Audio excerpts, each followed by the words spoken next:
Yo, what's going on, everybody? It's Nick Bachlich here with WTF winning the flex. Have a great show ready. We're gonna be talking about eliminator strategies, be doing some eliminators, maybe go over week 17 schedule, um, and have some special guests on today. So, without a doubt, let's hop into the show. One of my co-hosts will be joining any minute now. How's everybody doing? Happy Friday. Yo, what's good, Hartman? How we doing tonight? It's Friday. Uh the beverage of tonight is we're drinking a Stone IPA and it says delicious on it. I don't drink often, but when I do, it's when I'm drafting. So like I said, one of my guests will be coming on very shortly. In the meantime, he did send me this this sheet which shows kind of the for the eliminators, the finals last year. It shows you how many 2 quarterbacks, 3 quarterbacks, and 4 quarterbacks teams there was, and then the most owned quarterbacks, which is very interesting. The format is a little bit different this year, or I would say a lot different, because last year you had different pod size every week, right? It was like 4 out of 9 would advance, 6 out of 12, 6 out of 8. This year it's 6 out of 12 week one, and then it's 1v1. And I like to look at it like it's basketball. So basically, you got to 1v1 a team every week if you want to get to week 17. But it's very exciting. I do plan on drafting as many eliminators as I can.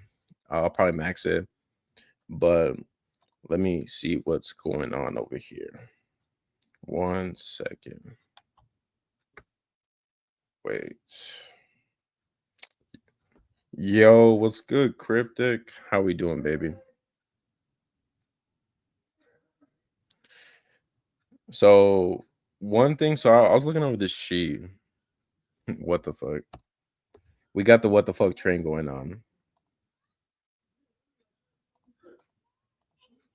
What the fuck's going on, guys? Appreciate you guys stopping by. I've been playing with StreamYard with some cool stuff that I'm learning about. So what the fuck show is live. Smash that like button, subscribe, and turn on noties so you never miss a draft or a live stream. But yeah, so I just got this and I've been looking at it over a little bit.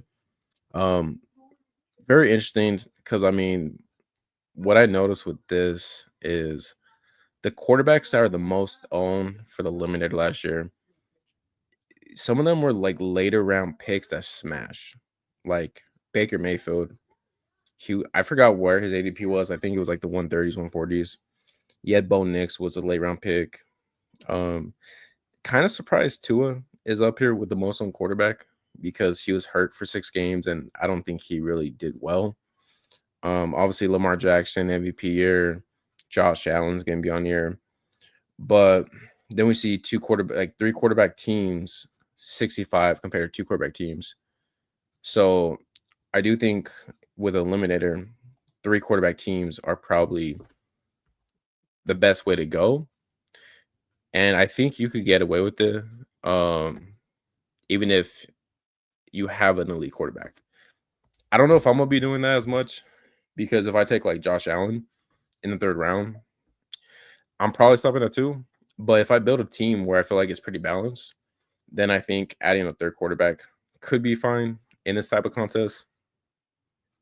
Tyler Show, I would not add a Tyler Slow to a Josh Allen team, and probably won't be targeting him much, really.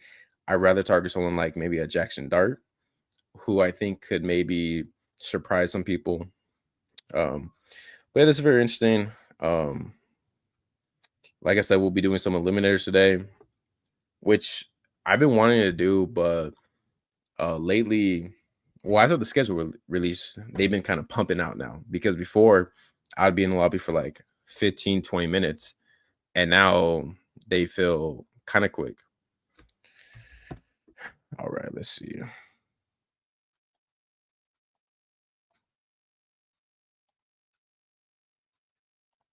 Yo, what the fuck's going on, Bri? Competing with the big dog. I like it. What are we drafting? Bro, we're gonna be doing some eliminators, man. Sus is gonna come in any second now, and then we'll be doing some eliminator drafts. Which right now, I think that's my favorite thing to draft right now. Yo, good morning, good morning. What's up? How you doing, man? Yeah, right now, eliminators are my favorite thing to draft right now. I'll kind of go to it right now.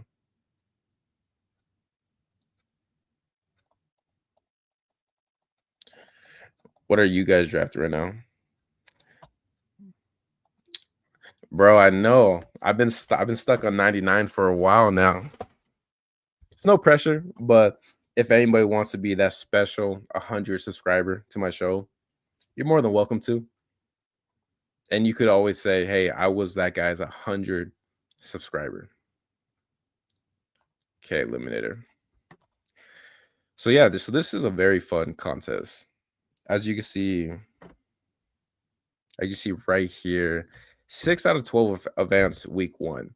So week 1's gonna be a huge sweat, right? It's gonna be like, okay, like if you max it, you're gonna be like, oh shit, like I advanced 30 teams out of 150 or advanced like 90 to 100 teams out of 150. And then after that, man, it's it's 1v2, it's just 1-on-1 all the way to a 3C final. You know, the prizes at the top are pretty nice. So if you do get, to 3C final, you'll be competing with 200,000, 100,000, and 76,000.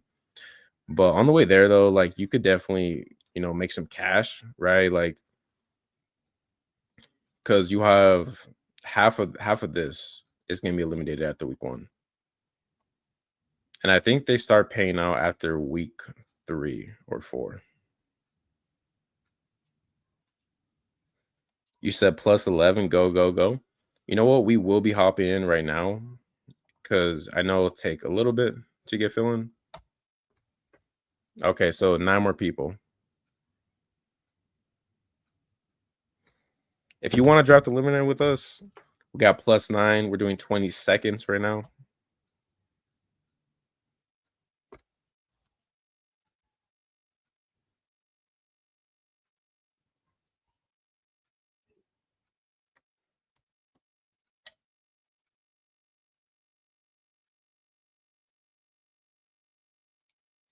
Yeah, I'm actually gonna go check. I drafted this eliminator team yesterday, which I thought was pretty good, and it's a way I would like to draft them right now.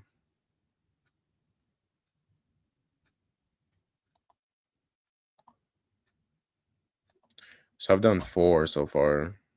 So this one, yeah. So this one.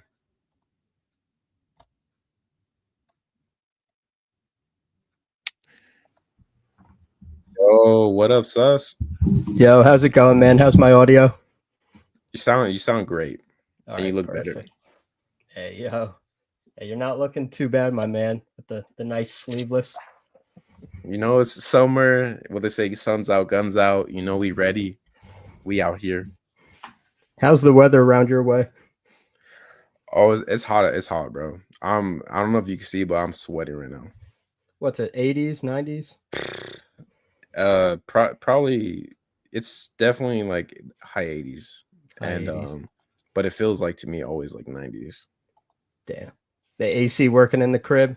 Or are we got to run the best ball entries to It's like I gotta either choose, do I want AC for the month or some best ball entries? Hey, And choices have to be made. choices do, bro. Once I beat 100K, then I could run the AC 24/7. So many air conditioners all over. So many, man. So welcome in everybody. This is Sus Edwards. Go give him a follow. YouTube and Twitter is in my description.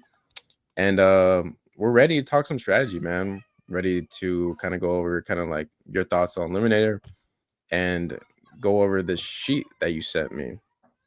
How pumped are you that the Eliminator's open and now we can actually do it with the schedule here? I was just saying it's my favorite thing to draft right now. I'm having a lot of fun kind of just building teams, Eliminator. It feels like there's a lot of plus EV right now with how I see some teams being built. And I just love the idea of every week looking at a 1v1, me against you, uno uno. So you're a fan of the 1v1 showdown. You know who you got. You know who you got to beat and take them down. Yeah, like I like it because I'm training on like basketball. Like it's like me on the court, right? I gotta be 16 dudes 1v1, which is gonna Hey, be very hard, right? It's gonna be difficult, but I just love the idea of being like, hey, like I just 1v1 everybody like Mortal Kombat, and I'm the champ. I feel you. I was a fan of like the bigger pods just because you couldn't have like terrible variants if you had a good team. Yeah. Like you in a 1v1, you could be putting up like 150, 160 every week, be like a banger, but catch like a worse team than you that just goes crazy and you're dead. Whereas in like the bigger pods, you could hide a little bit and there it felt like to me more of a sweat just because there were so many teams constantly getting points and going up and down. But hey, it's worth trying for 1 year, the 1v1. It seems like more people are into it. So, democracy wins, I suppose. It does win, and I'll say because after this year it could be like dog shit and it goes back to what it was before. But I do like just trying something new, Yep. right? Because there's never been a contest that has this type of format, and yeah, so it kind of makes sense for it to be an eliminator. Yeah, it's so early, and people are still figuring it out. It feels like last year people were like kind of dipping their feet in a little bit, but not really. But this year people are like jazzed on it, so it's cool to talk strategy on it, Yeah, and see other people really get into it. yeah, and let me check because I did jump into eliminator, so let me see how much. Uh, oh shit, did it start already? Oh no, we're good, we're good. We doing a Okay, 30-second, 20 seconds. So 20-second? we're Okay. doing 20-second +4 if you guys want to do an eliminator. But before it fills, I kind of want to get your thoughts over this because so this is basically the finals of the eliminator, correct? Yep. Last year was a 115-person final. Pretty big final compared to this year, of course. Now it's harder to make a 3-man final than a 115-man final, but this is the combos of the quarterback rooms that were on the finals teams, Hmm. just sorted alphabetically. And I was just trying to see, like, really, it seemed to me when I was just in the final last year, I was one of these teams. I was the Allen Williams Minshew team, actually. Um, it felt like there was like a lot of elite quarterbacks compared to some of the other finals I was in. And when I like looked at the data, it kind of bears that out. Hmm. You have a lot of Lamar, Burrow, Daniels, Allen, and Jalen Hurts was hurt a little bit at the end, but he still had 12 teams. And so I was kind of just going through and seeing like, is there really something to the elite quarterback strategy for this? Because they do go a little bit higher, Yeah. but it seems worth it to me just for the extra roster spot it can get you if you do too. Mhm. And sure, they like they can have great spikes, but they also maybe more importantly give you higher floor, where like you're not going to get like a 9 point Josh Allen game really ever, and that's what you Mhm. kind of want to avoid. 100%. My first take with this was obviously like three quarterback seemed like it was better than two quarterbacks, right? Maybe because you get more of a safer floor. Plus, also it looks like there's some. Now, do you think that three quarterback teams were mostly with non-elite quarterbacks like Jackson and Allen, or do you think some of these had Jackson and Allen? I believe there was one or two Jackson and Allen teams, but most of them were a one of those elites and then someone round 8 or later. Yeah. Um, and as you see on the right hand side, like some of the most owns, there was only one Stroud team and only three Mahomes teams. So like Hmm. if you took a quarterback in the top 100 and they were not really hitting, you were kind of cooked. Whereas Mhm. like there were some more Stroud Mahomes teams for sure in like the BBM finals and stuff like that. Because even if they have a rough season, if they spike late and the rest of your team gets you there, you're fine. But you cannot like spend that capital at quarterback and not hit. So maybe that's a warning against.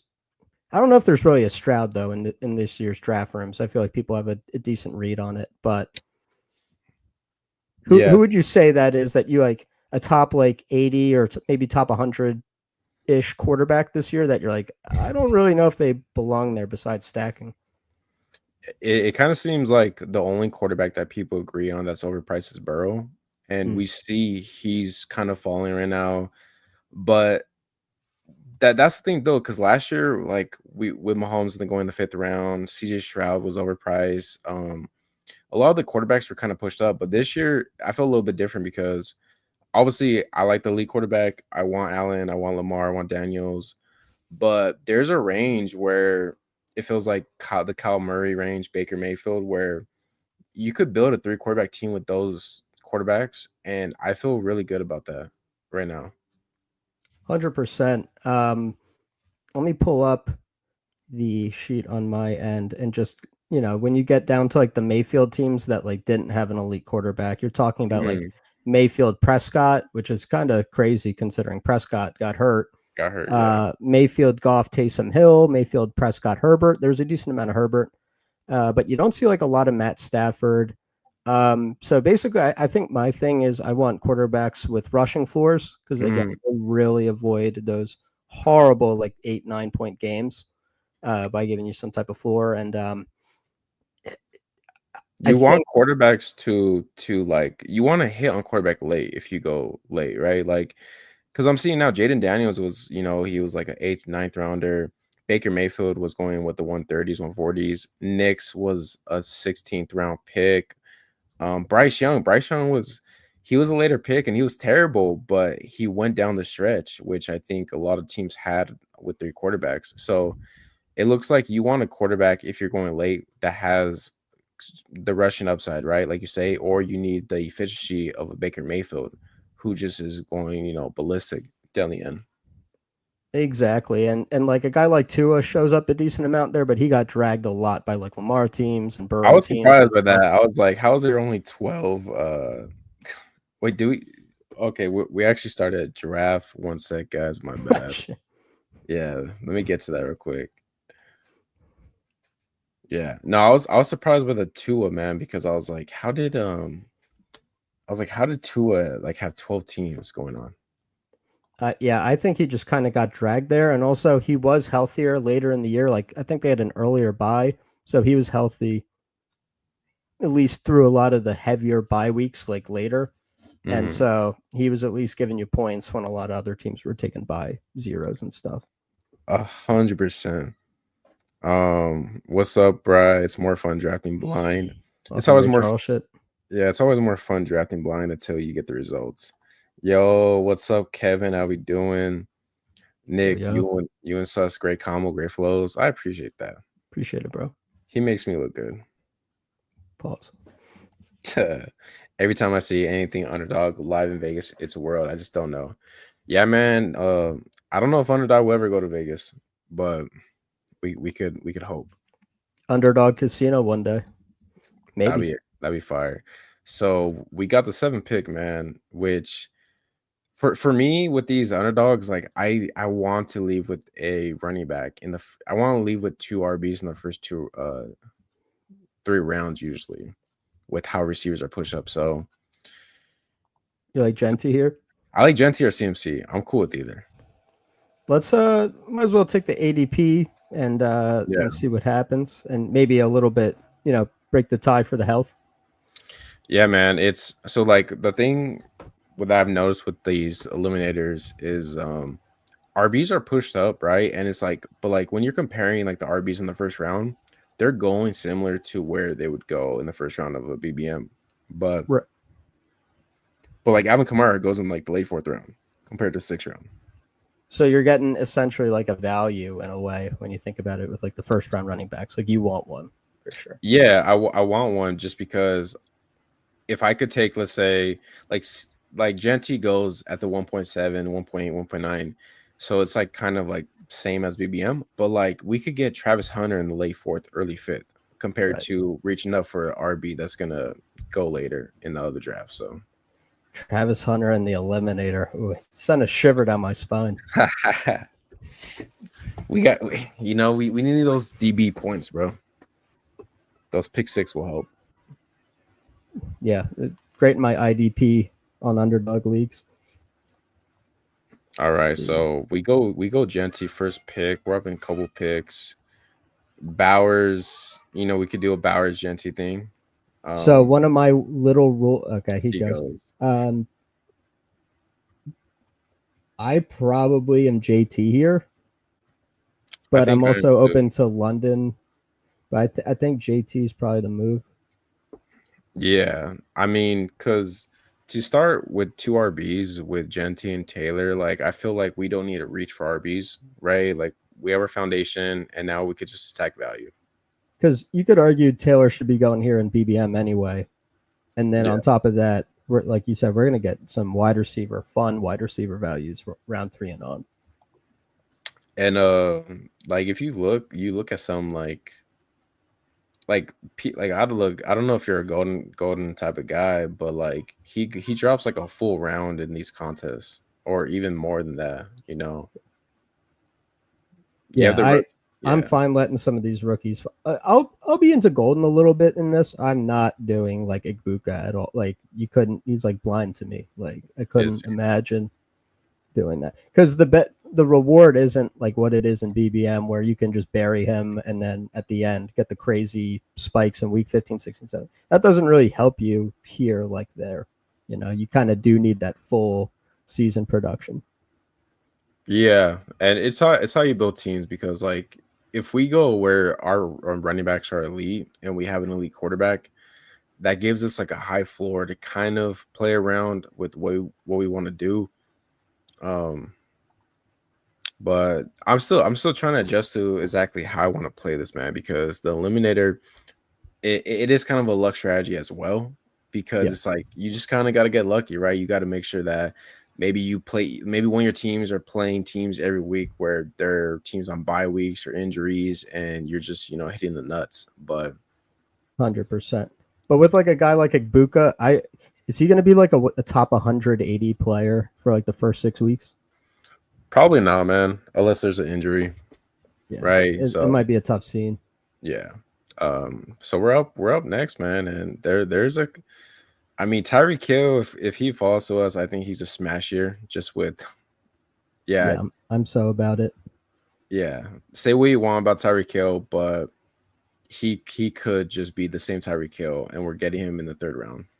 And he has like a solid enough floor if he's healthy. Like he's just everything. He's upside. He's everything. Floor. Yeah. He just needs to be healthy. Yeah, dudes. Like 2 years ago, he was averaging like 20 points a game, right? Like he was a receiver one almost every week. Yeah, I'll buy into the fear on him all day. So the eliminator. So are you building your eliminators different this year compared to last year? Yeah, I had a lot of 0 RB teams last year because I was figuring it out, but I did all types of structures. And this year, I'm definitely never going to do that. Yeah. Like maybe like a hero, rarely, but usually I'm going to want like 2 through 4. Because like you said, the running backs, like Kamara is going a little bit higher. And then like the later guys start to go even higher than they would relatively. And so, I 0 RB is like a death wish, especially in this structure where it's 50% every week. Like at least last year, the first week was 80% advance. This year, like you're cooked. Yeah, it's 50-50. Man. So we're on the clock next. It's Hurts or Hampton for me, unless you got anyone else in mind.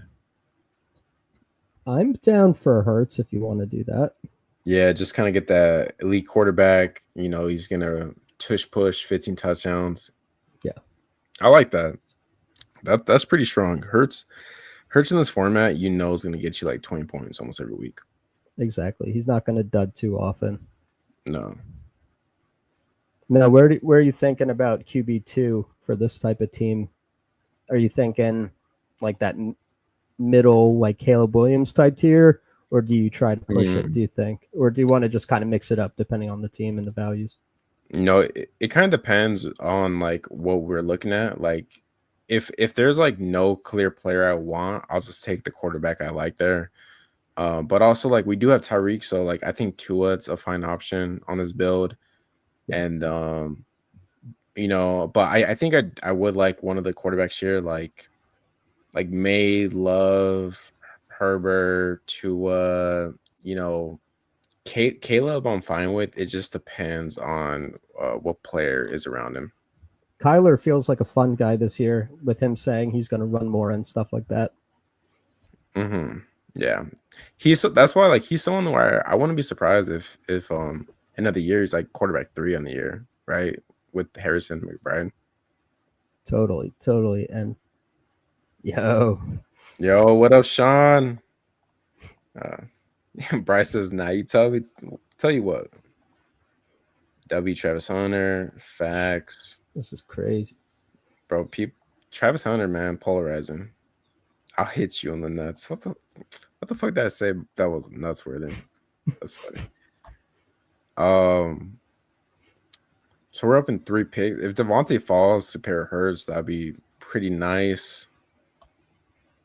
How do you feel about stacking in the eliminator? Because I actually pretty often don't do it. Unless it's a cheap stack. He goes. Okay. Yeah, that's a good question. Before I answer that, How do you feel about? Sorry, go ahead. What about Waddle and Hill? Is that too much? Too much. Because when you get in that week and then your top 2 receivers are, you're like, oh damn, I'm fried. Yeah. Yeah, I'll get into that in a little bit. I was thinking Zay Flowers or Ridley. So you were really into Kamara. Oh, no, we already have a week 11 RB. Let's do one of the wide receivers like Flowers or Ridley or Jameson or something. Oh, all right. No, I totally auto Kamara. I forgot to pull up Flowers. All good. We're just gonna have to invest more in running back now than because again, when you get to week 11, if the other team has all their running backs, now you can't go into that with like Gene T and like Ray Davis, or you're dead. Or you're dead. This is what we do. So we have Janty week 11, who's going to be a smash. We have Hurts and Tyreek Hill, who are going to smash. All we need is a serviceable RB2 that week. This is a Bashal Tootin ass team, or like one, by week 11, he's doing it, but he's got to be doing it. I love Alvin Kamara this year. I think he's a value. I think like if you're playing like week 1 or trying to project, like Alvin Kamara is what, the RB6, 7, right? I love it. Yeah. I'll just never, as a rule of thumb for me, at a position group in a perfect world, I'll never have like of my top 3 players at RB or wide receiver, they'll never have the same buy. No. You need that strength because a lot of times you're going to be in a pod where they don't have the same buys as you. We'll make it work, bro. Like I said, we're gonna make it work. Yeah, get ready to learn Bashal Tootin, buddy. But Tootin, bro. But yeah, that's like in the one we did the other day. Dolphins are super streaky too. Yeah, they can, even if they ping pong weeks. It's just you can't have like your top 2 receivers out. No, 100%, and that's where it's like obviously like I would prefer to not have Kamara and Taylor on the bye, but. Let's see who does not have a week 12 wide receiver. I mean, do we just do Chris Olave betting on the Saints this year? He's like a perfect eliminator guy to me. Yeah, if he's healthy, he's great because he's just going to pay the bills like with the floor every week. And you see the reports where the Steelers are trying to trade for Chris Olave after they trade Pickens, and I'll say this: if Olave did get traded to the Steelers. And if Rodgers, Amari Cooper to the Saints, but if Rodgers signed with the Steelers, I would like Chris Olave. I think he'd be a good player with Rodgers, so I'm not worried about that. Yeah, that feels like a guy that Rodgers might lock onto for more targets than Metcalf. Oh, 100%. To answer your question about stacking, so So in BBM, I'll be more prone to stack. Like I'll overstack. Like I'll do Jordan Love with like 3 or 4 Packers just for the hell of it. But with this, I don't want to overstack. Um, I do think stacking is important, as in like let's say like last year. Well, maybe that's not the best sample because I was gonna say Baker Mayfield, but Baker Mayfield was a stud without his receivers. But like let's say if you smash on like a quarterback like let's say Dak Prescott this year, right? Goes for like 4,500 yards and 40 touchdowns, like and you're in the finals or you're in week 12, like you probably want a pass catcher with Dak who's going to be the quarterback one that week. But You know, in this though, it's a 3-man final. It basically doesn't even matter. well let's forget the final. Let's say for the long year. Let's say Dak Prescott's the quarterback one all year. He's Yeah. not doing it with his legs. Like he's going to be doing it because his pass catchers are probably a better pick than where they were selected at. For sure. And that's why I actually kind of like the cheaper stacks for this, because you're not like when they're all out the same week, you're not missing as much. You still Yeah. have like your studs in there. So like I'll go like, like last year I would have done like Sam Darnold with like Jalen Naylor, or like Burrow with like Yoshi Voss. Oh, Like 100%. on some real sicko shit. So I'll say we probably don't want to take like another week 11 bye like the rest of the draft, or for like a long time.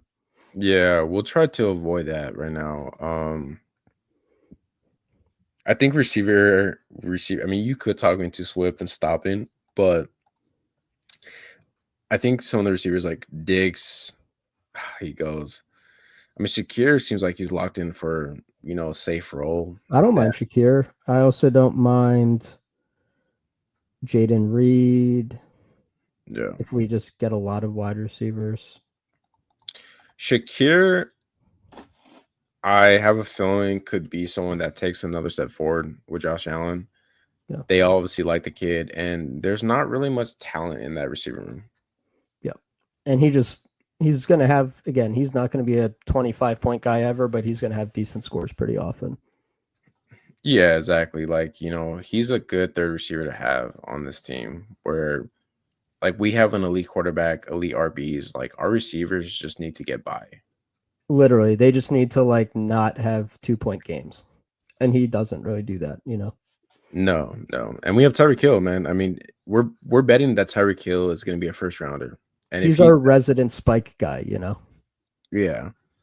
Like, Chris Olave, Shakir both score 8 points. Well, Tyreek Hill has a 25-point week that week. Exactly. And our 3 running backs combined for like 55, 60. Yeah. The target like cut point range last year was like 110 to 120 a week. If you can like go over 120 a week, you're cooking in this. Okay. Now 1v1 it might be a little different, but that was like kind of the thing last year.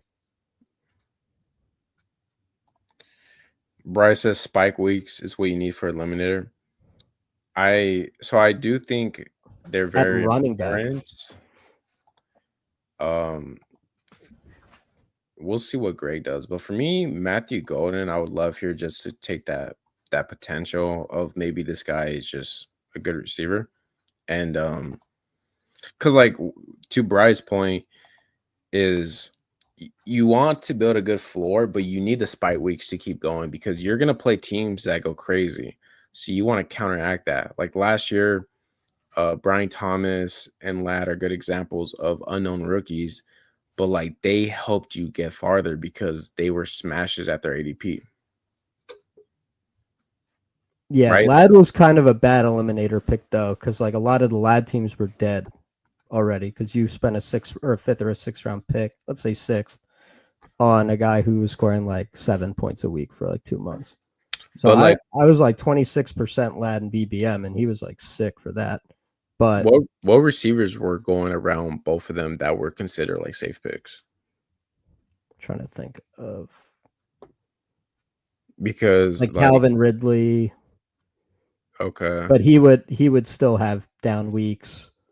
I would say you have to be mindful about the rookies. Like if you do the Matthew Golden, you don't do Burden too. Whereas like you could do that in BBM, but I think it's like this is your one deviation for a low early season guy. Now I think the thing with Golden is he could actually just play pretty quick. Well, that's what I'm saying. Where it's like some of these rookies have clear spots where they could just be immediate producers. Golden could be the receiver one for the Packers week 1, Yep. Yeah. That's like right? in play. Yeah, like that's in play. Also, like if we did want to stack, like we could do a Jordan Love thing. So I do like that as a receiver 4. Some nice tight end values potentially here. Yeah, Johnny feels like a solid pick here in this format. If we want to go receivers, do you like upgrade like a Michael Pittman who's just gonna catch like maybe 75, 80 balls for like 600 yards? Generally, yeah, but I think it's too much week 11. Like we'll be dead. Oh yeah, he is week 11. Yeah. So I'd probably be looking at. Fuck you, Bryant. Honestly, I don't hate like our second QB and be done. He says, okay. Like if you like Caleb, like you could call it a day, a quarterback. And that's like the perfect layering of two guys who are never going to let you down. And then you're just always dusting your opponent there. Because this wide receiver pocket is bad for us buy-wise, and it's also just dusty. Yeah, I'm fine. I'm fine with Caleb too, man, because he runs the ball. So it's like even if we go against like a Caleb team, we still have Hurts, who's an elite quarterback, and then Caleb could still get there with his legs. Yeah, Caleb might be like this year's Daniels, like just like that 8-9 turn guy who's elite. Yeah. See that. See, look. Now I need to be careful what I say. Got that influencer. Got that influencer now. No, Caleb is someone that, dude, like you see the reports about how like he didn't want to be a bear or whatever, like all that bullshit. I think Caleb's gonna say fuck you to the whole league and he's gonna ball out this year. There's too much talent not to, and there's already like little clips. Yeah, you don't want to like read too much into like super early clips, but like they're already talking like, oh, and like in these clips, like his footwork is already much improved and stuff like that. And it's like, damn, he's already making like changes and it's May. You'll have to see stuff like that. Like, okay, are we gonna actually get a new Caleb Williams? And it's like seems so far that like it's trending in that direction. And with Ben Johnson, like he's scheming up like layup, like it's gonna be the easiest offense in the league. Can he just hit like Luther Burden wide open or DJ Moore wide open on a slant? Then he's good. He was good last year too, man. Like he was like solid. 100%. All right, so we have a 2-3-4 building, no tight ends. I don't mind like Evan Ingram if you wanted a tight end, or if you're looking receiver, you have like Rashad Bateman to layer us. Bateman, I don't mind just because like he gives us a little bit of that spot, like layering like the Shakirs with the Batemans, Do you think Trey, because Trey Harris goes before Bateman and BBM?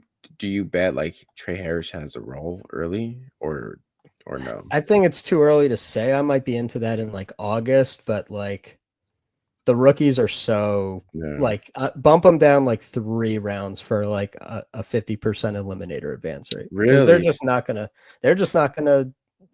It's like, oh man, I hope I can get them to week 9. Well, you're dead because you got 5 points from Trey Harris, and then Rashad Bateman gave you 15. It's a yes and no, because I do think rookies, like most rookies, aren't gonna pay off their ADP. They're gonna be bums. But yeah, it's like if Trey Harris is the end up being like the number 2 receiver for Justin Herbert, he's probably gonna pay off this price, right? Like he's probably gonna be like, a great pick here if he's good and Justin Herbert does make him number 2. Yeah, I guess it's also a player take thing because I have Jack Besh over him straight up, and he profiles like an eliminator ass pick. I'm cool with Besh, man. I think people are sleeping on him a little bit. Yeah, he's got some crazy talent. He's like, I don't want to glaze like as hard as I did last year when I said Jalen McMillan's like a poor man's Justin Jefferson, but you said that. That's crazy. Hey man, 6 touchdowns in December. Hey, he had probably more touchdowns than JJ did, which is actually, I think that's true. Ben Johnson is the man. Chicago has a lot of toys, man. Caleb, I mean, I just don't see where he fails. Good, bro. I'm glad that we sniped Bateman. You took our Jonnu, we take your Bateman. Okay. So for running back, man, coming up, is there any RBs here that you're thinking about, or is it more just tight ends and receivers? I think we could push running back for a bit. Yeah. I don't mind the upcoming receiver or tight end range. Um, like I think the Loveland and Warren are two guys where because the team that you had to the finals that cooked yeah, you, you had Bowers on that yeah, team, right? And that's where one thing is like look, Levin and Warren are not gonna be Bowers this year, but like they could 100% pay off their ADP and but be great. yeah, this I've been starting to lean Warren over Warren too? Loveland straight up. What do you Yeah. think about Warren over Loveland this year, like straight up? So first of all, do we go Loveland because we have Caleb and make the I bet? think so. I think so. Right. And we already have so much week 11 and the This stack. So this is exciting. I do have Warren over Loveland right now. I do because I think a couple things. I think Warren has more of an ability where they're gonna use him to run the ball more, which it's not gonna be much, but I think they're gonna scheme more touches for Warren than Loveland.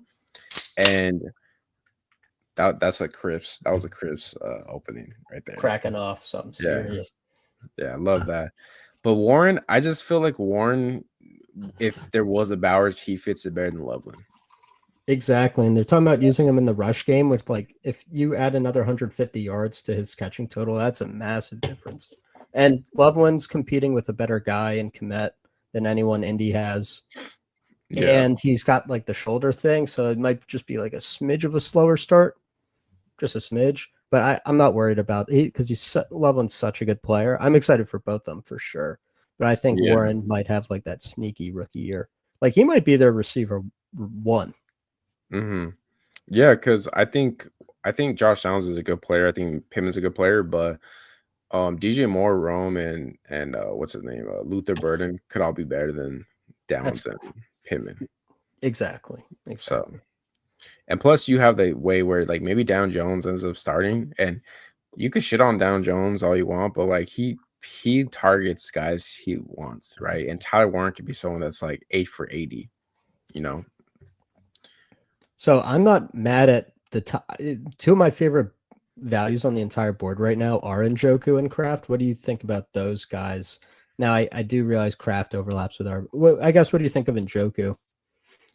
I'm fine with Njoku, man. He's been one that's kind of been a blind spot for me, but I think because we have Loveland, who we don't know how much he's gonna play. Njoku, we know he's gonna be the number 2 target on that team, and as long as Joe Flacco's a quarterback, Njoku's gonna have a nice floor and a nice ceiling.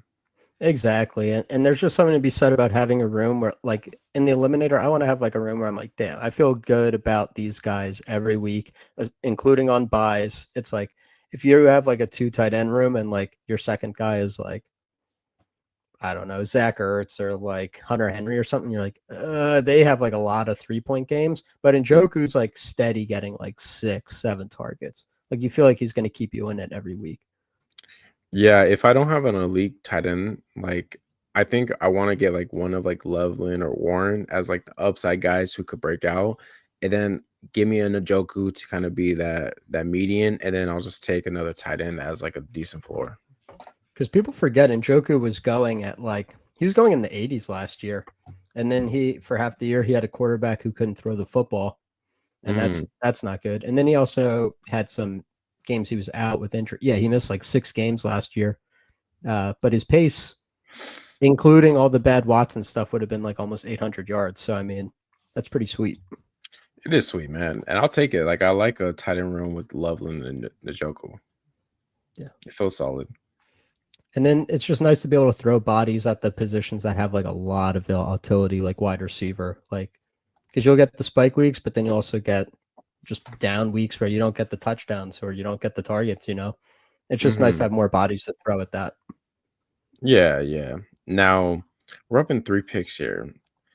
Tight end, I mean, we could stop and do the Goddard thing. It hurts, but like I don't really care too much about that right now. I think I want Davis or Davis is Garendo.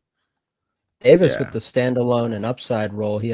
he has a standalone role, and the James Cook stuff is just still like a little weird. Like it's a little weird to me. Yeah, Cooks probably stays with the Bills, but like maybe he gets traded. Also, I think Ray Davis is just a good football player. He is, man. He was sneaky decent last year. Had standalone weeks carving out a role on like a really good team. It's hard to earn that trust. You know, like we saw with Will Shipley. Like just being a rookie doesn't mean you're going to get a chance. You know, you got to earn it, and he earned it on a good team. So I'm into Ray Davis. Yeah, nah, I like me some Ray Davis, man. Kevin says Jaden Higgins, baby. Sorry, talking dynasty. LOL. He should be in the early second. That guaranteed contract for a second round pick team investment. Let's go.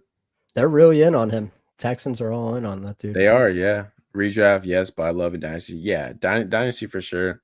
You know, he is a, even though reception projection is not great on Higgins, he's still a sexy player to have in dynasty. Harmon says Warren's more like 8 for 18 with that quarterback room. That's funny. Yeah, as long as he gets that rushing touchdown.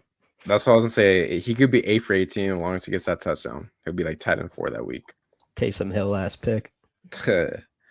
So we could do Roshan and stop the RBs here. Have that Caleb correlation. Receivers. Is there Roshan goes. I'm kind of into Josh Palmer as a ping pong for Shakir, and you're always gonna have a good week from one of them, if not more. I don't mind. You know, I don't mind Josh Palmer this year. I think he could beat out Keenan Coleman, and I could see Josh Allen kind of liking Palmer as kind of like that red zone threat. He prospects as their best like downfield, like intermediate separator, whereas like Shakir's like the underneath, and Palmer's like a little bit of a deeper A dot. And I do like the cheaper ping pongs, like Jalen Coker and Adam Thielen or something like that, where it's like I feel like both these guys are going to get a decent amount of routes. And like, okay, 1 week's the Thielen, the next week is Coker, and they bounce back and forth, and you're always filling that spot, you know? Yeah, I agree with that, man. So right now we have a 2-4-6-2 build. So if you have Hurts and Caleb, do you add up their quarterback to this team at all? I don't think so. Because even if Hurts missed a month, or Caleb missed a month, I'd be like, the other guy can hold it down. Like, that's partially, I'm just really high on Caleb this year, but I feel pretty confident. Do I love Caleb? Bro, I'm telling you, Caleb's going to fucking go off this year. Caleb's going to be that guy where he was like, this is why he was the number 1 overall pick.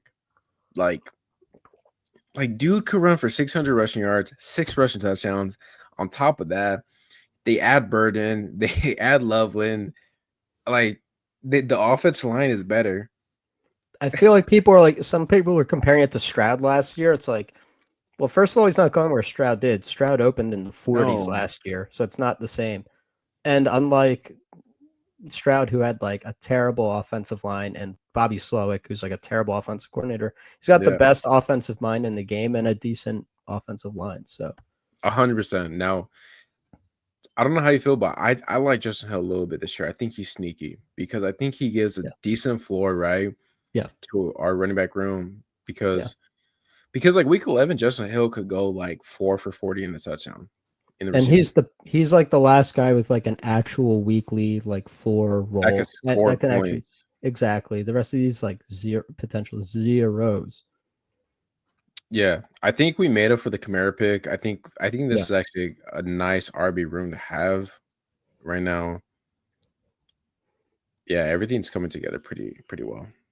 To me, this is a 2-5-9-2 team, but what are you thinking? You said 2-5-9-2. Yeah, I think it's either 2-5-9-2 or 2-5-8-3. Word. But probably 9. We'll see who's there. Yeah. Like RB, I don't even need to look at the quarterback RBs no more. Because the thing is, like, so many of these late round receivers that do nothing for you in BBM do so much for you in the eliminator. Like, bro, like when you get 11 points from a wide receiver 3 in the eliminator, you're hype. You're like, yes, let's go. Yeah. Especially on the bye weeks, you know? Dude, like I'll take 11 points on a bye week for sure. As long as my team is like solid. Excuse me. That's all day. Rubbing two picks, man. Are you in on? Okay, I'll say Demario Douglas, but he goes. Um, Jalen Noel is kind of interesting this late. Doesn't he go like 150 in BBM? How do you feel about him?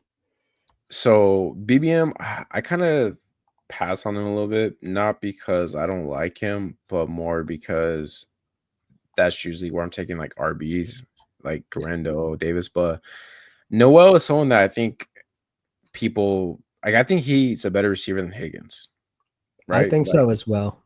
the draft capital is different. I get it, but I think Noel is actually a more polished receiver, and I think he could find a way to playing time. So as a receiver 7, we're kind of betting on that upside. It just hit me, and I don't want to admit this or be on the public saying it, but I think Tyler Lockett might actually be like a great eliminator ass Eliminated as because pick. he's gonna get the routes right for like the Dude, number Tyler one pick. Lockett's probably the receiver 2 for Cam Ward. And Which like in BBM, you don't get anything for that, but in this, when you need like the 60 yards and a touchdown, that hits different. dude, people draft Darius Slayton still when like I don't get it, man. I think Tyler Lockett could actually do some stuff this year. If Cam Ward's a good quarterback, then Tyler Lockett I think is gonna probably have a decent role. And with this receiver room as a eighth receiver, I don't mind that at all. Wow. Wow. Yo, the influence hits different when you're on the stream. Boner, you are banned. Keep the receivers. Yeah. Boner, you are banned from my live streams from now Get off on. my dick. All right. The receivers. I think Wicks or Coker. What about you? Yeah. Is there a buy conflict? I would queue up Uh, Coker. no, not really. Yeah, Coker. Yeah, Coker. Right here, my uncle says love Coker like this year. I think Nice. Coker could be the receiver 2 this year for the Panthers. Absolutely. Especially if they want to put Tet in the slot more and kind of phase out Thielen with him being older. Yeah, because Thielen's like 40 years old, right? He can't keep doing this. Leggett sucks ass. Coker showed flashes last year. Bryce Young showed like he could be a decent quarterback. Don't worry, Bry. One day. Yeah, bro. That's the late night stream. That's the exclusive link. He said that's the OnlyFans link right there. I agree with Noel, but that contract guarantee for Higgins, team investment, first time ever, a guaranteed second round contract. You see what the team wants to do with them and how they want to use them. Yeah, like Higgins, I have over Noel because of he's an early second round pick. Like that's very appealing. But like I said, I think Higgins needs to prove it this year for sure. We'll see if he does. But he also goes at pick what, like 95, while Noel goes at pick 180. Yeah. So the cost adjusted. Yeah, I mean they're all in on Higgins. They think he's a thing. But I saw both of them play on the same team, and I was personally more impressed with Noel. But it's apples to oranges. They can both potentially get there. They can. Sean crashes out at the existence of Wicks. We can't. Okay. We have to put a trigger warning. I'd probably be wide receiver again. I think Wicks or might as well go Wicks for the ping pong with Golden. Yeah, and just make Sean crash out. But it's also a good pick. He's good at football, man. Sean, this is the thing about Wicks, though. This is why Wicks. He's going in the 18th round, so he's free, right? Or he's going undrafted. He's a good receiver. He is a good receiver when it comes to route running, when it comes to run blocking, when it comes to getting open, when it comes to all the stuff that receivers need to do. The only problem that he has is he can't catch a ball. And that is a problem, but I think you can fix that to a degree. Yeah. Yeah. Like, what if this year he's like, you know what? I'm gonna spend every day with the juggling machine just catching balls, bro. Right? So I'm like, hey, boom, boom, boom. And he comes to the camp. And also, too, like, I like Golden, but Golden could suck ass. Romeo Dobbs is a jag, and Jaden Reed's a part-time player. So Wicks, like, he's gonna have a role still. And on the weeks where Golden doesn't score a touchdown, you're much more likely to be getting a Wicks touchdown. So it's nice to ping pong a couple of receivers from good offenses, Bills, Packers. That's a great point, because if Packers are the number 4 overall offense, you just want parts of that. You're capturing a usable eliminator score from that receiver room each week. Yeah. So real quick, we're gonna review our team, and then we're gonna review Boner's team because he said it roast him. We are dropping into another 20-second eliminator. That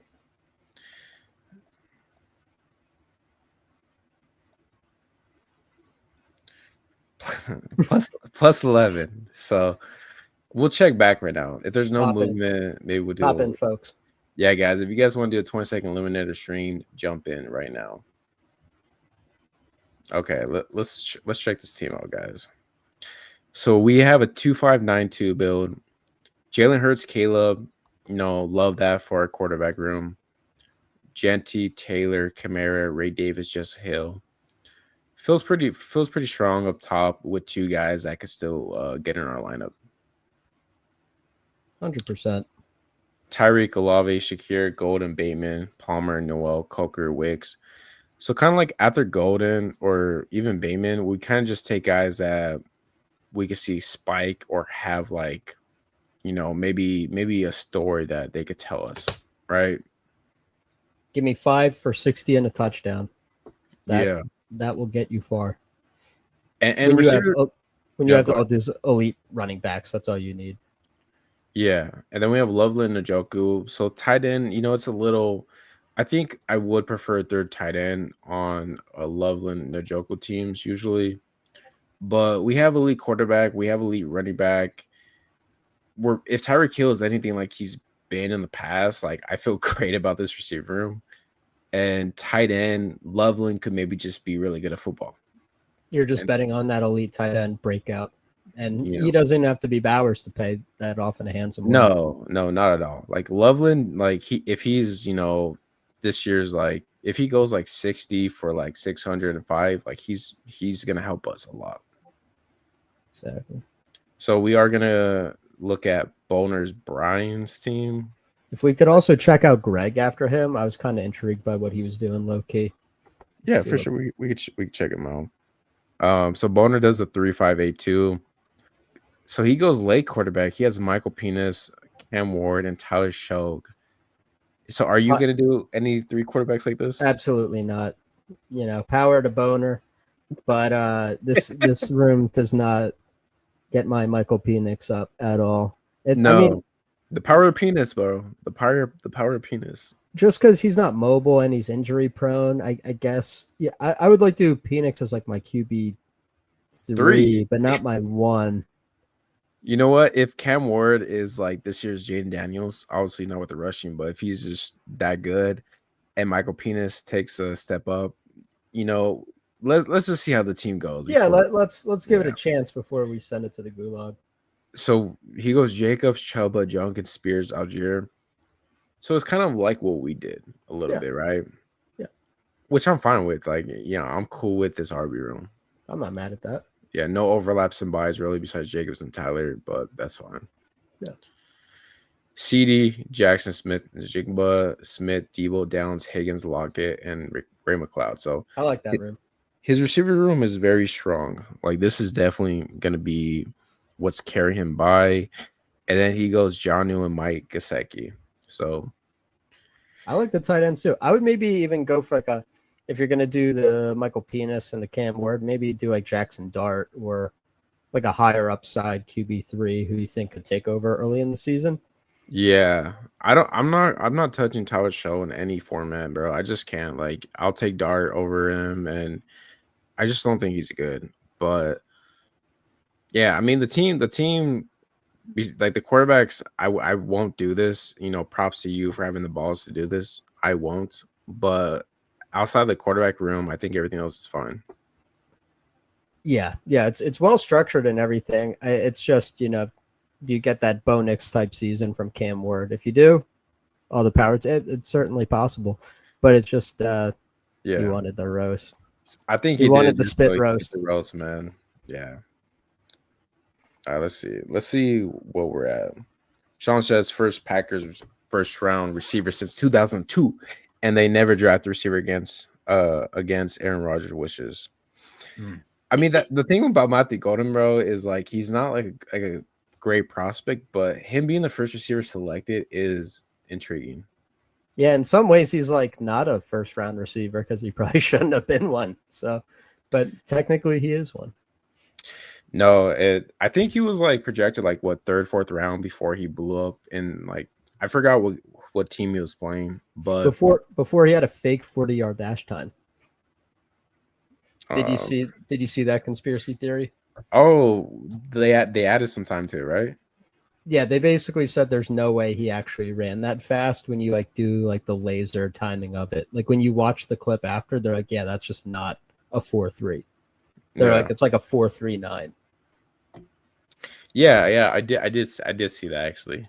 So, I mean, that's still pretty fast, but obviously it's not breaking world record fast. Yeah, it goes from like Henry Ruggs or like Tyreek Hill to like Jalen Royals or something, or like slow, like it's still a great time, but it's not like best in the class. Kind of funny. Yeah, and I'll say this: the thing about Golden, how I look at it is like Jaden Reed is a part-time player. Wicks can't catch. Dobbs is nothing special. So Matthew Golden has a chance to establish himself as a receiver one there. Yeah, he's got a lot of overlap. Like, I'll make it. I'll make myself pick here. is he in that room? No, I just think it's more just like for me, just to make the pick, kind of show off this the team that I'm building. Gotcha.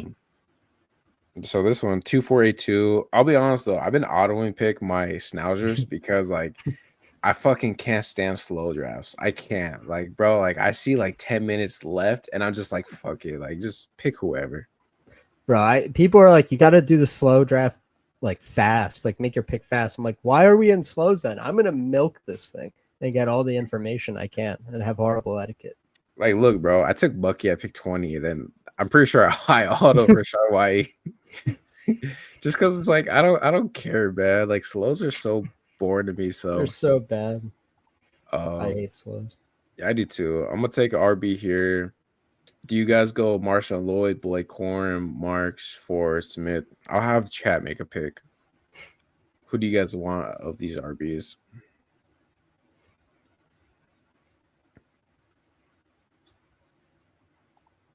I just hate seeing the timer active from drafting. I feel that like on some OCD stuff, just like get the notification out of the way.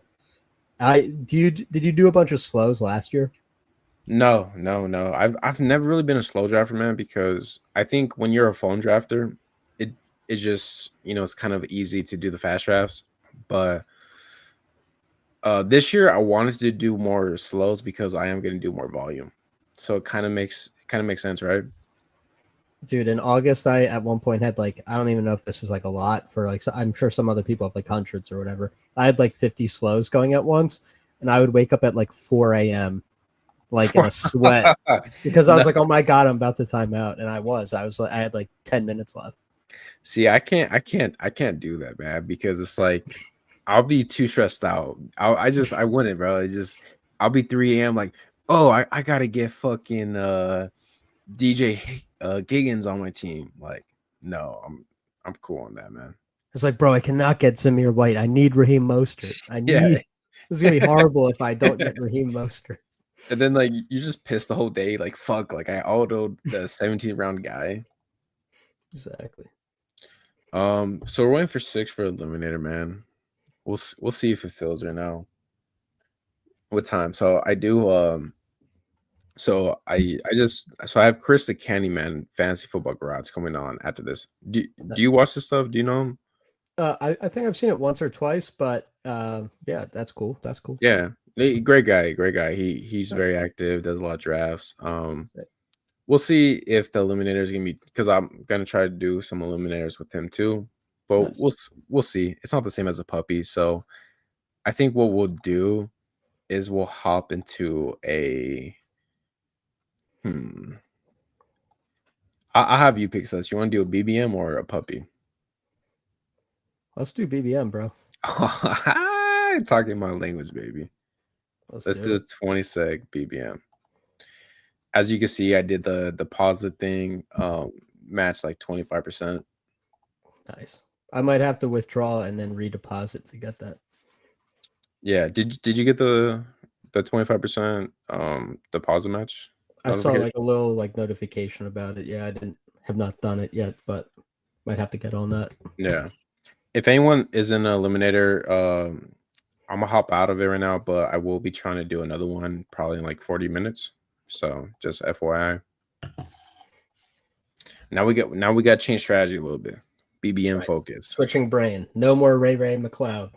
Yeah. Yeah, no more Ray McLeod. Bryce says I set alarm for like 4 a.m. Papas and smoke a joint and go back to sleep. See, that sounds relaxing. Like I'm cool with that. I could do that. I just don't want to be stressed. Forgot about doing slow picks. Okay. They're so brutal. Okay, nice. So we get the 11th spot. Interesting. Nice. Yeah. What's your favorite? Go ahead. I kind of like it there this year. I hated it last year, but I kind of like it there this year. I don't mind it. Honestly, man. Oh, Boner hopped in here too. That son of a bitch. So I don't like this year. I feel good about drafting anywhere besides like pick 7 and 8 feels like it's kind of like the value's not necessarily there. You're kind of just picking the guy you want. But I'm cool with the 11-12 pick. I have zero issue with getting those slots. Because it feels like there's a top 6, right? Yes, the top 6 to me, you'll see right now. It's for me, it's Chase, JJ, Lamb, Gibbs, Barkley, and Bijan. Yep. And then a tier down from that for sure, in my opinion. For sure. And like I don't honestly all 6 guys, like if you told me you had Barkley 101 to like 1.5, 1.6, like I'm not gonna question you about it. Meanwhile, I got like the tier from like Genty, I've got it like down to like Bowers, like adjusting for positional value and stuff. Like, yeah, if I had to take in a world where Bowers was going at 107, I would get exposure there. Like, I like all those guys. Like, once you get to like Drake London, it's like, okay, this might be like half a tier below or something, but you're still into it. It's just, it doesn't hit like Brian Thomas or Nico or Neighbors. Or it doesn't, man. And I told myself last year, I was like, bro, I'm gonna have like 80% Bowers. I'm gonna draft him in the first round. But it's like I just can't, man. Like I like these players too much. Because they're all likely to hit in some way. Yeah, and like I do think there's tight end value that I like later as well. No doubt. That's the good life, Brian. Yes, That's sir. what it's all about, man. 4 a.m. and just doing a bunch of drugs to make a bad pick. I'm Amari St. Brown here. What about you? Yeah, let's do it. I think he's underrated a little bit, man. Like I get all these receivers are similar, but Amari St. Brown has proven to be a stud the last few years. And then who do you like here? I don't mind getting unique, pulling Lad up, H-Ant Brown, or we could go. You want to do Brown? Yeah, we do Brown. It's something about like Amari St. Brown and AJ Brown that's kind of sexy to me. Just the A Brown correlation. Man, Lad, I think Lad's going to start to steam up. People are glazing him like crazy. Are you pulling him up a little bit? I want more Lad, bro. I want more Lad. And the thing is the reception perception on him is amazing, right? Shout out Matt Harmon. He had better like yards per out run than like Neighbors, Brian Thomas, whatever. But like, let's say if you're not a stat guy, okay, get it. Lad McConkey had one of the best rookie receiver years, like in history, right? Yeah. Like top 10. He's a slot receiver, which we love. He gets pepper target, but he runs a 4.3. I think Lad, like honestly, like if he puts up, I think he could be a Amari St. Brown, but with the big playability. Yeah, so I could see that. I'm coming more around to him in the second round. I have barely any of them. Because it just like there's something about it that what's about Lad to Brian Thomas? Like Brian Thomas, give me him, but like what is like that much different between these two players? One thing would be I think that like Lad's like true smash like games, they came in games where like the next receiver had like 10 yards. And I just don't think that's like too sustainable with like they try to add like actual NFL players around him now, which might cut into it just a little bit. The pure ceiling, I think his floor is super safe. And then the other thing I do worry about, like he does have like an extensive injury history, and I'm like, Mhm. it just makes it even made some are saying OG Adam, some are saying fake Adam, Yeah. but Adam say that like I don't know, it is a little bit of a cause for concern for me. Lad did feel like every week he was banged up for sure. Like he does feel like he's a little fragile, but maybe I'm wrong saying this, but like if Lad was not white, would he be up more? Hey, Like, because Lad was white, I had like 26% last year. Yeah, I was like, come on, this guy's look at him, he's an exciting watch. yeah, But he's now keeping we've it gone down. too far. 2024, different climate than 2025. Yeah, man. I think Lad is just someone that he has everything you want. Like he had a great rookie season. He has a good quarterback. He has big playability. He could get pepper with targets, and they added Trey Harris, but like Trey Harris, QJ, like Conklin, like I don't really see that as much competition. That's fair. Yeah, but yeah. I'm starting to get really into JSN because it's week 17 matchup with Carolina. They're like Hmm. one of the worst defenses. And he was going like, I was not into it. Like I was debating with people on the Discord when he was like the 20th pick. I'm like, what are we doing? But like 35. Yeah, this is a smash pick right here. JSN, not too I think Jason's a great football player. I think he's really good. I don't love the offense with Sam Darnold. I Right. don't. But in the late third round to get a receiver that could catch 100 balls, right? That we saw Sam Darnold too. Like the thing I'll give him credit for is like he had big playability with JJ and Addison. And Quick, yeah. sorry, quick question before we're on the clock, just because it's a 20-second. Would you ever consider pulling up Hertz here? I think that's fine. I think Hurts with AJ is fine to do. I couldn't do it over Josh Allen though, man. I Okay. just yeah. I think here it'd be Allen or Hall for me. So You want to who do Brees? I'm cool with Brees, yeah. I see him going 2-3 turn now. A bunch. Well, Brees seems like I see more positive things about Brees, like on Twitter, where people are like, "Oh, like imagine fading Brees," or people don't know Brees is gonna smash this year. And I'll be honest, man, Brees Hall when he came out, I loved him. Like I think Brees Hall was one of my favorite players coming out. When he tore his ACL, like that hurt me personally, right? I was like, oh, no, like my guy, and he's been a disappointment, but like I'm starting to understand, like, kind of see a thing where like Brees Hall, like him as a prospect was like one of the best prospects, like Jonathan Taylor, right? And Yep. like he has everything you want. Like he's a workhorse RB. He could catch the ball. He could, score 80-yard touchdown. He's 2 years removed from the ACL. The coach speak of like them using like an RB committee does worry me a little bit, but like how serious are the coaches for that? I don't know. Um, But in the fourth round, Brees Hall feels like a good pick. I think they're just saying stuff like they are in Chicago. New coaching staff, they want competition. Once you get like Brees Hall on the field, it's like, yeah, this is the guy. He's because we know the talent's there. So unless the coach of the Jets is like a total idiot, which I don't think he is, Yeah. yeah, he's gonna play a ton. Who's the coach for the Jets? Is it Aaron Glenn? Where'd he come from? Like what coaching tree? He was the Lions defensive coordinator last year. Oh, okay. Interesting. So he's got that defensive mind element, but he seems like a sharp dude, but like a no nonsense dude. Yeah. You've also got Justin Fields with him, who like low key checks down a lot, and rushing quarterbacks are good for running back efficiency. So Yeah. Yeah. Jet like our like Justin Fields. Like I know they like Russian quarterbacks open the field more for efficiency, running the ball. Checkdowns, obviously, I don't think it's great, but I did see a stat where Justin Fields does kind of like he's like league average, right? Like with checkdowns. So yeah, he's like the exception relative to rushing quarterbacks. Like he has like the yeah. highest check down rate of them. Yo, you got some love here. Powerful beard on Sus.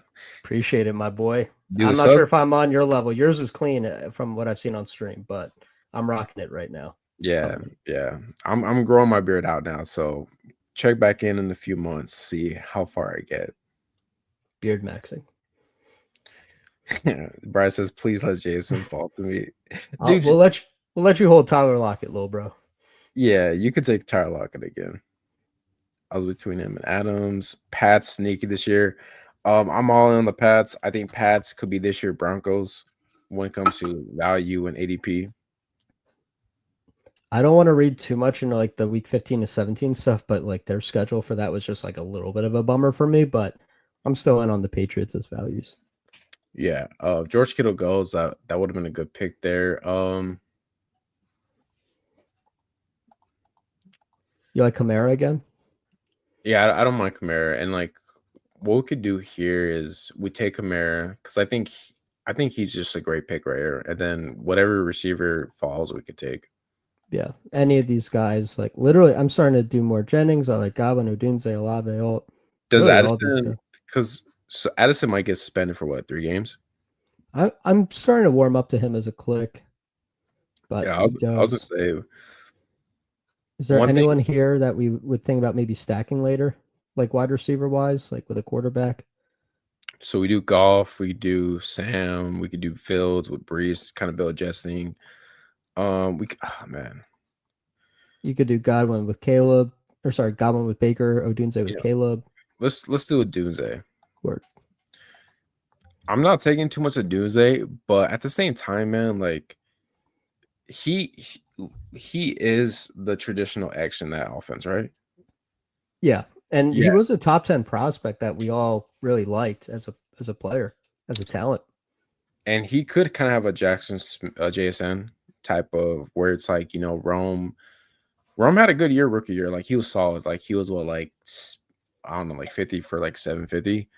But if we're projecting Caleb's gonna have like a uptick year, and then I know you're a DJ Moore fan. I like DJ Moore too, but Luther Burden does affect more than it does Rome when it comes to the scheme. Yeah, So we could see where maybe Rome is kind of left alone as the X, and kind of just builds on what he did his rookie year. 100%. And the thing with the Odunze, like you said with JSN, like a rookie competing with two vets and a Shane Waldron offense, like that's like the perfect correlation of like they were in like very similar situations with the exact same terrible offensive coordinator, like terrible. Like you were seeing all those like stories coming out about like Matt Eberflus was like on the ground like biting his toenails and like he's like sup, and he's like and they didn't like tell him what to study on film, like Yeah. and like that's what the routes looked like. It was like the Bears are all just like kind of they're kind of just all running downfield, and then like Keenan Allen's like freestyling like routes, and it's like what are we doing? What are we really doing? Yeah, So what are we doing here, man? so I'm gonna with Odunze, I'm throwing out last year, and I'm leaning on the talent profile, which is top 10 pick. Yeah, top 10 pick who, was a good prospect, who like I said, like he was a bust from ADP, but like he still showed flashes of what he could be as a receiver. Yeah, when Keenan Allen was out, he would command targets at a high rate. Again, even in a Yeah. poorly designed offense. In a well-designed offense, it's exciting. And I don't think he was far out from Marvin Harrison as what he did. And you have Marvin Luckily, Harrison no. in the third round. Right. And he wasn't competing with the same target competition in Arizona. So yeah. I'll be honest. It feels so good to draft football teams right now, man. Like I've been having a blast the last few weeks. the phenomenon of best ball summer is very real. It's just a vibe. Oh, I love it, bro. It's crazy too because like I stream like once or twice a week right now, but soon I'm gonna be streaming like 5 times a week, 6 times a week. And Sick. yeah, like I'm just ready to go balls deep into that. Just have a good time, man. Like I just want to draft with as many people that want to draft, make fun content and just have a good time. Just going balls deep with 11 of your closest friends in a pod. Yeah, man. Like what's better than that? Hard to think of anything. Yeah, hard to think of anything, man. So we have 2 picks coming up. Caleb's an option. I think Swift and Pollard. We could do a Swift Caleb thing if we want, or Jaden Reed's a follower too. What are you thinking? I'll leave it to you between Reed and Swift, whichever way you want to go with it. Man, that's tough. 3, 2. You know what? This is what we'll do. I want to bet on the Bears. Nice. And the RBs, like this feels really good where we could chill out for a little bit. We'll take Caleb. We'll have that correlation. And then for receivers, we could kind of take some guys that we like.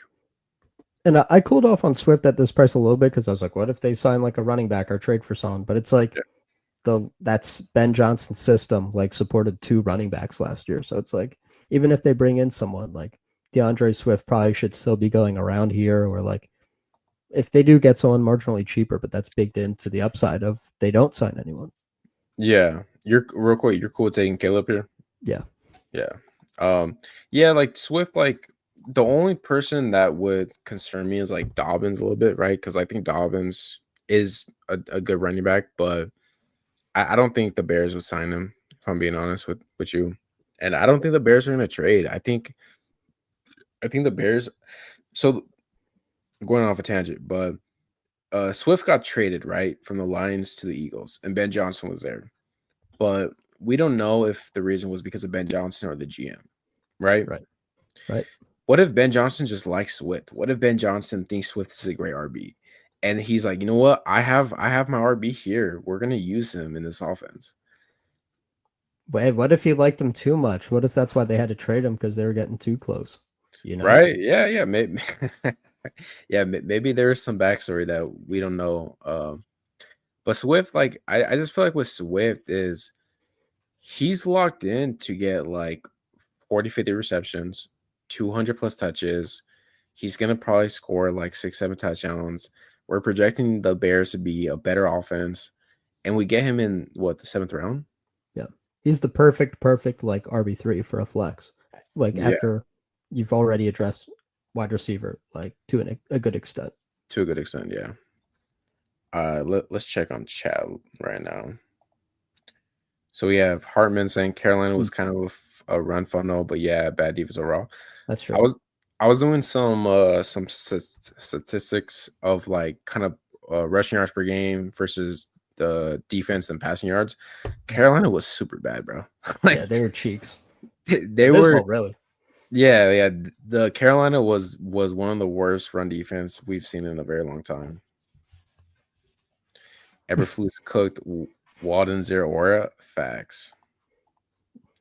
Night drafts are the easiest. Gonna load me up some right now. Let's go, baby.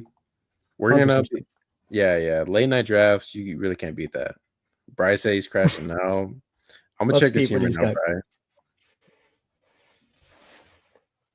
Bro, that's what I'm saying. Like Dobbins, Cooper, Allen, like I keep drafting them, and I'm like, bro, like, am I gonna get rugged from all 3? Like, this is bullshit. Hey, if you were still staying on Dobbins last year, you got paid off on it. So you just gotta believe. Just gotta believe, man. Gotta believe in something. So Boner said he's crashing out. He has a 3-6. Running backs are fine. Receivers. That's a good team. It's a great team right now, but he's gonna wait and have Tyler Show be his like first quarterback. That's his problem. Unstacked. Unstacked, dude. Okay, so dude, I mean, Kyle Murray sticks out. We could do a Knicks Ingram thing. How do you feel about Warren or Tracy? Is that too much? I think we could wait. I think this is my thought process. So we take a value on Bo Nix right now. Okay. I don't mind Warren and Tracy. I just feel like with the questions they have right now and the fact that we could get a You want to do Goff too, or is that too much?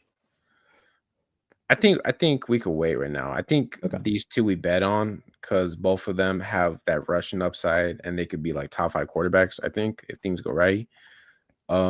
Ingram. Yeah. Don't make me do Marvin Mims, bro. Please don't make me do Marvin Mims. No. We're going to wait for Pat Bryant. That's also why I wanted to wait on Bo Nix, where I haven't been drafting a lot of Bo Nix, but like Bo Nix was good last year, bro. Yeah, he And was nice. so this is how the quarterback price has changed. Bo Nix performed like CJ Stroud last year when you look at kind of like the aura surprise, but we get him at pick 107 compared to pick like 60.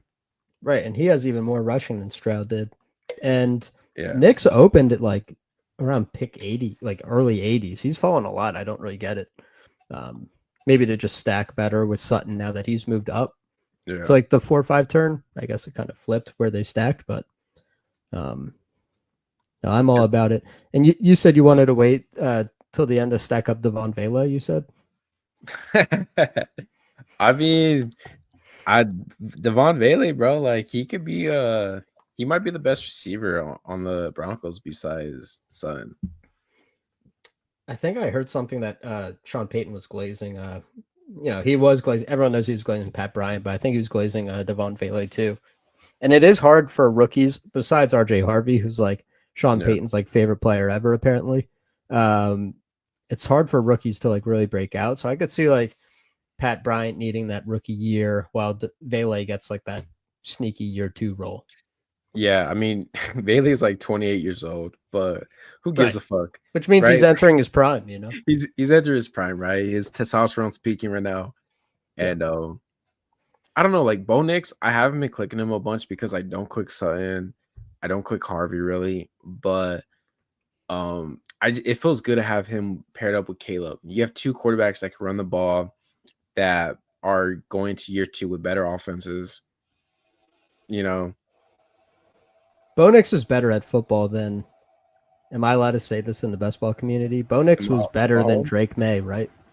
I'm a Pacers fan. I'll let you say that. Yeah, you'll let it slide. I'll let it slide. Yeah, 100%. Bo Nix was. All right, let's check chat. Bonner's version of Crash House Buddy. 100% when it's Michael Penis QB1, that's fire, bro.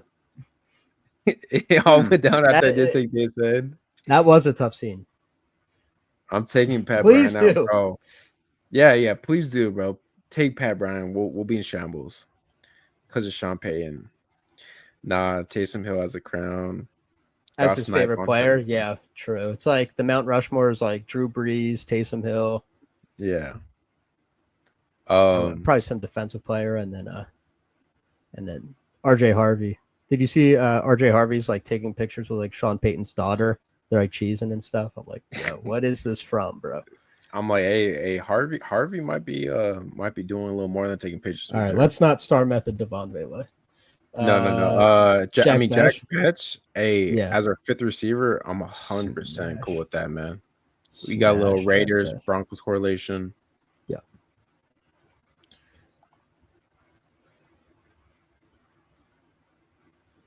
Okay. Any of these? I love Jaden Blue. This year's A-Chan, some are saying. Yeah.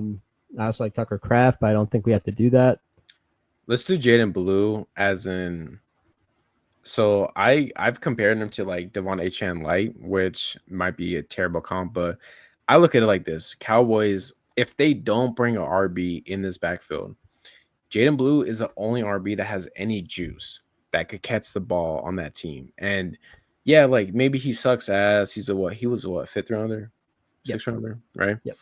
I don't care. Like he at least could run the ball fast and catch passes. I think Javonte sucks. I do. I think Miles Sanders sucks. Jaden Blue, maybe he's a good running back, and you're getting him on the Cowboys at pick 130. They had that report that he was the 3rd running back on their board, and it's like it doesn't matter if that's like totally wrong in reality. If they think that running back's about like perception and the usage, and it's like Rico Dowdle had no pedigree either. He was undrafted, and they rolled with him, gave him 1,000 yards. Bro, people laughed at Rico Dowdle. People were like, "You're taking Rico Dowdle? Like that dude sucks." Right. Those were the Ezekiel Elliott. The Ezekiel Elliott people are the Javonte Williams people, and they're like, "I've heard this name before," and I think it's like, well, the name you heard before is going to have 3.1 yards per carry. So, look, I will preface: I do take Javonte sometimes when he falls like 20 picks past ADP, or if I have Dak. He is a good pass protector. So Javonte could be valuable that, but if I'm trying to win this tournament, man, Jaden Blue, like he just offers something that's different in that room, and that's what I'm okay with betting on. Yeah, and Javonte just had the most cooked rushing stat. Like look at like anything last year, bro. Like rushing grade wise, he's bottom 5 at best. He's so cooked. He belongs in like the 190s. And honestly, I don't think he scores more fantasy points this year. Or I guess the way I'll say it, I think Miles Sanders has more usable fantasy weeks Than than Javonte if they don't sign someone. I wouldn't be surprised. I think week 18, Miles Sanders had like a 25-point week, right? And like he popped off. Damn. Week 18, I was probably crashing out. I forgot what happened, but yeah, all my teams were like dusted, and I was like, fuck. I was like, fuck football. Let's check chat. I'm not drafting any rookies. I mean, it might be plus CV. Okay. Rico Dowdle later is straight up better than Javonte. Yeah, I actually agree with that.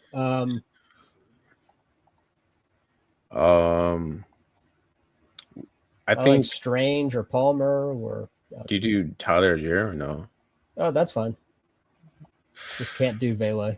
Woo! No, dude, we got an unstar method. Unstar method, Pat Bryant. Now, go now, bro. Unstar method, bro. No more Dylan Sampsons, bro. Too soon. God damn it, bro. God damn it. Bro, star method is so cooked. Don't worry, we can get Amari Cooper and make up for it. All right, guys. We got Devon Vele. We're getting unique here, guys. We're getting unique a little bit. We're reaching up for Vele. You know what? Fuck it. Because who will we take? Do not take Pat Bryant, bro. Do not take Pat Bryant and crash out, bro. I thought you were fuck this draft, man. I'm sick of this shit. Well, we got the stack. Got the stack. Okay. What we'll do is let's wait on tight end. I'll say Dobbs or Tyler Algier. Who do you want? Let's do Dobbs. Do we miss that pick too? Fuck bro, it. you're cooked. You're cooked with the star method. I'm cooked with the star method, guys. I gotta work on my finger game faster because this. Wait, talk about look. Yo, what the? Is he in the chat? Yo, Pat Bryant just goes 20 picks ADP. Bro, the solidarity, I respect it, man. Respect. Imagine we sniped him on Vele. Yo, he might be crashing out harder than we did. That's insane work. This is. I feel like I'm in a fever dream. I don't like making excuses, but I am a couple IPAs in right now, so I don't know if that has any influence with it. But type shit. Oh, but fuck it. This is our team, guys. We have a 2-5-6-1. We have 2 stud quarterbacks. Our RB room is sexy as fuck. And like our receiver room is fine. We have Vele. Yeah, he's 55. Bro, I'm not even kidding. I think Vele's totally fine there if he is their wide receiver too. Yeah. Hey, we're just projecting the future. His voice went up 3 octaves. Yeah. Yeah. Oh Jesus, we're crashing out harder than Boner. Type shit. Okay. Of course, he takes Brenton Strange. Good ass pick. Harbor says time to hit the plane. Honestly, man, if I wasn't streaming this, I might have just hit that plane by now. Damn it, Bobby. I like Eckler, Dado. Yeah, those are 2 RBs I'm trying to get on more. Eckler's really sick, I think, Loki. The Eliminator, no, this is a BBM. Actually. No, this is BBM where you have to get everything right. And all right, Sean, if you didn't see it, we got hit with the famous star method, which I'm actually okay with because I think every streamer has to get hit with the star method at least once. So I'll take Devon Vele at 155. That's your initiation to like the cabal. Yeah. Whenever you become a streamer, guys, you have to do the star method live. Right. It's like pledging to a fraternity. You got to get hazed. Wait, he says, "Yo, what the fuck? My name is Sean F." What the fuck? Yo, we got a couple Sean's in the chat. WW. Yo, what's up, Grandpa? How you doing? Yo. Bach was gaming there. This is okay, guys. So right. Time to lock in. All right, let's lock in. Star method, Keenan Allen, because I think we still need the little wide receiver. Okay. Or are we at So one tight? We're at one tight end. I like Gasecki. I think he's How a good do you guy. feel about Mason Taylor as the wide receiver too on the Jets I with prefer our Brees Gasecki. Hall bet? Man, I'm fine with Gasecki if you want to do that, but okay, we have a Jets thing going. let's go Gasecki. Let's go Gasecki. Okay. Gasecki, I think is if you look at Gasecki, do call like 60 balls for 655 yards, but he had only 2 touchdowns, Yeah. and they signed him to a good contract. I think he's the clear number 3 option there. If he gets like 5-6 touchdowns, he's a smash. Do you want to make this a 3 tight end team? I think we could do 2, Okay. 5, 8, 3. Okay. Yeah. Keenan or Yeah. some sharp people today were tweeting about how like what we were saying, like, yeah, like why is he going here? Like why? You know I get everyone's out on Amari, but put Amari to the side. Keenan Allen was nice at the end of last year. Keenan Allen was good. Like Keenan Allen's still a good receiver, and I don't know if he's waiting for a maybe injury to open up. Maybe Steelers, are like, hey, once we get Rodgers, we'll sign Allen too. Yeah, a I team don't like know. the Jets could be like, hey, like let's see what happens with our room. The Saints are in play. I think the Chargers are still in play. A lot of these guys, like the perfect example for me is 2 years ago, DeAndre Hopkins waited till July, and then he had 1,050 yards. So, Oh, that's a good point. Yeah, Keenan Allen, like, sorry, excuse me, but one thing with free agency guys, people don't like to draft players that aren't on teams. So like, there could be major discounts. Like, let's say Dobbins did sign with the Bears. Dobbins is gonna rise up probably like 50, 60 picks, right? Like easy. Like he would go easy. I still think Dobbins is gonna sign with the team, man. I do. I think it's just that fear of where it's like we don't want to waste a spot on a dead roster player. So that's why we avoid them. But like in my mind, it's like Allen Dobbins are gonna sign. We just well, gotta be patient. if Keenan Allen and Amari Cooper don't sign, I'm going to have a dead roster portfolio. But Yeah. You'll be the only guy with 500 teams that have a dead roster spot to begin the season. bro, I'm still like post draft. I'm at 65% Amari right now, bro. You know what they say, just if it keeps dipping, just keep buying. Exactly, Right? bro. Hey, the stock market a couple weeks ago, not to get political, it was down a bunch. But you buy when it's low, man. You don't buy high. You buy the Buy blood, when you it's sell the low. green. So right now it's very bloody for Amari. Just keep buying, bro. It gets That's all I bloodier by the day, but Yeah. Sean says, Ayo, nah, what are the odds? So we do have 2 Sean F's in the chat. He said, nah. W Sean F's. Yeah. W Sean F's in the chat. Are you Juwan, is it Juwan or Juan? Am I making a Jawan. mess? Juwan Johnson, he kind of feels like he's he could be the locked in 2 on that team, right? With the rookie quarterback. 100%. Can we scroll down just to our running back receiver room just for a little refresher? See where we're at. So we got these and these. So I mean, I think receiver for sure, and then tight end, but we'll see.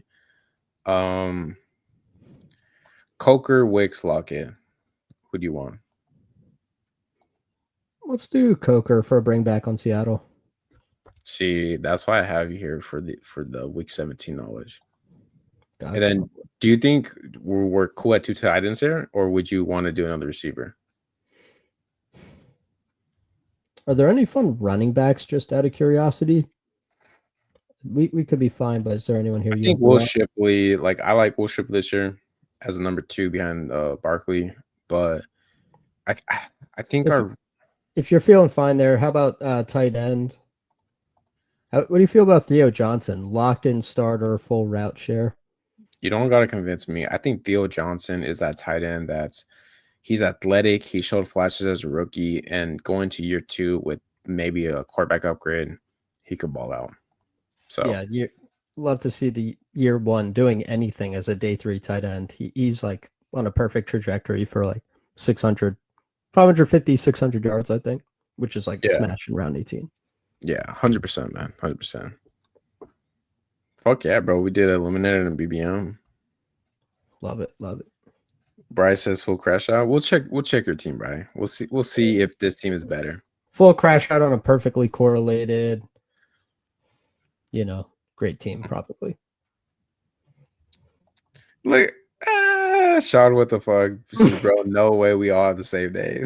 Yeah, we got mad Sean's in this bitch. Dude, it's nothing but Box and Sean's in the chat. That's crazy. This is the world we want to live in, ideally. I mean, it's all coming true. I'm cool with Sean's, man. I welcome Sean's. As long as we got enough Box, we can have some Sean's. Yeah, facts, bro. There could never be enough Box. Even Pat, shout out Pat. He went full Box. Boner Brian, the quarterback room. My guy.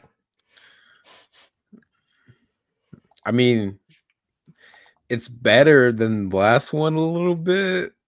Is it? Choices are being made by I respect it, man. The thin quarterback. Yeah. Who's to say, Sometimes 4 quarterbacks win tournaments, sometimes 2. Hey, let it ride. Okay, let's But I would say maybe add a third there, in my opinion. In the opinion of someone who's never won anything, maybe add a third. All right, so let's go over our team, guys. We have a 2-5-8-3 build. Kayla, Bo Nix. I'm cool with stopping at 2 there. No issues. Brees Hall, Kamara, Swift, Blue, Algier, fun RB room. Brown, Smith, Rome, Jack, Star Method, Vele, who might be the skeleton key for us this year. Keenan Allen, Coker, and then 3 tight ends, Ingram, Gasecki, and Theo Johnson. To shoot you some bail on Vele, though, ADP after 150 doesn't matter. I agree with that. Yeah. I mean, honestly, you could take whoever you want. So you can actually take whoever you want there. Vele at 155 feels better than Vele at like 62. So more fantasy points this year, Devon Vele or Quentin Johnston? Who goes there? Give me Vele, man. Fuck QJ. Fuck QJ. He's a bitch. Trey Harris season. Sending QJ straight to the cuck chair. Yes, sir. And then let's check Bonus Brian team real quick. What's happening with my mans? Is this the second time he crashed out? Yeah. Back-to-back crash outs for Boner Brian. So Boner Brian goes a 2-5-8-3 build. CJ Stroud, Matthew Stafford, Bijan Taylor, Hampton, Zach, and DJ Giggins. That's sick. That's a great RB room. You like the hand cucking with Giddens and Taylor? I don't like hand cucking too much, but like, I mean, if you tell me a story where like, let's say Taylor misses week 15, Giddens goes off, and then Taylor's back, then like, exactly. I'm cool with that, right? Like, it's so cheap for Giddens that it's like, yeah, like I don't think it's that big of a deal. I agree.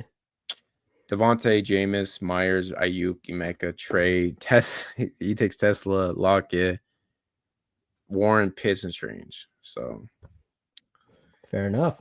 Yeah, I like to see more than the last team, I think. No, I fucks with it. I would just like make Isaac Tesla like a quarterback with the job. Was there even any quarterbacks? Hey, there's always Tyler Shuck. Yeah, you can never go around with the Tyler Shuck, man. Or even Aaron Rodgers. So, well, that's that's the BBM with the Vele. Let me actually type that in real quick. Yeah, star method. Yeah.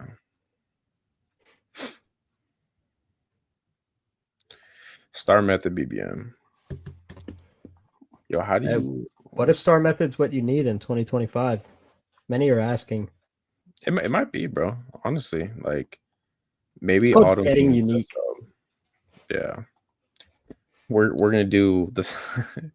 Well, I'll look back at this week 14 star method. Vele with Sus. Perfect. There you go, guys. Well, Sus, I appreciate you coming on, man. I truly do. Thank you so much for everything. If you guys don't follow Sus on YouTube or Twitter, it's in my description. Go check it out. Great guy, knows ball. Gonna be on this show a lot more going forward. So once again, I appreciate you, man. Appreciate you having me. It's always a blast. Have fun with the rest of your show. I'll be watching. Appreciate it, man. I might see you in the Best Ball Streets too right now. Yes, sir. Have a good one. All right. Take care, buddy. All right, guys. Let's see what's up. So you were taking a third quarterback. Okay. QJ over Trey. I don't know about that one. Was moving Dart over Show and forgot about limits. Bro, you got to fix your limits, man. I hope Jennings are on all those teams. They're not, but we might be drafting a Jennings this draft. Yo, what's up, Who-Mans? How you doing, bro? All right, guys. So we're two drafts in. We had Sus. Was a great 2 drafts we did. Gonna be bringing in first time on the WTF stream, Chris the Candyman. What's up, player? How you doing? What up, Nick? I'm doing great, man. Better than ever. Getting better every day. Just out here in these streets trying to draft some winners. How you doing, my man? I love that, bro. I love the energy. And same here. I'm trying to draft winners, but I don't know if you saw me and Sus. We had a star method right now. And we took the Von Vele at pick 155. No, Vele. You know, we have a Bo Nix thing going on, so I had some Broncos K'd up. It happens. You know, a couple IPAs in. So there you go. You know, motor functions, 20-second drafts, things happen. But yeah, we did it. We did our best. I've been there.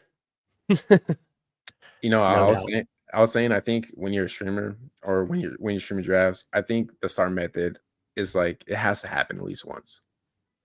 Yes, yeah, that's kind of like a baptism to an extent for best ball bros. It's like everyone can show off the one time it's like christening a ship. It's like at that time I took X player or Y player with the star method, and it ruined my team. And maybe the team makes it advances, and you're like, holy shit, this team's advancing with a pick 150 Vele. And sometimes that stuff can happen. So you never know. Yeah, you never know, man. Maybe Vele is the guy you need, right, to catch you there. And week 16, week 17, he goes off. So we'll be seeing. So, but I have a couple questions for you, man. Yeah, you're in the streets. I see you in the streets daily. By the way, check out Chris the Candyman, aka Fantasy Football Garage. I see him like almost every day live. He's posting good content on Twitter. Like, go check him out on YouTube, Twitter, description. It's in my description for YouTube. Appreciate that. Of course, man. But how do you feel about the Best Ball Streets, about the Eliminator? You know, are you in the groove right now? Like, kind of talk to me what's going on with that. Oh yeah, definitely in the groove. Definitely feeling good vibes from the Eliminator. It is the ultimate we're all going to lose anyways tournament, because if you look at the data, odds are you don't even make one team to week 9. Whoa, really? You know, if you max this thing, and I'll pull up. So let me go. I put together some numbers on a Twitter thread that I've got pinned right now in my profile. So I'm just going to refer to that real quick so I can get my numbers straight.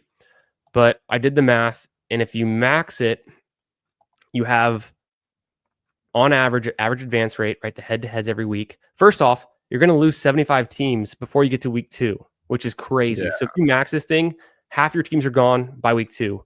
Then another half your teams are gone by week 3, on and on, right? By week 5, on average, you should have 9.5 teams. By week 9, there's only a 50% chance you even have one team if you max. And you don't start making any money if you max until week 12. So you have to get lucky and hit heads 3 times in a row, coin flip, after week 9. Actually, going into week 9. So week 9, week 10, week 11, you got to hit 3 heads in a row on a coin flip just to get to week 12, where you then make your max back in a little bit. The fun part is if you make it to week 12, which only 96 teams in the tournament will, only 96 teams out of the total entries is 196,000. There'll be 96 teams left in week 12. It's going to be the ultimate showdown, a top 100 going on from there. And every week you advance past week 12, you're doubling your money. So you'll go from $2,000 in week 12 to 4,000, and it goes pretty quickly up to like 8. And then I think it goes to like 20. And then if you make it to week 16, I'd have to look. But if you make it to week 16, you're a top 6 team, $50,000. So that's the big jump.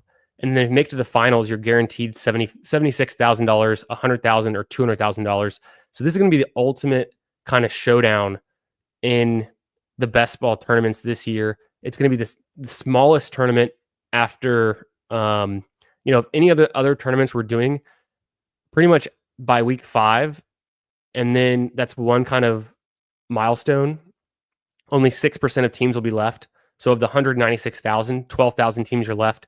And then so that's week 5. Then in week 9, so right after the bye-pocalypse is in week 8, right? There's 6 teams on bye. Mm-hmm.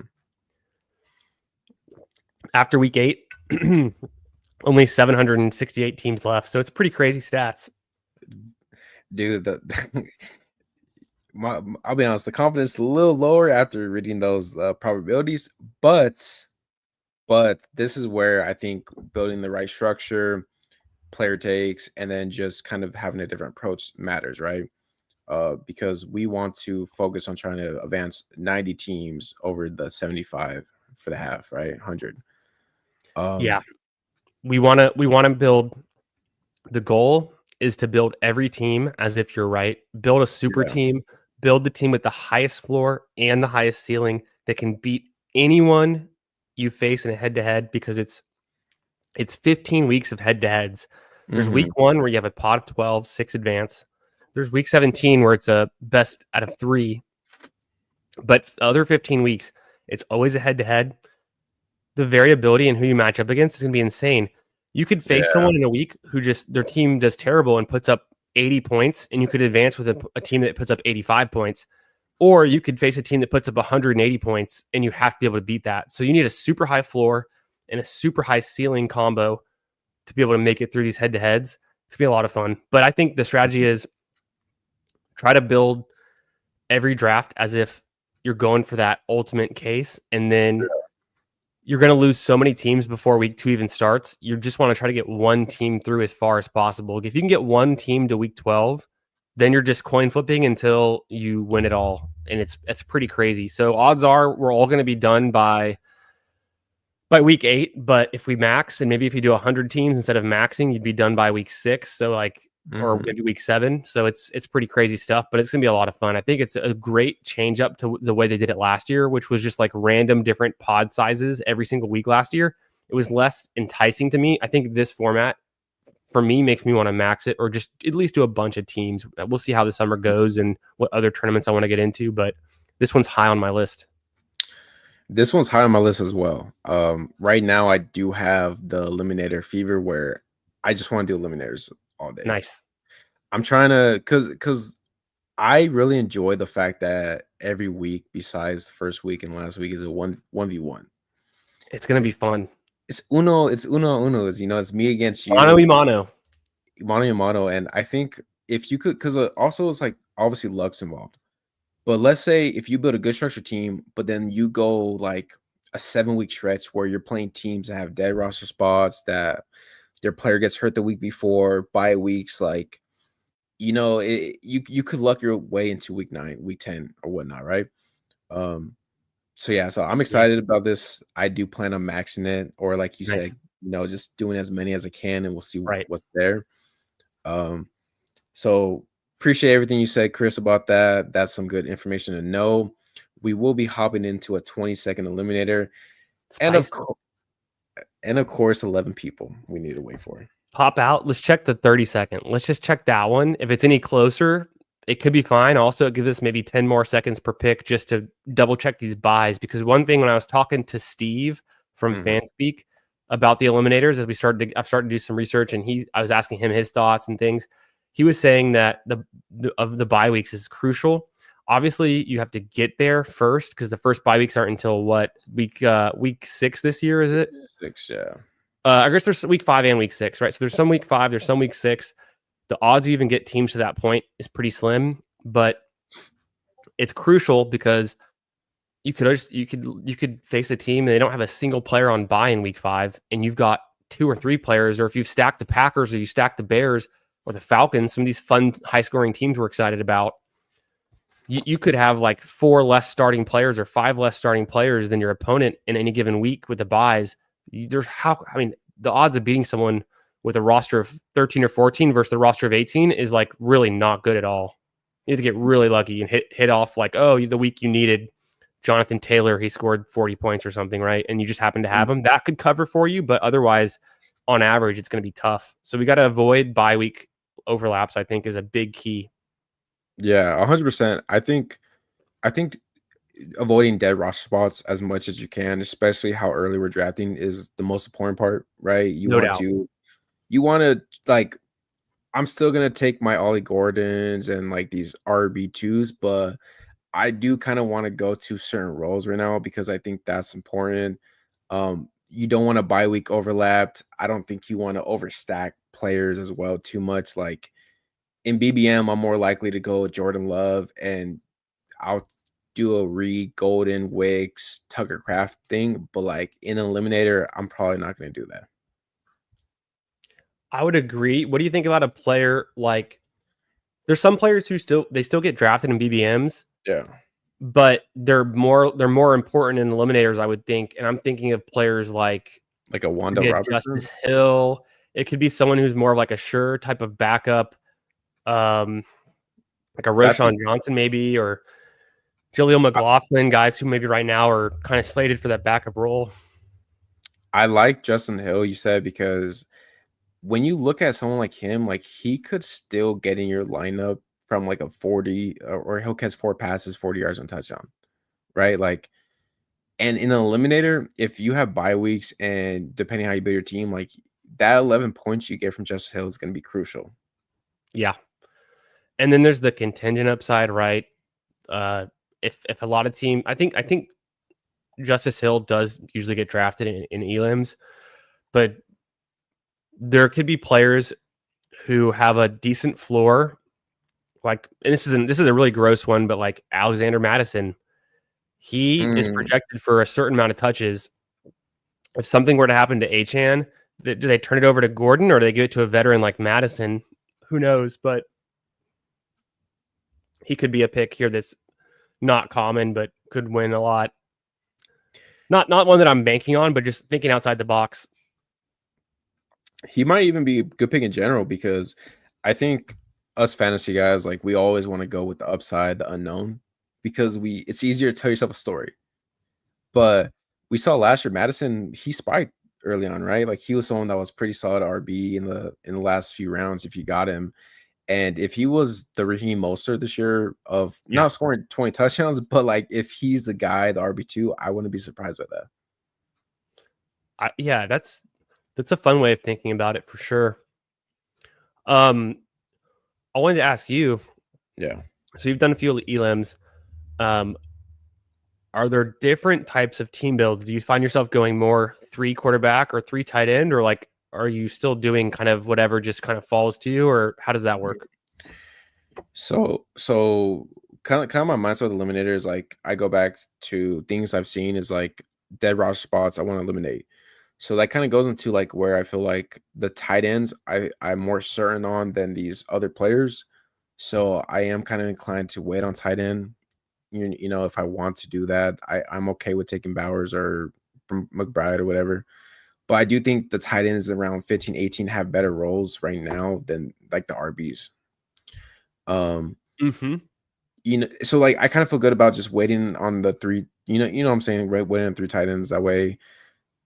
I've been prioritizing RB earlier in the first few rounds because if you look at BBM, like Bijan goes at what, like 1.234, right? In Eliminator, he's around the same. But like when you look at like Alvin Kamara, In the BBM, he goes like round 6, or he'll fall to like mid late. In here, he goes like late 4th round. Yeah, he's a really good high floor player because of the touches, right? He's always had the touches. If he has a season where the touchdowns spike, he's had that before in his career, he's really valuable. He is, but it's just I think I like building my teams where, because the receivers are going to fall in value. So there's like, I'm cool with taking some of these rookies that fall maybe a round or a round and a half compared to like other contests, because you still need to get that upside if you want to advance. You know what I'm saying? Where it's like, like last year, like I use like Brian Thomas was probably one where I think a lot of people were like, who knows if he's good or whatnot, but like you're taking all these receivers over him. But like if you took Brian Thomas last year, he smashed, and he he's a first rounder now. So I still want to take some of these receivers that have upside, and now you get them at a discount. And I think maybe we can use that to our advantage, where we know that the running backs get pushed up a little bit. You then can kind of build on a base of maybe 3 really solid running backs and try to flex one of them more often. And then later, you have to have the assumption that, like, if we're going to take a guy like Matthew Golden or someone like Luther Burden, that they do hit. They hit immediately. They start catching 6-7 passes a game on average from week 1 on out, and they're just really good. And it's like, dang, everyone missed that. Like, this is the Brian Thomas Jr. of 2025, and he was going in the 7th, 8th round or whatever. So I think if that could be, or I guess like 6th, 7th, 8th round, that kind of range. We just got to take some wide receiver swings on either the situation's changing, or whether it's like a rookie with upside, or maybe a second-year guy. I think I've seen Keon Coleman going a little bit higher in the eliminators too, and people maybe interesting. Maybe that's because they're like, oh, you could take a step forward, and they kind of feel like they need that upside versus I don't know why, but like a BBM, people seem to just kind of be more neutral on him. And then let me think of another player that I've seen go higher. Let me ask you this, like in a BBM, Trey Harris goes over Trey Harris and Higgins go over Coleman, right? But in an eliminator, Coleman, I know he goes over Trey Harris. I don't know about Higgins, but does that change for you between the players?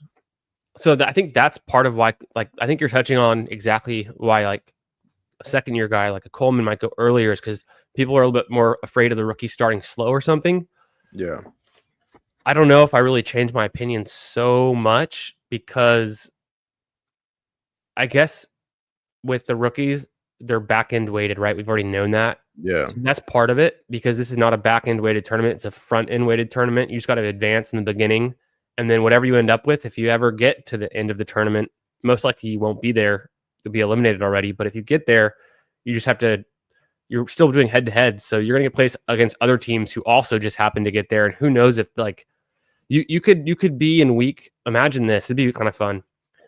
So you're leaning into the non-rookies a little bit more, but you get to like week 12 and then you advance. You're like, wow, I made it to week 13, and you're facing an opponent who their quarterback just got out for the season in week 12. So like they still advanced to week 13, but like, let's say that Dak goes down again or something. Then all of a sudden you're randomly in a pod with one other person who only has like one quarterback or no starting quarterback. Like, you're in a great spot. So there's going to be a ton of pod luck, just like random variability. So I think it makes sense to go deep at the positions to avoid the injuries from just tanking a team, because you never know. You could be in a spot where it's like you're riding on strong, and then your starting QB gets injured, done for the season. And if you would have had a third QB, maybe you can continue to get lucky and face another opponent who doesn't. Like, if you had a 3 QB build, I'm just thinking, and like Dak's your second QB, and someone else stopped with Dak at 2, and then Dak gets injured, you get, like, if he does really good this season, and a lot of Dak teams are advancing, but then you get further because you have one more QB to carry the torch kind of thing. Because in these head-to-heads, it's only one person. You don't have to beat a big room, so anything could help. So that's something that I think I'm just in the back of my head. I'm like, how can we draft this different than a BBM? Like, I don't think you just stop with 2 QBs just because you got an elite QB and then one other guy. I think you really have to be strategic about covering anything that could happen with injuries too. 100%. I think you make a good point. As you see right here, this is what Sus sent me. Nice. Where this was the finals of last year's eliminator. And you see that 3 QB teams had 65 compared to 2 QB teams 47. And there's even 4 QB teams that made it to the eliminator. That's So interesting. very interesting. So I think that kind of shows you a little bit where even there's teams with like maybe, like Allen or Lamar, they still had a third QB that maybe helped prop them to that. And you see right here too is like, I think when you ask me about if I want to go like elite QB weighted on 3, the ADP for some of these QBs I think are just really good values. Like if I could go Kyle Knicks. Murray, they had Kyle Murray, Knicks, and Knicks then last year, I'm saying, like, that's like even on an Allen team, it's like Allen, yeah. and then you go Young, but then you go Knicks. Knicks hit huge, and maybe he doesn't hit your lineup all that much because you have Allen, but it's like it's the payoff from a Knicks hitting late is so much better than just one more wide receiver that doesn't actually hit your lineup. Exactly. Yeah, because you're probably taking a receiver that probably maybe gets you 6 points, right? Yeah. But Knicks goes for 30 points while Allen had his like 15-point game, and that Yeah. helps you get it advanced. And if you see the list right here, Mayfield, he went late and he smashed. Daniels was a later quarterback. He smashed. Knicks was later. Bryce Young had a stretch where he was putting quarterback 1. Yeah, the end of the season, right? Right. So like that's kind of my thought process on even if you go elite with like Allen or Lamar, you could still tag on maybe a Jackson Dart who I has love that, right? Or you could kind of weigh on quarterback and target, like I said, Murray, May, Tua, kind of get that 3 QBs. And I think that's really sharp. I've thought about this too to an extent, and I'm trying to think because it's not just a late QB. It can be pocket passers could still pay off. Like obviously, a late Mayfield pays off. yeah, Young is not necessarily a big rushing upside, but the younger guys typically run the ball a little bit more, scramble a little bit more. yeah. But I'm trying to think like who is in the mold of like a Knicks. And the only one, I mean, I don't think there's any of them that are going to start the whole season and have the rushing upside like a late QB right now. Dart, I think probably starts halfway through the season or something, but he typically has been regarded as having some rushing floor, some upside. Yeah. Then you have guys like what about Shuck. Anthony Richardson? Or I think Anthony Richardson's sharp and it could be a good pick in this format, especially because of the spike weeks. It just sucks that if like they benched him and they brought in Daniel Jones, that Richardson doesn't come back in at a later time. So that's hurt. That kind of could hurt you. But with a guy like Shuck, the other part is like, is his like floor and his ceiling both low because he doesn't really run the ball? And even if he's starting every game, if he's only 12 to 14 points a week, like, is that even worth it? So that's where I'm like, I don't know. It could be good, but I think the difference between his profile and Bo Nix is like at the same price as Bo Nix last year. Shuck doesn't necessarily have the rushing upside that is so captivating. So maybe Shuck's a good pick, maybe not. I'd have to think more through it a little bit. A guy like Daniel Jones could be a big upside because we know he can run the ball too. 100%. I'll say this: I'll always take Dart over Shuck, no matter what, just because of the rushing upside, right? Yeah, me too. And like you're betting on like Dart was a first round quarterback, Shuck's a second rounder. I don't know. I think we get involved where Shuck he's the starter. He's gonna play 17 games, but how valuable is that?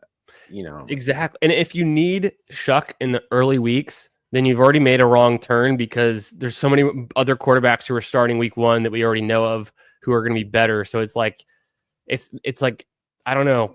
I'd have to, the other part of it that I haven't really gotten too deep into and I wanted to ask you about is like the strength of schedule stuff. I've seen a lot of people post Las Vegas, like over-unders and lines and stuff for games.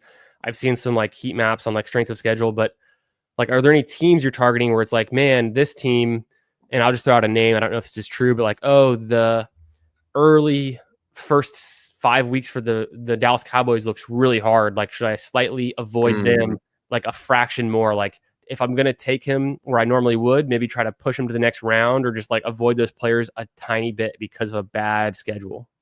Yeah, I think that's a great question. I was week 1 brain like a couple days ago. I was like looking up models like, hey, like Tony Pollard and the Titans play the Broncos, the toughest run defense. I don't want to take Tony Pollard because he's gonna suck ass. But then I was like, well, I mean, it's every week's kind of like the same, where it's like, yeah, like let's say week 1, I avoid a player with a tough matchup, but then week 2, they have the best matchup. Sure. It's like it's give and take, but I'll say this: when it comes to strength of schedule, I think when it comes to like the whole season, I pay Yeah, a little more attention. Like the 49ers, they have good schedule, right? they have the easiest schedule from what people are saying, right? So it's like, you know what? Like, the Patriots, some people are saying maybe they're this year's Broncos, right? Where Drake May takes a step up, the offense is better than expected. So I do look at that a little bit. But I don't really bring too much into it. Like it It's matters hard to to know. me. It's tough because like Broncos last year, people probably avoided, right? Or it's just we don't know, man. Like we try our best to project and guess, but I just feel like there's a lot more things that are more important to put your focus on. And then if you get lucky and you do draft more Patriots than the average person, and they end up being like a top 7, 8 team, cool. But like I'm not gonna try to project that too much. I think that's a good call. It's really hard to know this far out what's going to be happening. We could find out 2 months from now that a defense we thought was good trades away a player tears his ACL in the middle of practice, another player has another season. Like things happen, and the depth can quickly change on a team. Rookies end up not panning out, not becoming starters, losing a job to a veteran who's not that good. There's a ton that trades can happen. So I think it's better just to try to build a sound team, avoid the buys, have some depth, take good players, go for the high ceiling and the high floor. Consider the schedule, consider the matchups, but Yeah. not like just right out, like flat out avoid or fade teams because their schedule's hard or something. Like who knows? Yeah, I like to use those as like tiebreakers. Yeah. Right. Like if I'm in the 6th round and I'm debating between like let's say Waddle or Chris Olave, but I noticed that I took Mike Evans earlier. I'm like, you know what? Like week 17, Bucks, Dolphins, let me get Waddle instead. Yeah. Right. Yeah. It's fun. Yeah, that's a fun one. Also too, I just think the eliminator too, I think it's the most random contest because we've never had a structure like this. So there's no data to really kind of show you exactly what the way to build it, right? Yeah. It's It's way going to be different. interesting looking back in 8 months, and then we'll see, or however many months it is. It's going to be like, January or whatever. We look back and it's like, dang, actually, in these head to heads, it was like the most plus EV to have 4 QBs. Who knew? So I want to have Yeah, some random wild teams too. for sure, for sure. Especially if you're doing like 100, 150.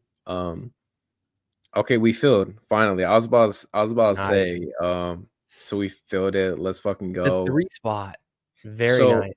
so this is kind of what I've noticed too is like in my opinion, I think for me, Barkley Bijan has to be one of these picks just based on how I see the running backs moved up way earlier. Hmm. But Hmm. but how are you treating the RBs? Are you moving them up in this contest? I think a little bit. So like I have Barkley and BBM as my 4th overall pick, but I kind of toggle him between 3 and 4 because I don't want to miss out on him completely. Yeah. In this format, I think I put him at 1. Um, and then in my own ranks, I actually have Gibbs ahead of Bijan, Okay. just for the ceiling play and it being on a slightly better team. I think the Falcons are moving in the right direction though, and I like Penix Jr., but there's some more consistency with Detroit. And then I think I've looked at the numbers.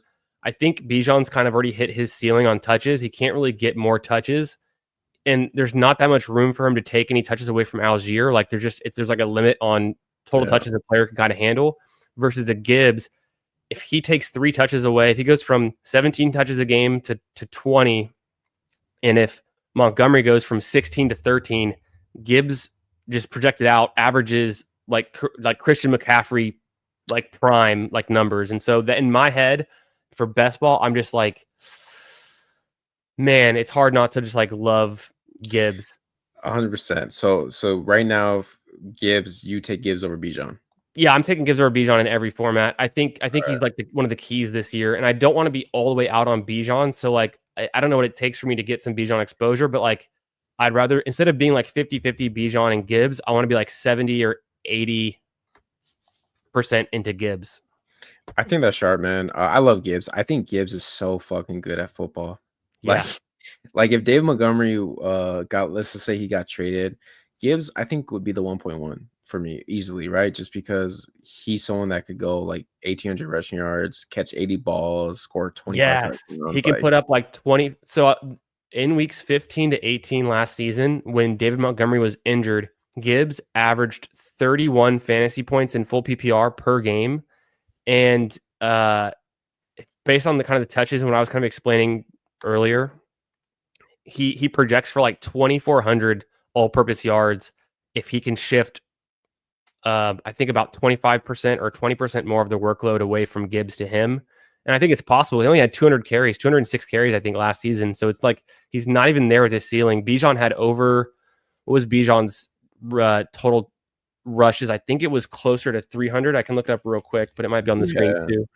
Yeah. So Bijan had 300 rushing attempts, 304. Gibbs only had, I think it was 206, but it was, no, it's 250. So a little bit higher than I was saying, but the gap is still 50, right? And that's like 2 or 3 per game. That's like 3 per game. You know what? And two, the thing with Gibbs too is the difference between him and Bijan is like he has that 80-yard touchdown game breaking ability. Bijan doesn't, right? Yeah. So like even though Gibbs projects for lower maybe volume, if David Montgomery stays healthy, he still has that ability that's gonna be the spike week upside and pass catching. But and don't get me wrong, I love Bijan. He's a Longhorn. I'm a big horns guy, and like I think Bijan's so good for fantasy. I just see outcomes where Gibbs is the 101 next season, and I don't know if Bijan gets there without just like hitting all the way. So I like Josh Jacobs a lot. I'd probably go him, and then we're solid with 2 running backs. We can kind of build out with that double anchor. Honestly, this is like my best case scenario on building a eliminator team because we get 2 RBs that go how I would value them in a BBM, and then we just take the receiver value because if you look at the ADP, like I don't know if you're a Travis Hunter guy, but like he goes like a whole round later than yeah, I love Travis Hunter. So I'm in on T-Mac. I'm in on Hunter, even for eliminators. Yeah, because like eliminators like people like you got to play floor, but like. Which I understand that, but I think you play the floor by more the later rounds, not as much as the early rounds, right? Where it's like it can Travis, be both, yeah, it could 100% be both. But it's like if Travis Hunter, let's say if Travis Hunter is anything close to like let's say a Jamar Chase type of player where he's just that good, yeah. The fact that we could get him as like our first or second receiver, you know how much that helps us going forward for the whole year. I think the bearish case on Hunter is people are still afraid. What if he only plays 60 or 70% of the offensive snaps? Yeah. So that he could have some dud games in that case, but I just think he's so talented. Like I still want to bet on him. And I do think them cutting Gabe Davis matters because they're like, oh yeah. It's like, hey, like, okay, real quick, who do you like here? I mean, do you take one of the quarterbacks? Do you go receiver here? Marvin, I think we could easily go with either JSN or we just take Allen or Lamar. So I'm good with any of those 3 picks. What do you think? Let's go quarterback. Do you have a preference between the two, Allen or Lamar? I slightly lean Lamar, so I would want to take Lamar. Let's go Lamar. It's a slight lean. So I have Lamar ranked ahead of Allen, but like I don't want to fade Allen either. Like I said, so like I go back and forth. I think for this team, we have Lamar, so a week 7 bye there. With Jacobs a week 5 bye, and then with Gibbs a week 8 bye. So we want to kind of strategically not put too much draft capital on players that are also in those bye weeks, and then we don't worry about as much about the buys later on. But like early on, you wouldn't want to like have like your top like 3 of your top 5 or 6 players all on week 5 bye. That just sounds like a disaster. It just sounds like you just like sure, like let's say if you play the game where you have like 6 guys on week 5 bye and you get lucky in advance. I don't want to play that game. Like I just don't think it's smart because more likely or not, you'll probably have injuries or dead roster spots plus the 5 buys. So yeah, I don't want to kill a super fun, good team that has a lot of good players that I love just because I wasn't like aware of the buys enough to like get them past week 5 or 6 or I guess week 6 is easy because there's only 2 teams, but it's really, you got to focus a lot on week 5 with the 4 buys and then week 8 with the 6 buys because those are the first 2 bye weeks that are a lot of teams and not that many teams are going to make it past week 8. So like I think if you can focus on not stacking up too much in week 5 and not stacking up too much in week 8, you'll be good. So do you think, because there's 6 teams with week 8 buys, do you think it's sharper to avoid the week 8 buys than to kind of go into that?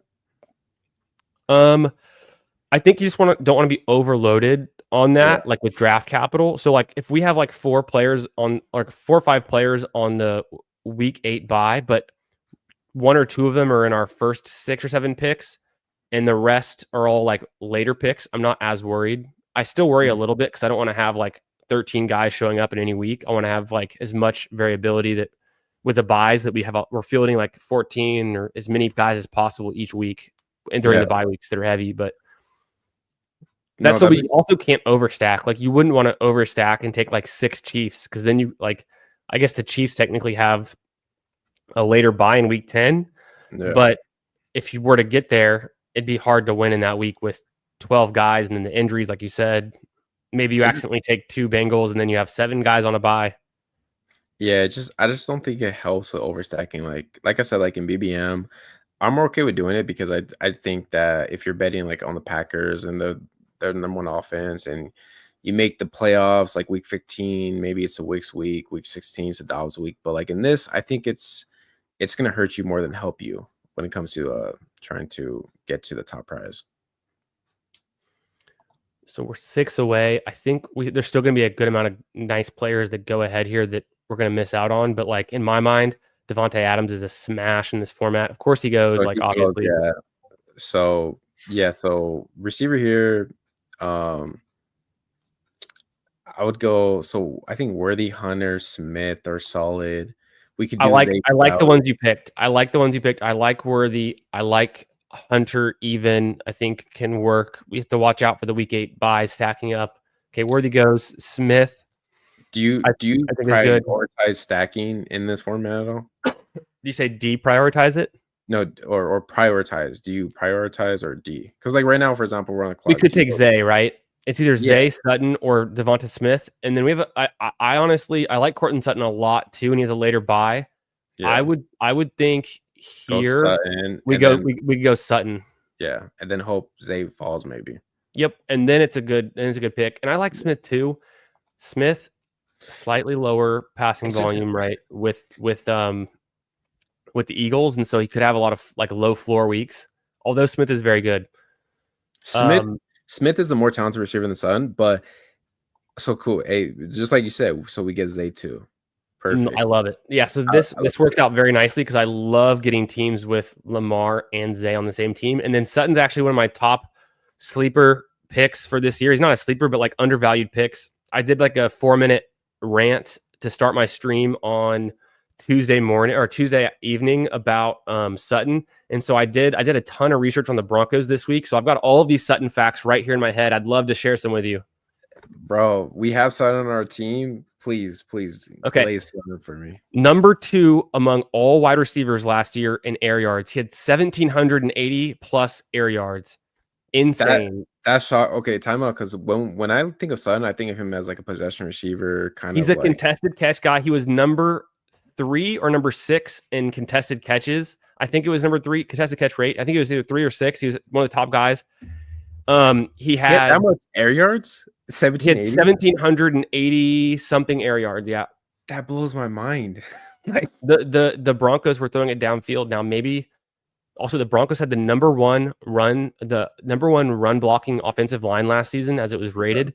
It's going to be good again this year. Now with Harvey, they might run the ball a bit more. The defense got better with Jahdae Barron going to them in the first round. They're getting their secondary is getting better. So maybe it's more defensive. Maybe they're running the ball more. Maybe they're winning more.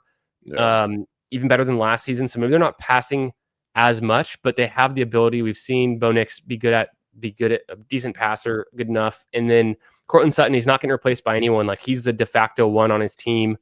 Yeah.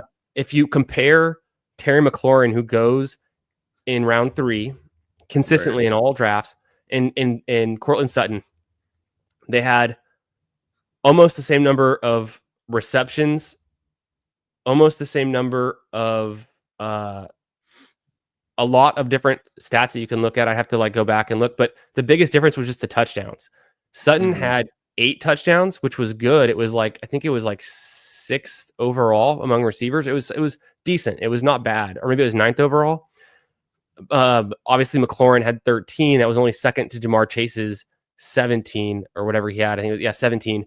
So like McLaurin just ran hot on touchdowns, and Jaden Daniels is a big part of that. But it was a huge career year for McLaurin. We see McLaurin going in the 3rd round. Cortland Sutton was like within inches of that outcome. Mhm. It's just touchdown differences, and he's going in what round? We get him in round 5, round 4 or 5. The 4-5 turn. And Sutton, the thing about Sutton is like maybe they run the ball more, better defense, but also like they didn't add no one. Like Washington added Debo, who I feel Debo's a way bigger impact than Pat Bryant. And then of course Harvey comes in, so maybe they do run the ball more. They just funnel more things and more touchdowns through Harvey. But at the same time, the offense could just be better because Harvey's an engine. He's kind of like a player that keeps him going, right? So I think of that too. But you're right. The Debo's a good part, and then also McLaurin and Cortland Sutton are the exact same age. They're both 29. 100%. We'll get back to that. So right now, I like Myers a lot here. Let's look at our bye weeks again. So queue up Myers. Yeah. And then potentially Diggs or Godwin, but I'm just slightly worried about the injuries on those guys. I think I would go Myers. Let me just double check our buys. Let's grab them. So Myers' bye week is in week 8. So that lines up with Gibbs. But it's not terrible because we're moving on. We're in round 6, 7 now. So we just don't want to take another one too early there. So I think Godwin, Diggs are the 2 guys I would think about here. RB. I don't want to take Jones here. I mean, I don't know if you're Caleb, but Caleb, I was going to Caleb, but Josh Jacobs, week 5 bye. Yeah, we don't want to stack up the early buys. I think we're pretty strong at running back for now. Let's take one more look at the running backs real quick. Yeah. And then I'm cool. Let's just wait on those. And then Godwin or Diggs. I kind of lean Diggs, maybe Godwin. What do you think? I think Diggs. I mean, look, both. This is the thing with Diggs. I love Drake May this year. I think Drake May is gonna ball out, potential breakout. But Diggs is the number 1 for that team. Godwin, I know he was the number 2 receiver last year, points per game. He could be the number 3 this year. That's what I'm saying. Like Godwin, he's good. Godwin's a good receiver, but he's coming off a serious injury. He is. Emeka. I think Emeka is a good receiver. I think he's someone that's not gonna like he's gonna play this year. He's gonna play in 3 receiver sets a lot. And Diggs, I think look, I see Diggs with Cardi B on the sideline in NBA. I think he's gonna play week 1. So is dating Cardi B, is that a red flag, or is that like a bullish signal to you? Because I don't know how to read that.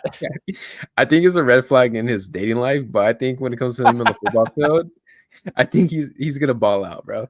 They gave him a baller though. Did you remember that video when he was on the Vikings and they asked all the players which of your teammates couldn't date your sister? Did you see that video? Yes. And everyone goes, Diggs. And then they asked Diggs and he goes, everyone's been saying me? I'm a great guy. Yeah. He's like, I'm a good guy, But yeah, honestly, if you guys haven't seen that video, that's one of the funniest videos you'll enjoy, because legit the whole football team would not let Stephon Diggs date their was it sister or daughter? Yeah. Who would you not let date your sister? They have like Dalvin Cook's in there, the bunch of other like linemen and a bunch of other like bros from the Vikings. It was like 6 years ago. Yeah, Stephon Diggs is the dog on the field, off the field. I don't mind him right here. Let's check chat real quick, see what they're saying. Yo, what's up, Sus? I see he's in the chat as well. What up, Sus? Oh, I got a question for Sus. I think someone in the Discord or someone I was talking to this week, they told me, I don't know what this means, so I don't want to offend anyone, but they asked me to ask Sus, what is your Amari Cooper exposure? What does that mean? Sus, drop your comment, man. What up, Sus? Yeah. I'll say this. He probably has more Amari Cooper than anyone in the football. That's what I thought. Yeah. That's what I thought it meant. Anytime someone lists a player with as somebody else, it becomes kind of the identity. So that's hilarious. It is, man. Hardman, this is a 30-second eliminator we're doing right now. Made it to week 17 eliminator last year with the Allen and Geno quarterback team. Hell yeah, nice. That's where so wait, real quick. Someone needs to hit the Dimes AR double. That's risky for an eliminator, in my opinion. 20% probably. I'll say the sus has 3x 20%. So you do the math there. That's crazy. Yeah. Regular sus pre-draft 25%, but post-draft is a calm 65%. I love it. Hey, I like player takes. I like making stands on players. I will say I wrote down a note in my phone at the end of last summer, and it said no players in Best Ball Mania above 30% exposure. I had 59 Nico Collins teams last year in Best Ball Mania. I was one of the top 10 Nico Collins drafters. I took him in the first round every single draft I could. You're sharp, bro. And he got injured, and it tanked my advance rate because it hurt. He was out 6 games, but if he would have stayed healthy, if the offensive line didn't have those penalties, maybe it would have worked out. But if Nico played 17 full games, you're looking at a different story probably. I know. So it's just it's the dice. It's just roll the dice. That's how it goes. So, but I made the note. I was like, I can't be overexposed to any player because it's really just injuries. It comes down to injuries at the end of the day. Yeah. You can be right on everything, but anyone can get injured at any time. So I want to be just backing that down a little bit, just so I get more of other guys that don't get injured. 100%. So we're coming up next. What do you think about Justin Fields? Man, I think Justin Fields is a good value pick here. I have a blind spot. So there's some players, I don't know if you're like this, but there's some players where I just have a blind spot on where I need to think more logically than use my emotion with it. Justin Fields, I don't click much, but when I look at everything when it comes to rushing quarterbacks and what he offers, I think he's a great pick here. So he had 1,000 rushing yards like 3 years ago. Exactly. So okay, let's say Fields. We could do him or Nix though, because Nix gets us the stack with Sutton. They have a late buy in 12. That's kind of fun too. I prefer the stacks always, man. If I'm being so honest. Maybe we lean Nix here just because we have Sutton, and then who do you want though before Nix? Because I don't think this guy's going to take quarterback. I like Jordan Mason there for the running backs is who I would go next. Okay, I'm 100% okay with that because Mason feels like a great click as our RB3 right now. I love him. Different bye weeks in the first 2 guys and good offense. You know, David Montgomery type of player. People say week 17 correlation with Gibbs, so it doesn't really matter in this format. But if we get there, yeah, and just a little fun fact. But no, I'm a big Mason bull. He's one of my top drafted players in every format this year. I think I've predicted this. I think he's going to flip Aaron Jones and ADP before the summer's over. Really? You know what? Yep. I won't be surprised by that because there's people I talk to that have Mason over Jones right now. What is Mason's ADP right now? It's 100. So I mean, for Eliminator or I guess it's a little bit different for Eliminator. I could look it up but I've been following his ADP trends. Mason's been rising up the board every single week, and I'm pretty sure Jones is like slowly falling down too.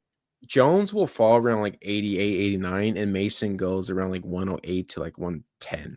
So I'll take Mason. I have him ranked in the top 100. I'll take him in the top 100 all the time.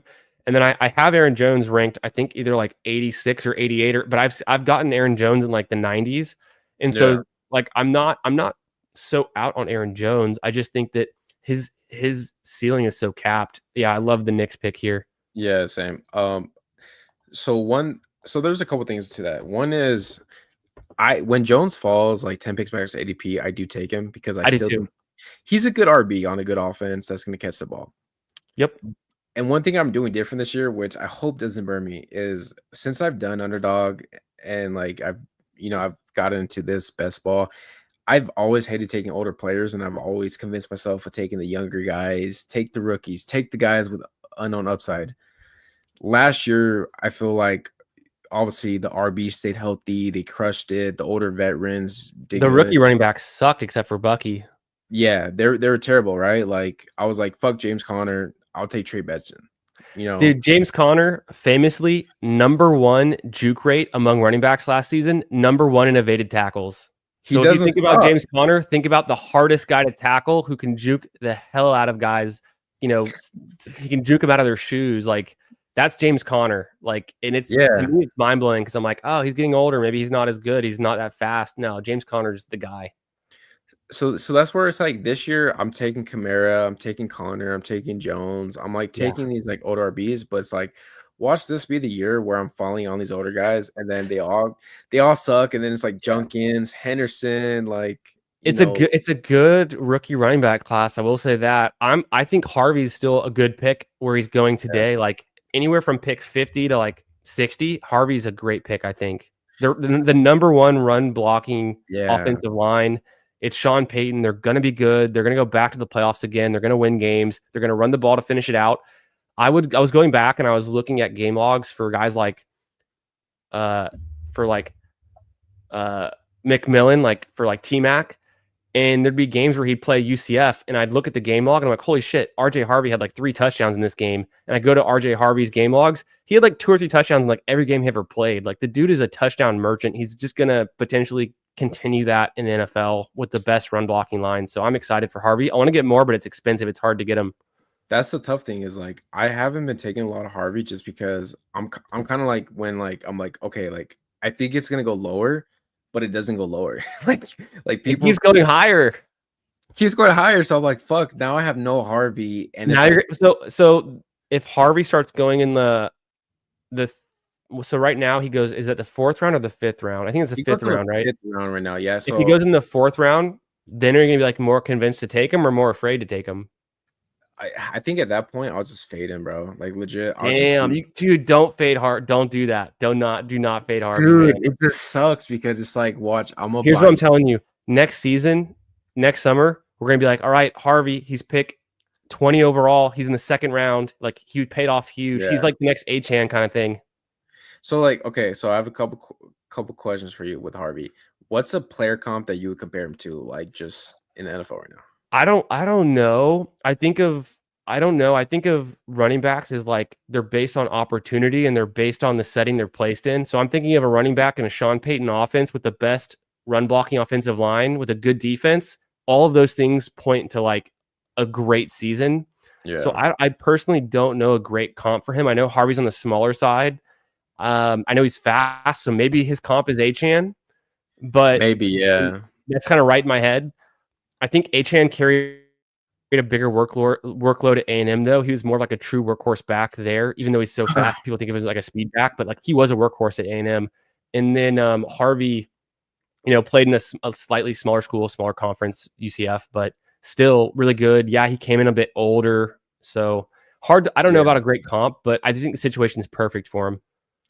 Yeah, man, it's tough because I think he's like, don't draft Mims. No, take Mims off. Can't get him. I would go Harris for sure. Yeah, in the bye weeks. We can't do Mims, even though it's a late bye week. But also, I'm a hard fade on Mims. I like Harris or I like Coleman. What is look at the running backs again, real quick. Javonte Travis. To me, I mean, you can take a swing on Tootin, but it's a week 8. We kind of want to avoid that. So I would think we could just wait and either get Blue or Spears later. And then right now, go Harris or Coleman, whoever you like. This is the thing, because I know we were talking about Harris against Coleman earlier, right? Yep. Why I have Trey Harris over Coleman is because Coleman is, I don't know if you follow reception perception, it wasn't great. Like Matt Harmon basically said, like this guy wasn't a great receiver. His ceiling is like Romeo Doubs.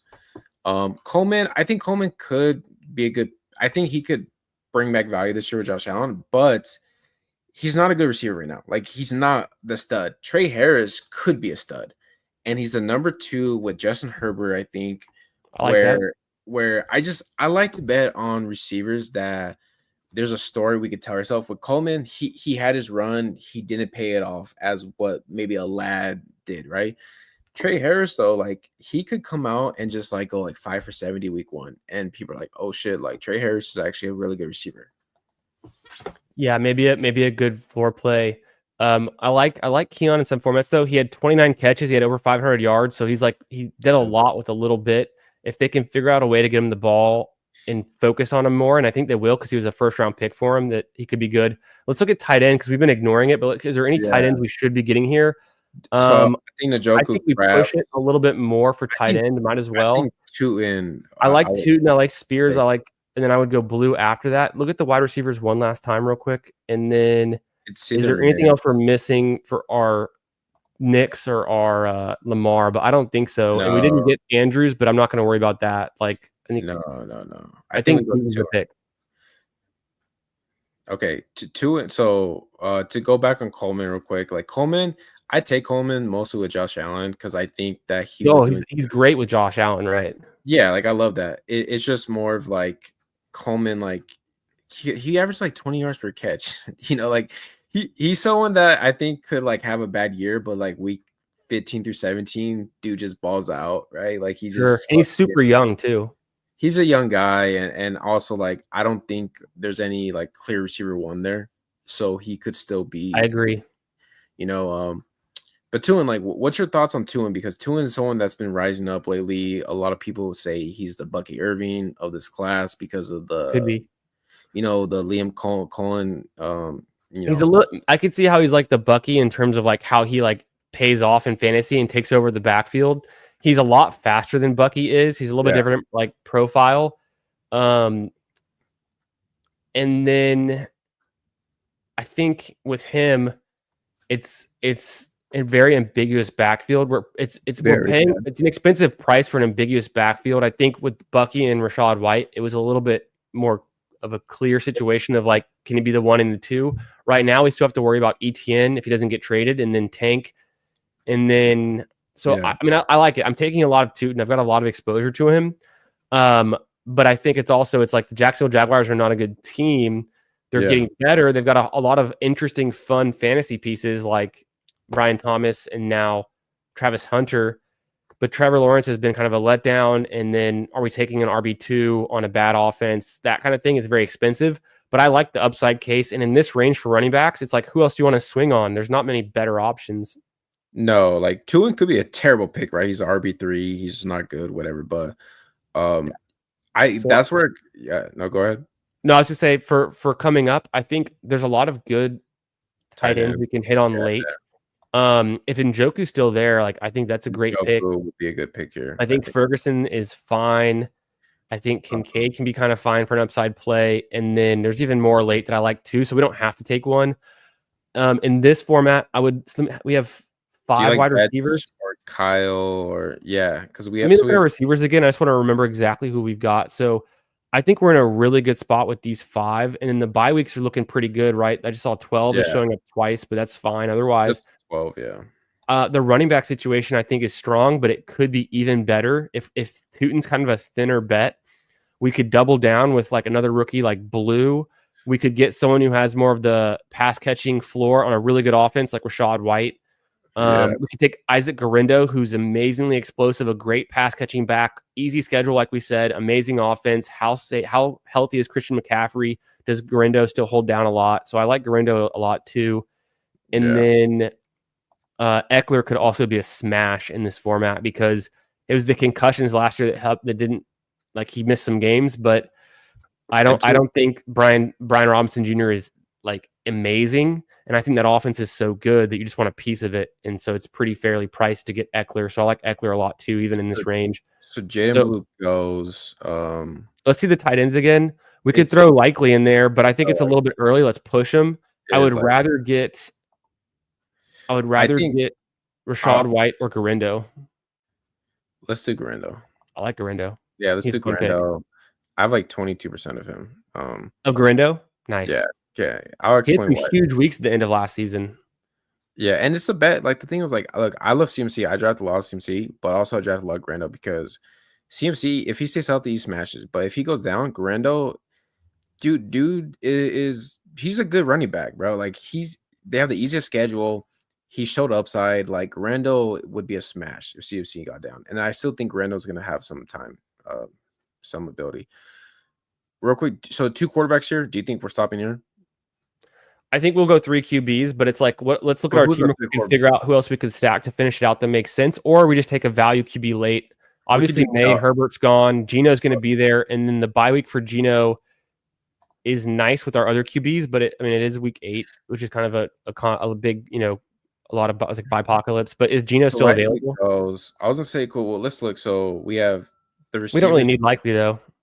No. I was gonna say, do you just take Tua for the advanced piece, or do you take? No, I like Gino better than Tua, just straight up. Yeah. Okay. And then I like Eckler here. I think Eckler's a super good pick. Let's look at wide receiver though. We could do Thielen, and then we can come back with Bryce Young. with Young if we had to. Otherwise, at wide receiver, I don't we don't have to take anyone. I think Eckler's probably the best pick Eckler, here, and then we just keep pushing tight ends and come back into the other tight end range where it's like Gesicki, Ertz, Hunter Henry, all these guys who have been good for. Well, Gesicki's kind of in and out, but Hunter Henry's always been a fine pick. Ertz has been good for a while, had to bounce back. So we're definitely going 3 tight ends. We're stopping at 6 RBs, and then I think we're done at running back. We feel really good. Yeah. So we go we could either do like a 2-6-7-3 or a 3-6-6-3. I'm starting to think we're good at QB, although we could take one late, but there's just not like a perfect late option. It's just like if we can push Gino and he's still there, that might make sense. I think Gino just went right now. Just went? Okay, so then I'm not super worried about QB. If one falls to us, we can make it work. But I definitely think we should do 3 tight ends. So then it looks like a 2-6-7-3, right? Is that how it adds up? Yeah, and I think that's the right way to play it because I think with Lamar and with Nix being our second who has rushing upside, and we're betting. And we took him pretty early. We have a nice stack. Yeah, so I'm cool with stopping 2 years. 6, I like these RBs. I think this is fine. Those were we got some studs. We've got the old guys, the new guys.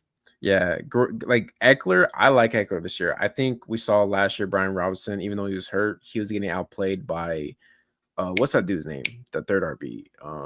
It wasn't Chris Rodriguez, was it? And this time it was a short midget dude. I'm trying to think because I picked him up in one of my dynasty leagues too, but I missed the week because then he was good the week before, wasn't good again. I forget who it was, but you always want a piece of a good offense, and I think Washington's going to be a good offense, so I want a piece. Eckler could be a key piece for them. And and the thing with Eckler, he was efficient last year. He was a good runner, and also he catches the ball. So we like that. And then receivers, I think we could tack on 2 more receivers here. We could look 100%. For. We got to avoid week 12 for the wide receivers. Yeah, and then we're done at running back. We've maneuvered the bye weeks well there, and then at tight end we'll just make it work. We'll do 3, and the bye week shouldn't be a problem. No, Freiermuth, Ertz, Hunter Henry, Gesicki, Otten, all really good picks, I think. So we just grab one of these guys with our next pick, and then we look at the people who are in between our next 2 picks and figure out what if they need tight end, and then we can prioritize or deprioritize it. Take 1, take 2 here. So this is coming up for us because we started. We were in the third. We were drafting out of was we in the 3 spot or was it the 4th spot? Right. 3 spot, yeah. So we've got pick 166, 171. Yeah.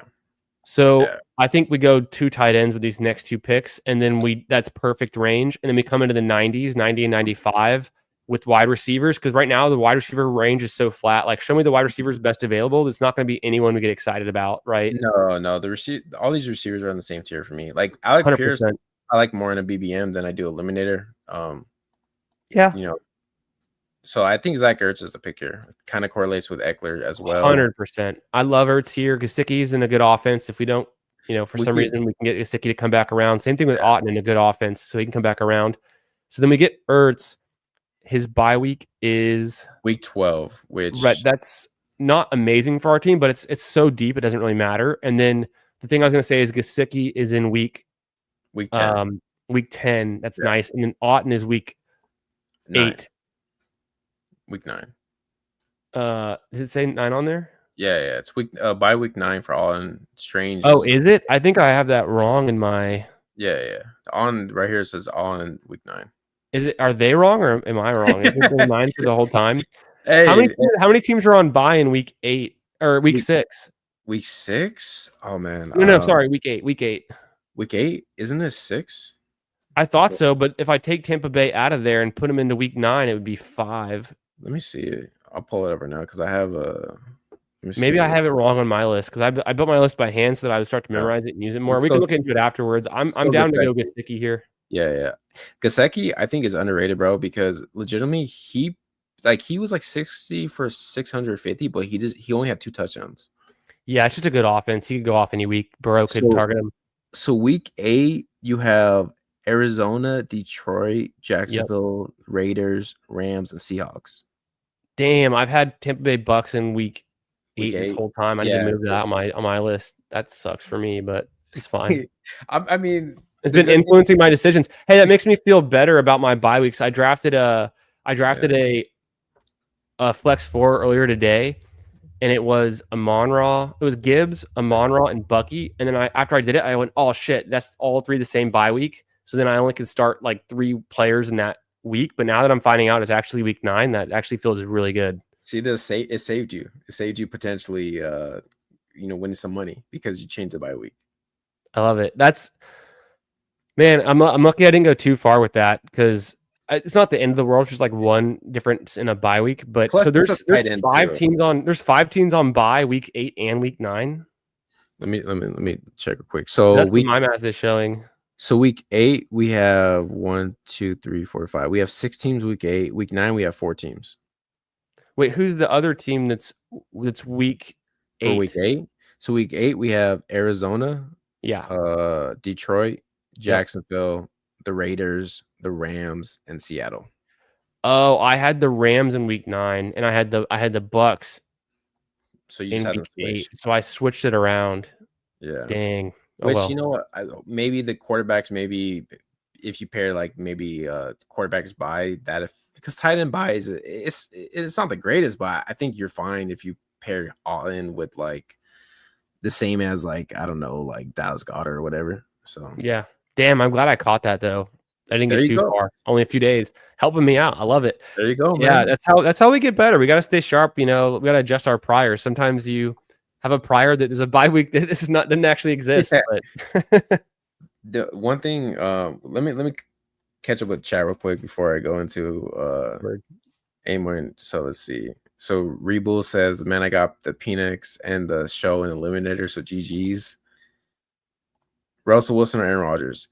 For me, oh man, that's a good question. I think I'm going Aaron Rodgers because I think Russell's not going to be the starting quarterback for more than 6 weeks, and then Rodgers could be 17 games. That's a good point.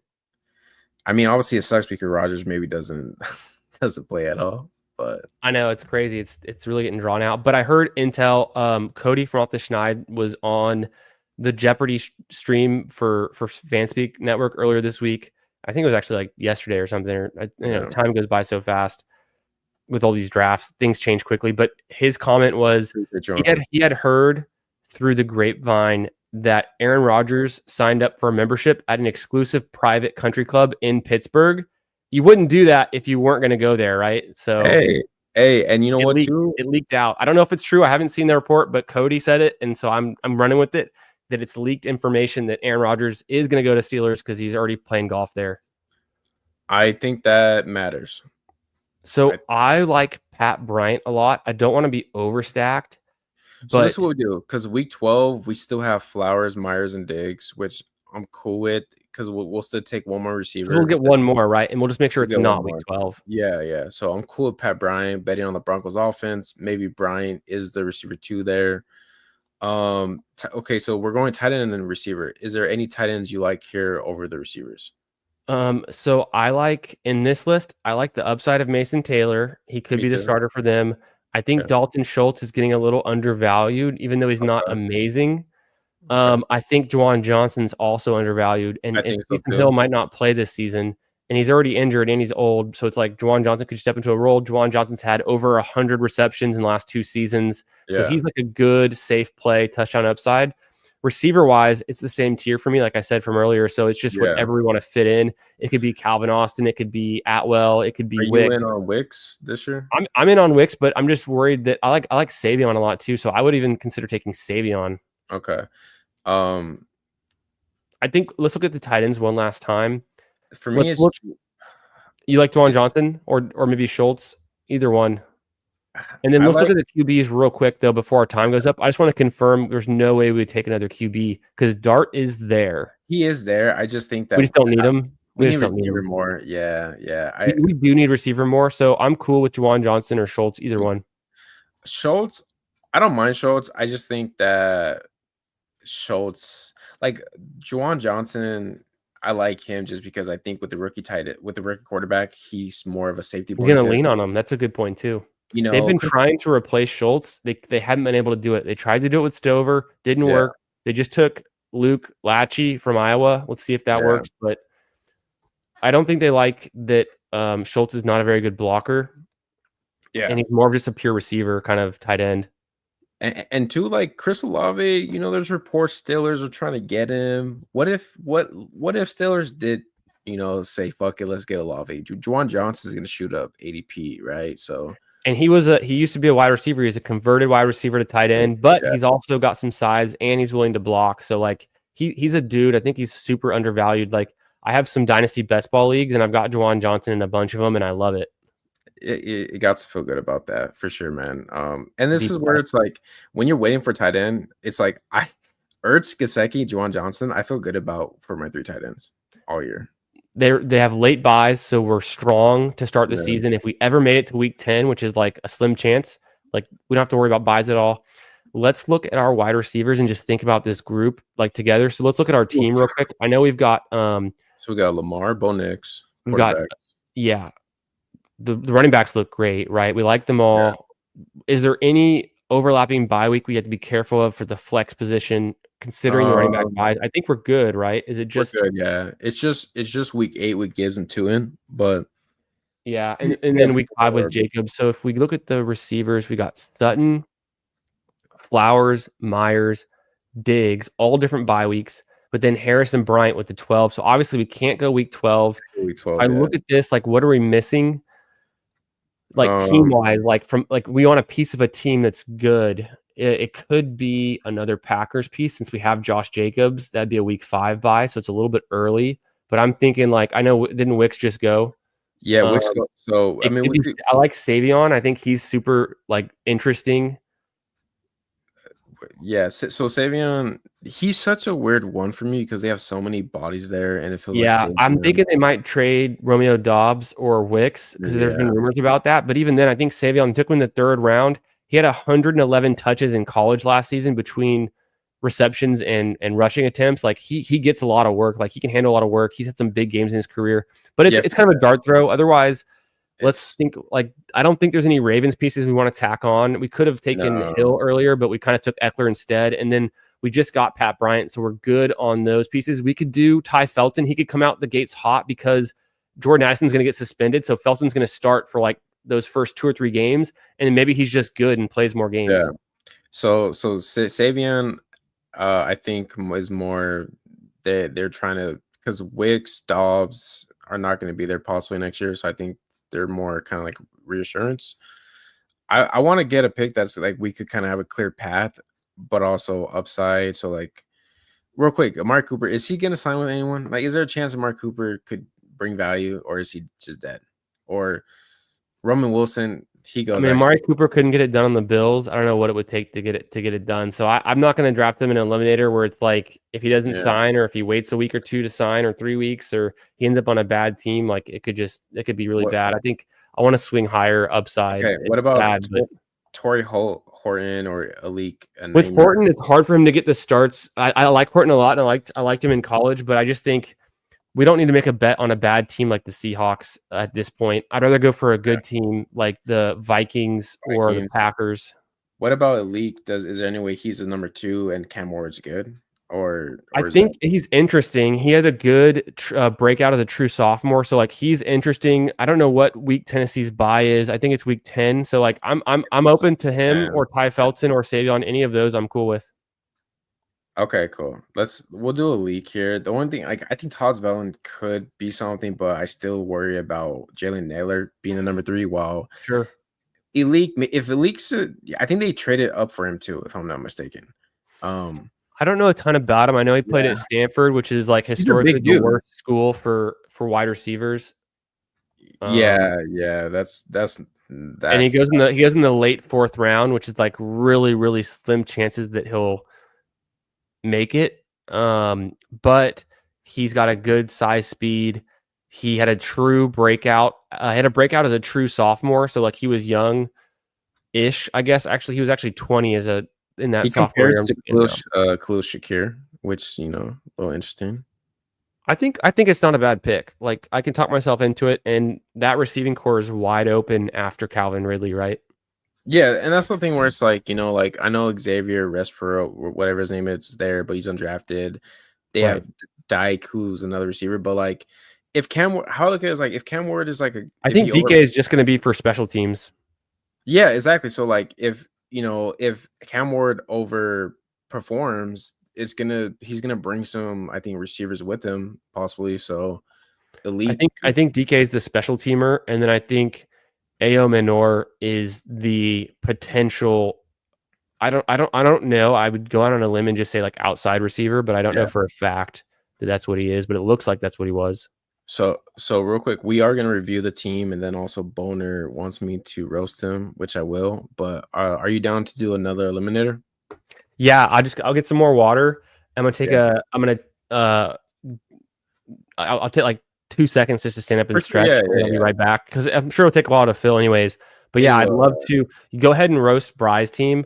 Tell him that he's terrible in the Albatross, and I'm going to smoke him again this year. And good luck in any golf tournaments. And he's got nothing on me in the Discord. So know that. Tell him that for me, but I would never say that to him.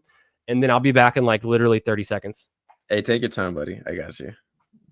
All right, Boner, you ready for me to roast your team? Let me go back.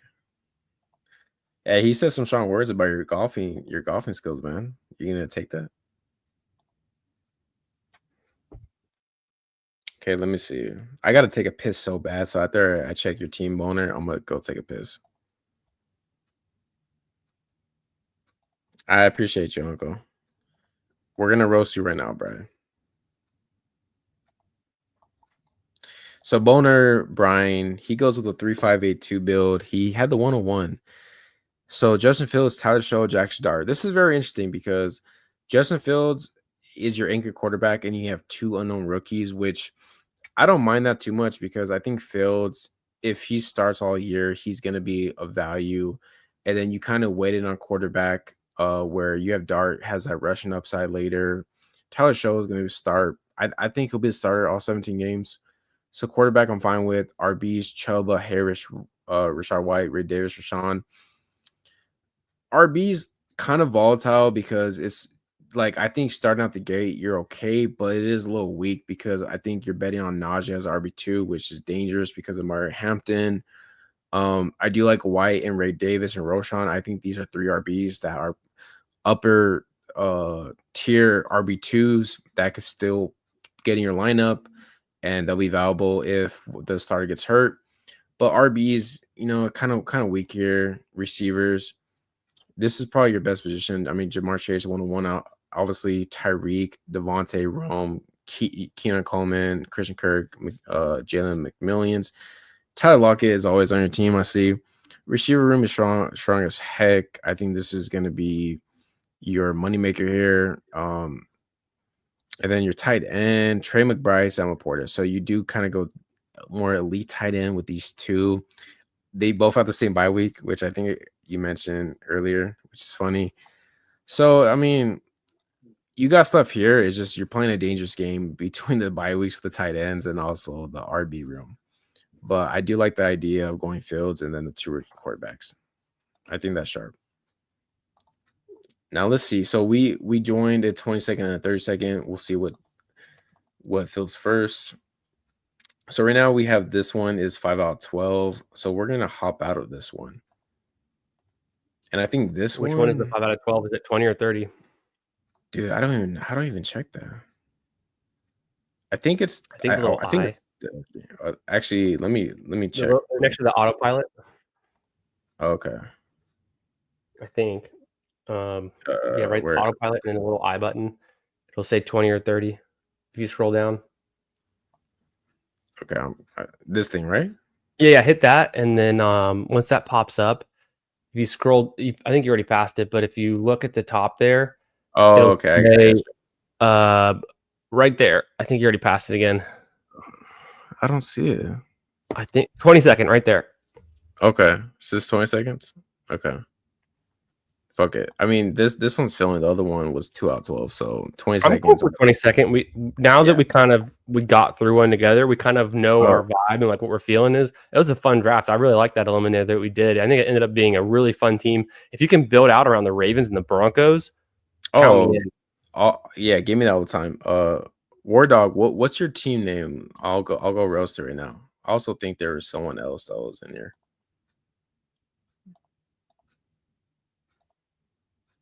Yeah, because we had Ward Dog. Oh, we had Sus too. We had a couple people that I know. And I think it's Hartman in there too. And you see Hartman Oh name? yeah. Yeah. So real quick, War Dog, you went 3-6-7-2. So Mahomes, T-Law, Cam Ward, which I think 3 quarterback, this is a good way to play it. Fine with that.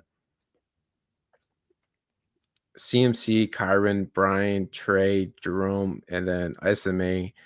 I think this is a well-balanced RB room. You have your 2 studs up top, and then you kind of fill it in. Brian Robinson has a 3. I think it's good volume.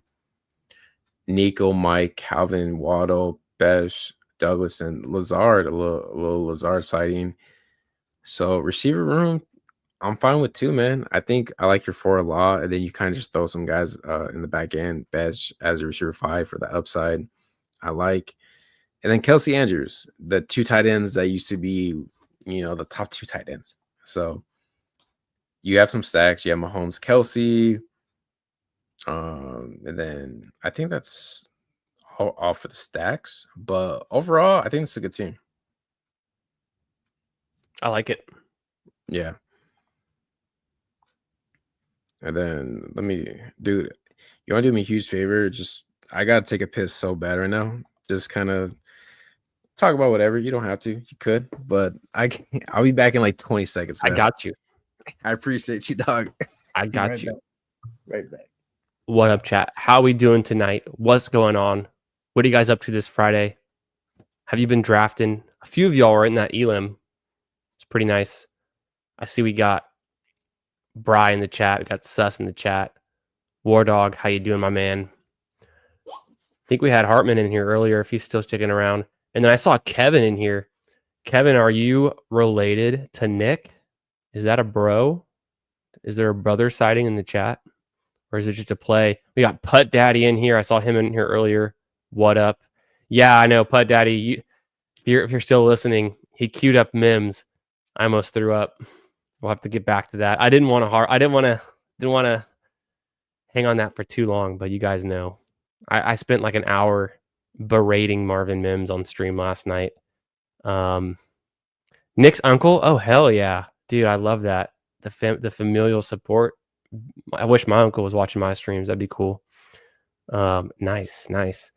But yeah, last night on stream, Marvin Mims is a very kind of like, I don't know. Some people love him, some people hate him. Everyone seems to love him.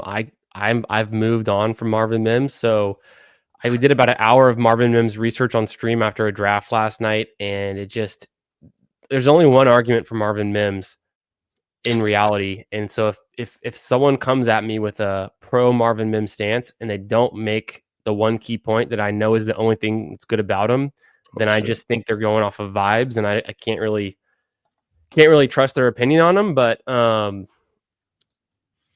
yeah, there's a lot of bad games in Mims young career so far. We'll talk about Mims right now. We'll say something. I'll say something about Mims. Real quick. So Brian asks, Candy, I miss it. You was talking shit? Yeah, I'm calling you out. It's calling you on your golf takes, bro. You're welcome. He's one of the only guys. We've been drafting Albatross in the Pound Discord for years, and he's one of the only guys who would be in the golf chatting up with me like last season and this and too. So I got to give him some shit. Me and him would get into like a big Albatross. There'd be like no one else around in it. We'd be like waiting to do it. So hopefully his teams are going good. I got to check my teams. I can check them now. I got to check them later. I mean, it's only Friday. We got 2 more days of the tournament, but it's the PGA Championship this weekend at Quail Hollow, and I maxed the Albatross. I maxed the Scramble. So the Albatross advances after this week, but so there's a lot on the line. It was a tournament. I had 3 teams in the finals of the Albatross last year, and then I got one that finished 5th, which was pretty sweet, dude. So I've been trying to get back into the winner circle and do better than 5th this year, but it's always tough. I mean, there's 3 weeks of advancement and then a finals. It's only a 4-week tournament, but it's over the entire golf season because it's only the majors. So it's a fun one, but I know Bry's in those streets, and so I got to give him some crap. Yeah, I have some questions for you, golf. Real quick, we're about to be on the clock right now, bro. I think we post CMC up here just I didn't realize this one had started yet. Yeah, no, it came up fast. So I think CMC, but do you have anyone else you would take? I'm cool with it, but I like Neighbors and Monroe and Puka all too, or Nico, but we can pull up CMC.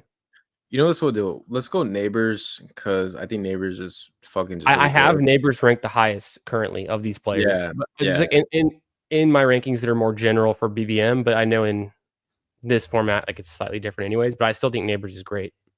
Yeah, Neighbors is great. It gives us a late dart option too, so we could take dart like really late, and it just feels good for a 3 QB build. So we've always got dart in our back pocket now. Yeah, I like that. And you know what? I do want to start taking more dart because I just think dart.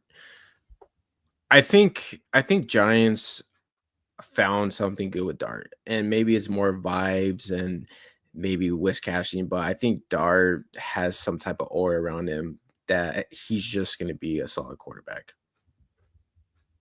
I could be wrong, but we'll see. Yeah, it's always scary because it's like even Josh Allen wasn't that good his first year, and then all of a sudden he's like one of the best players in fantasy. So it's like you just never know if it's going to take him like a year or two to be really good. And in best ball, you got to have instant results. So that's the only thing with these rookie QBs. But then last year, you have a bunch of guys that hit. You have Bo Nix hitting. You have, of course, Jane Daniels hitting, and then Drake May was pretty good. He was good enough when he played. He'll be better this year. I think Penix and McCarthy will be good too this year. Yeah. So we're up next, man. So with Neighbors, I like Bowers or Taylor. I have AJ. I would take Jonathan Taylor in this format probably, and then I have AJ Brown as my actual ranked highest player. Okay. With me, it's like I just don't always take Brock Bowers. I thought I'd be taking more, but there's so many good cheap tight ends late that like it's hard to justify it.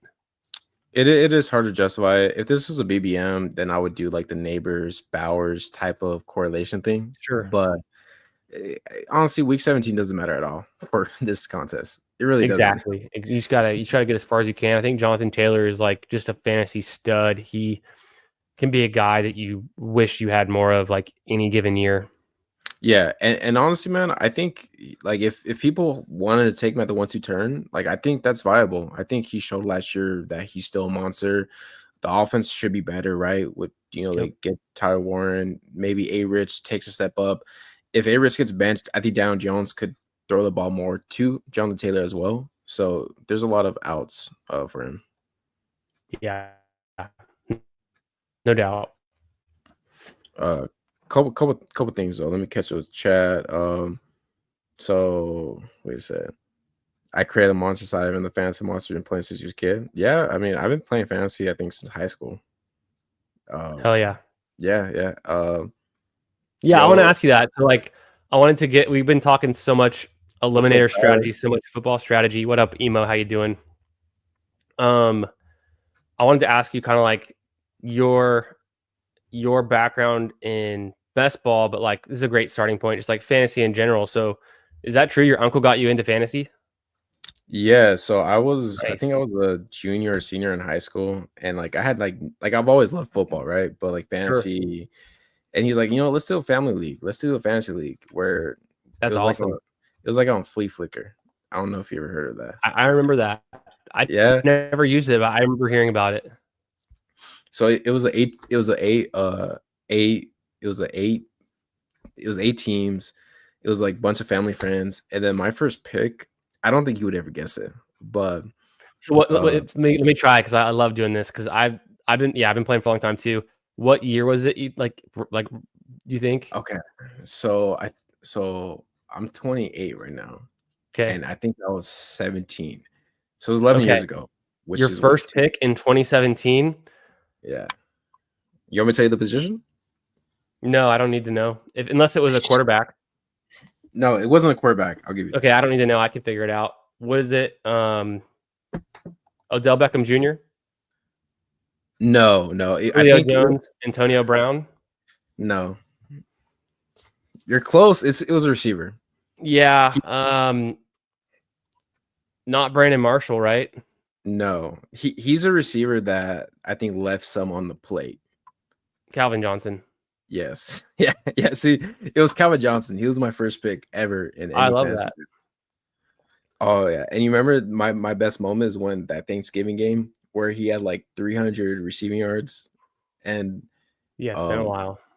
yeah, he had like 300 receiving yards, but only like 1 touchdown. And I was like, "Are you serious? Like this dude got me like 40 points, but I was complaining because he only had 1 touchdown, but he had like 300." So That's funny.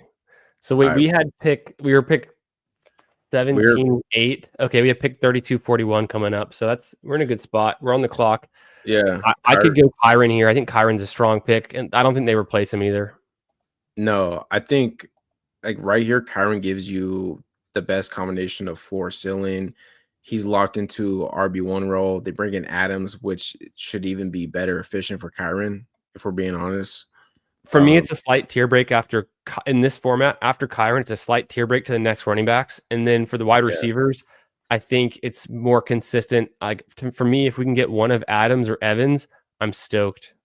100%, yeah. Like I don't think we will though. We got to get lucky that they fall a little bit. But if people are going to be pushing up these elite QBs and running backs, there's a chance. Yeah, we easily go with Jaden Daniels too if he comes back around. I haven't been drafting Cooks much. Are you in on him this year? I've been fading him a little bit. I'm worried about the contract holdout. I'm worried about the touchdown regression and the fact that he's just kind of an undersized guy. I think he was who I was thinking of when I said 200 touches for Gibb or 200 rushes for Gibb. Yeah. I think I was actually just thinking of a James Cook stat because he was the one that had 207 rushing attempts.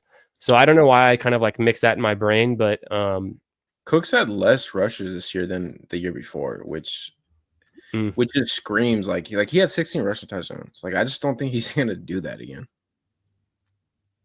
Come on, give us Mike Evans, Boner. He goes. Okay. I mean, we could do Tet Worthy. We could pull up T-Mac or Hunter, or with a QB situation. We could go with Marion.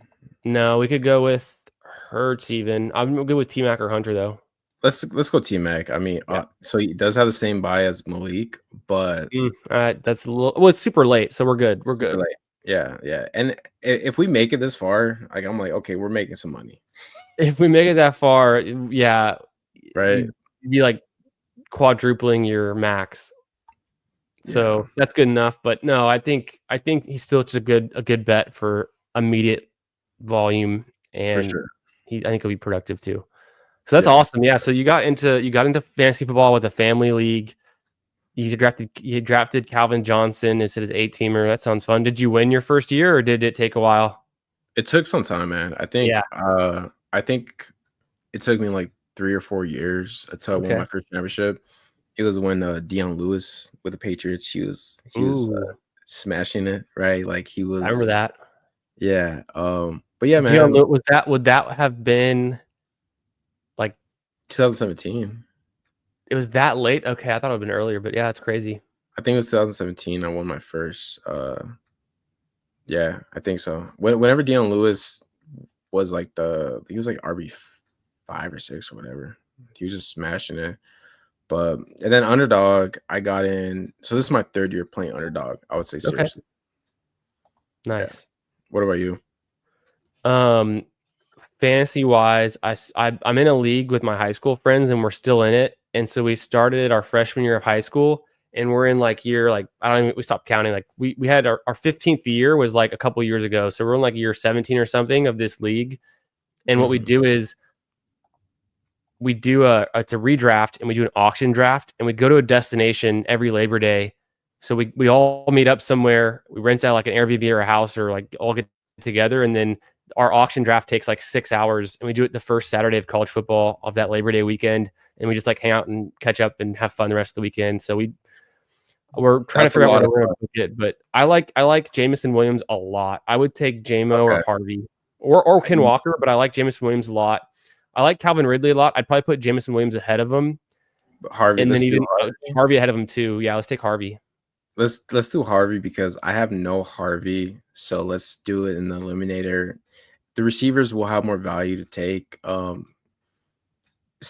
Well, first of all, there'll be receivers on the way back, but there, maybe be a running back we like there as well. We could get really strong and just go hyper fragile. Which I'm cool with. Like, if let's say David Montgomery falls, I'm cool with taking him and then just James Conner. Yeah, Travion Henderson. Yeah, like I'm cool with any of these. Like, I think in eliminators, I'll be more open to going for RBs and stopping and just building 3 QBs, 3 tight ends, and the rest receivers. And then the like worst case scenario, it's like, oh, we're in round 17 or 18 and we tack on a 5th running back, but it just like fits perfectly, or like we get a value or something. 100%, yeah. The thing is, like, RBs are pushed the most in this format, right? So it's it makes sense if we have RBs we like to take. I think I would take Montgomery and Henderson above this next tier of wide receivers. 100%, I would too. We got to be careful with Boner, because Boner's saying, I feel like I'm getting tricked into taking picks. So, son of a bitch. Yeah, because he did take JMO. He took Mike Evans from us. He's listening right now. It's okay though, because it's 6. I know he's sniping our guys, but it's the 6 out of 12 advance, so we'll never see him again, and we can all advance out of this. But he is taking our picks. I would go Travion here for the super upside, and it's a tier break after that at running back. So, dude, this RB room right here, we have Taylor and Kyron smash picks, and then we have 2 RBs that just will carry us the rest of the year. We have like a super high floor right now for the running backs, which is exactly what I like to do. We'll figure it out at wide receiver. We'll make the QB work. The tight end value is great later. So like and we have neighbors. You can't go wrong with. And then what if T-Mac is also just like a 90% neighbors? Yeah, like let's say T-Mac is like the receiver 13 this year. Malik Neighbors, he could be wide receiver 1. 100%, yeah. Look, we saw what Bryce Young did last year. He showed flashes, and he had big weeks with Thielen, Coker. So like T-Mac is a superior receiver to them. Definitely. And then also Neighbors, he's quarterback proof. He had terrible QB play last year, and he was still good. Still got the target. Still put up the numbers. If he has like somewhat better QB play, which he will, because it's for a while, it's going to be Russell Wilson, and like that's a big upgrade from what they had before last season.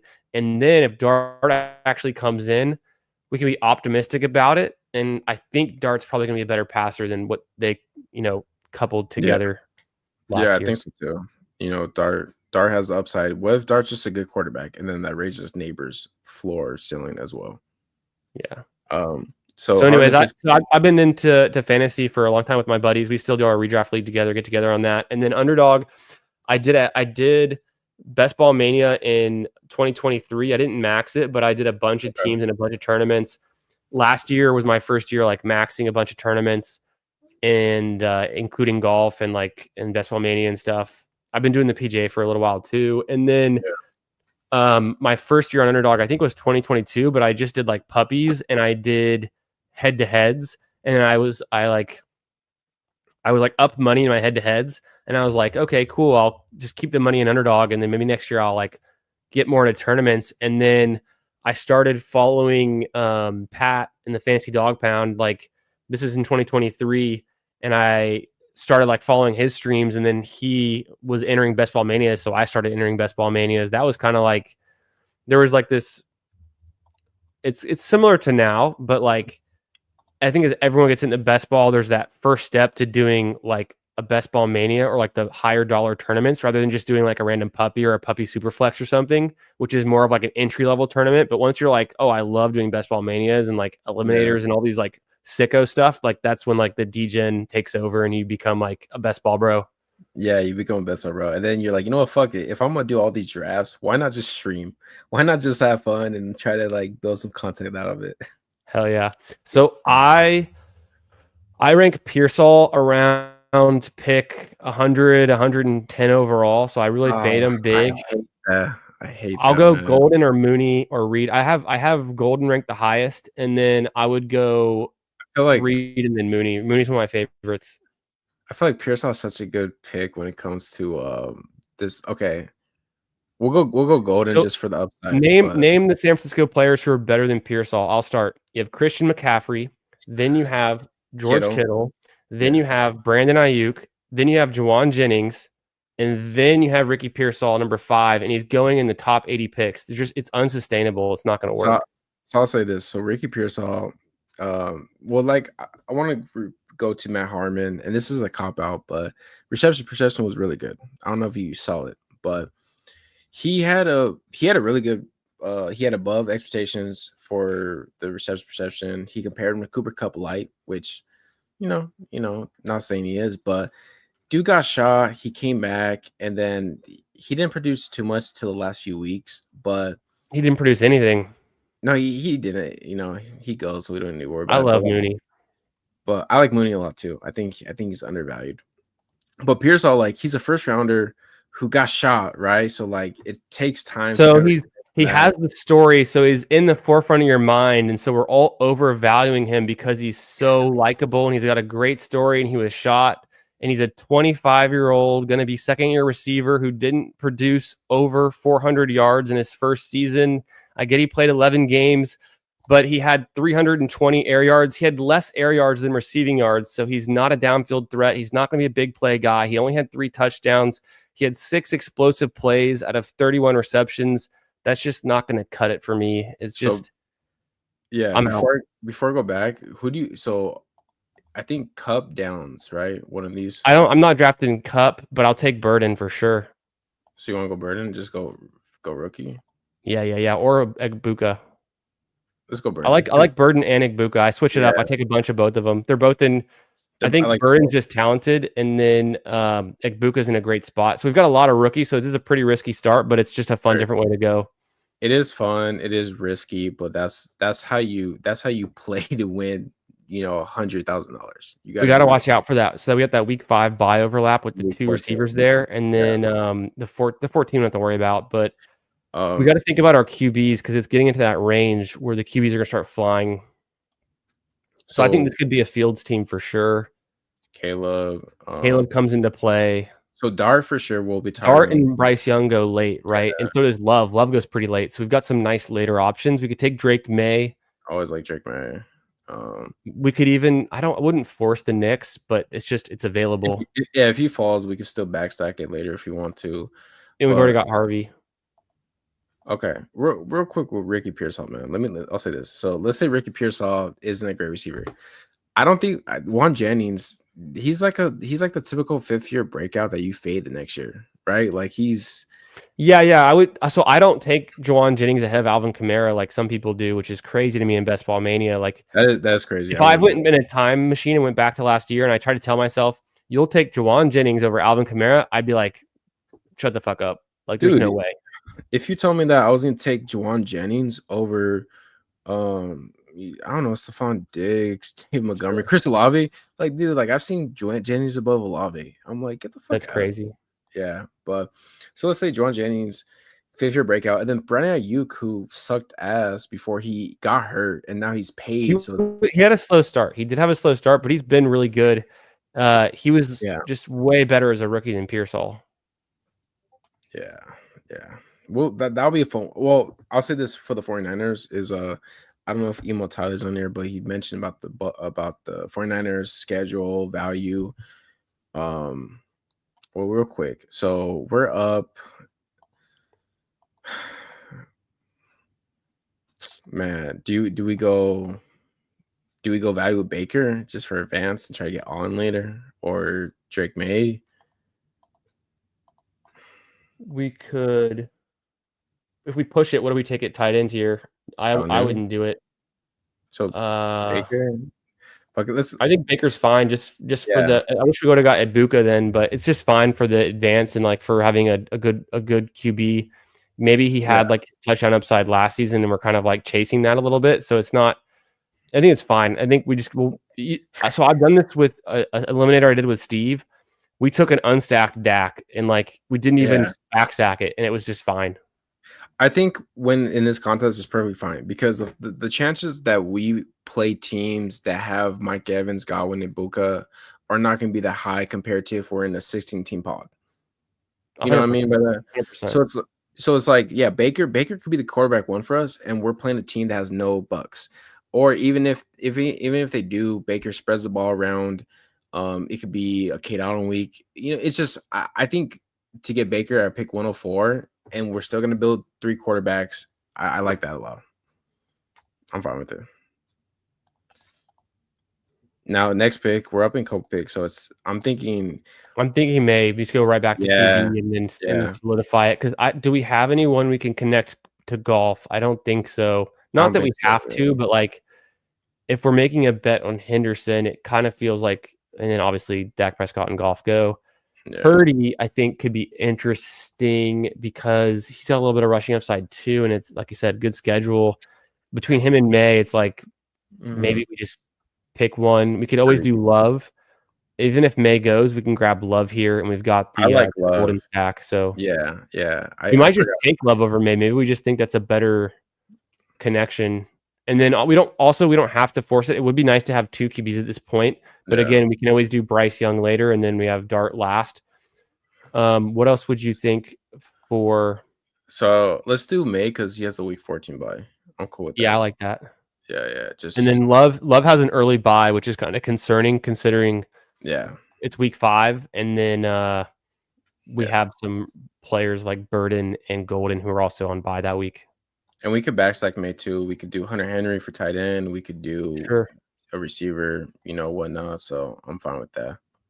And we don't have to force it. We can make it work. I like when I take May teams in like Best Ball May and other tournaments, I'll take Boutte with the 18th pick. Like I like him even. Do you like him over Douglas? 100%. What has Douglas ever done in Best Ball? He's like a PPR scam, but he has like no ceiling. What?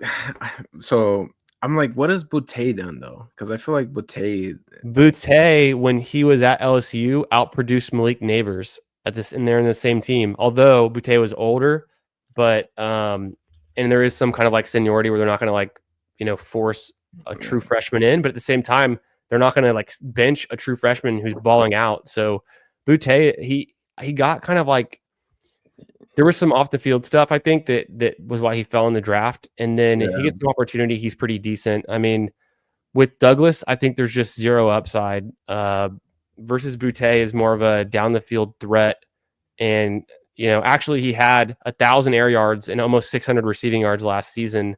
So like, Boutte had more production than Marvin Mims. Like Boutte had more production than Ricky Pearsall, and he goes undrafted a lot.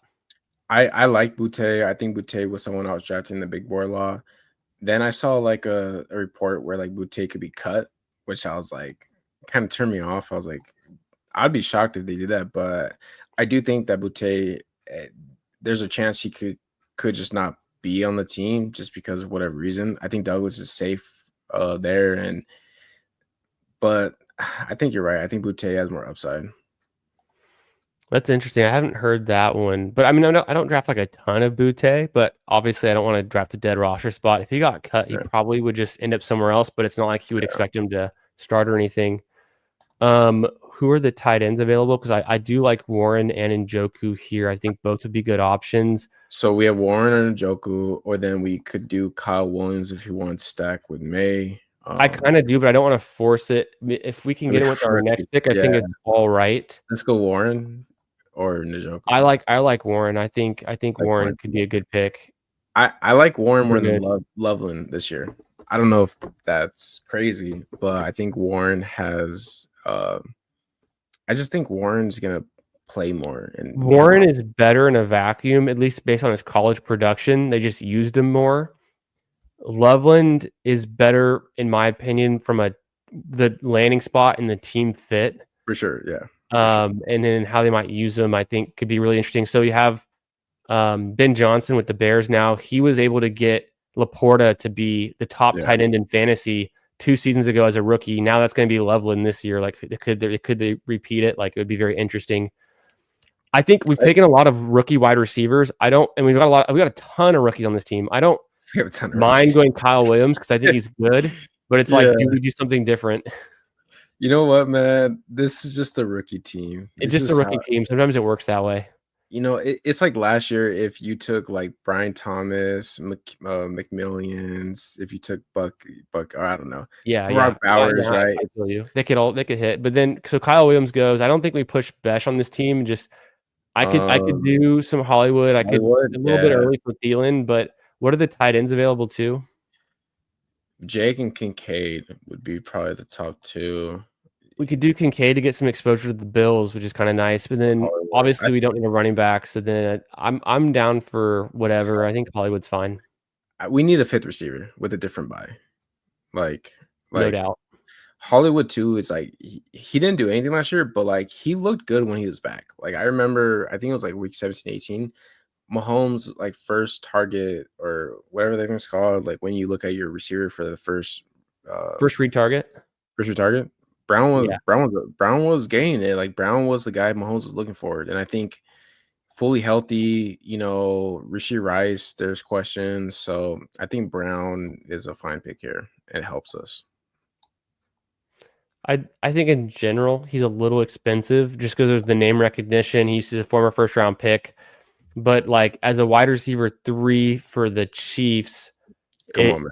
It's going to be hard to pull off the return on like that ADP pick. It's just, although like after that, wide receiver is pretty bad, so it's not like there's that much of a risk. And two, it's like there's so many receivers 3s that go before him that like I like Luther Burden, man, I do, but like Hollywood could outscore him potentially. Like there's a chance, even though I'm not betting on that, but I think Hollywood. I don't know. Maybe I'm just trying to be because I'm biased, but I always like to roll the dice with the rookies because you just never know what you're going to get. And so it's like, who knows? But we've seen a lot of Hollywood Brown. We haven't seen him healthy on the Chiefs, though. So that's kind of the exciting piece. Yeah, it is exciting. Check chat. Harmon says Rizzy P is a man. Matt Harmon said so. Sus says, where would you take Rizzler Pearsall if you found out his low taper fade was ranked 98 overall on Jerkmate? I mean, that might change my opinion a little bit. I might rank him from like, I'll have to see. I think in my ranks, and this is for Best Ball Mania, I'll look him up real quick. So I've got Pearsall ranked. I've got him ranked pick 92 overall. I'd probably move him to pick 91 if I knew that. That's great, man. I love hearing that. I have some strong fades because I've found fades are safer than being overexposed to a player. If I fade a player like Pearsall and I only end up with like 1 or 2% of them or 0%, the only thing that he can't really hurt you. He's not going to be. You can still get his same production with a different player in that range. Okay, so for this pick, I think Ertz would be really interesting here. Yeah, Ertz. Or we go young and just be done at QB. I like that too. Do you like that over Dart later? No, we can push young. We can push young then. You're right. So you want Tillman or Ertz? Let's go Ertz. I think Ertz is probably better. Who our other tight end was? We got Tyler Warren. So that's pretty fun. That's a good combo. Yeah, that's a good combo. To get some old and some young, and then Ertz is good. A good team. Yeah. Tillman might be there, so you never know. And then with Young, like you said, we can still get Dart, so I wasn't that worried about it. Yeah, Dart. We'll probably take him a little earlier, just because I don't trust this room. I don't trust Boner. I don't trust this guy. Well, if we stopped at 2 QB, it wouldn't be the end of the world. No, I'll be fine. But I would like to have 3 in this build, and I don't think we want Stafford for any reason. You know what? So to ping pong, what do you think of Leggett? Is there a chance Leggett could? Yeah, Leggett could have a bounce back season. So he's going to be lined up on the opposite side. It's going to be McMillan and Leggett on the outside, and it's going to be Thielen in the slot. And then the bet on Coker is that Coker would replace Leggett. That's the only way Coker sees the field. Yeah. And I don't know if that's likely because they're going to try to give Leggett another run. So it's Leggett, who has a week 14 bye, though. We already have 2 of that, or Tillman. What was the Browns bye again? I think it's by 9. It's week 9. I'm cool with Tillman. I think it's a decent attempt. Joe Flacco is a quarterback. Yeah, he had some good weeks, right? Like he looked good for a while, and then the injuries. But I think it's a fun one. Tillman had a really exciting profile coming out of Tennessee. He's big, fast. He his profile was kind of like Nico Collins a little bit, right? Just a big fast. That's a fun comp. I guess so. I could see that. Right? I think he's a little bit faster, but yeah. Yeah, I mean, he's not gonna be Nico, but maybe it was him and Jalen Hyatt, and then it's like Hyatt's been a bust, right? Yeah, Hyatt's been a bust. So for you, Candyman, Kevin says, interested to see nephew who your co-host listened to by chance and what pods. Oh hell yeah. So I mean, I'm a chat rat too. Like I'm in all these streets. Like I'm listening to like the whole best ball community. I'm pretty plugged in. Like name anyone in best ball who's like doing something, producing content. I'm listening. You're on there, yeah. As far as pods go, specifically to fantasy football, I like ETR a lot. I'll listen to most of those, if not all. Do you listen to Ship Chasing? Yeah, of course. Like I haven't missed Right. Ship Chasing for a while now. Yeah. Yeah, like I like obviously like Pete, like all of Pete's stuff. Yeah, same. So I'm out here. I'm just like I'm fully bought into the best ball experience. I think it's the best fantasy. In fantasy football, best ball is the best format. Like I will say that. Like I'm way in on best ball. Yeah, bro. It's so much fun. Like There's just way more strategy than even Dynasty, and people are like, Dynasty is the finest. There's the most strategy, and it's like I like Dynasty for what it's worth, but Dynasty is like playing Dungeons and Dragons with your friends, where it's like you create your own mini universe and nothing else exists outside of that. Best ball is true large field tournaments, the biggest prizes, and you have to be the most right. And so this is like the real test. It's not like a little made up universe. It's the best way to convince yourself that the gambling you're doing matters also, because you get to put so much research information into it, right? It's worth like the time. So I argue that if I'm going to spend X amount of hours per day, per week, per year doing best ball, how much is my time worth? And that's how I justify it being my expensive hobby that I like. But yeah. Real quick, I think Hunter Henry would be a great pick here for our third tight end. I love it. Is there any? Should we go Otten though? Because of Baker. But let's look at the tight ends as a whole, because don't we have the two? We have two, Warren and Ertz. Hunter Henry goes there, so I think we just take Otten and then we could be done. Yeah. I like that, man. Good offense. Baker's gonna favor him more. Maybe Evans. And the thing too, this goes into Emeka, is that Evans is old and he deals with hamstring injuries. Godwin is old and he's dealing with injuries. So it's like Alton could be just a play against all of them, where it's like maybe Alton is going to be the one that's just smash. Sure. There was a week last season where they started Sterling Shepard as their wide receiver one.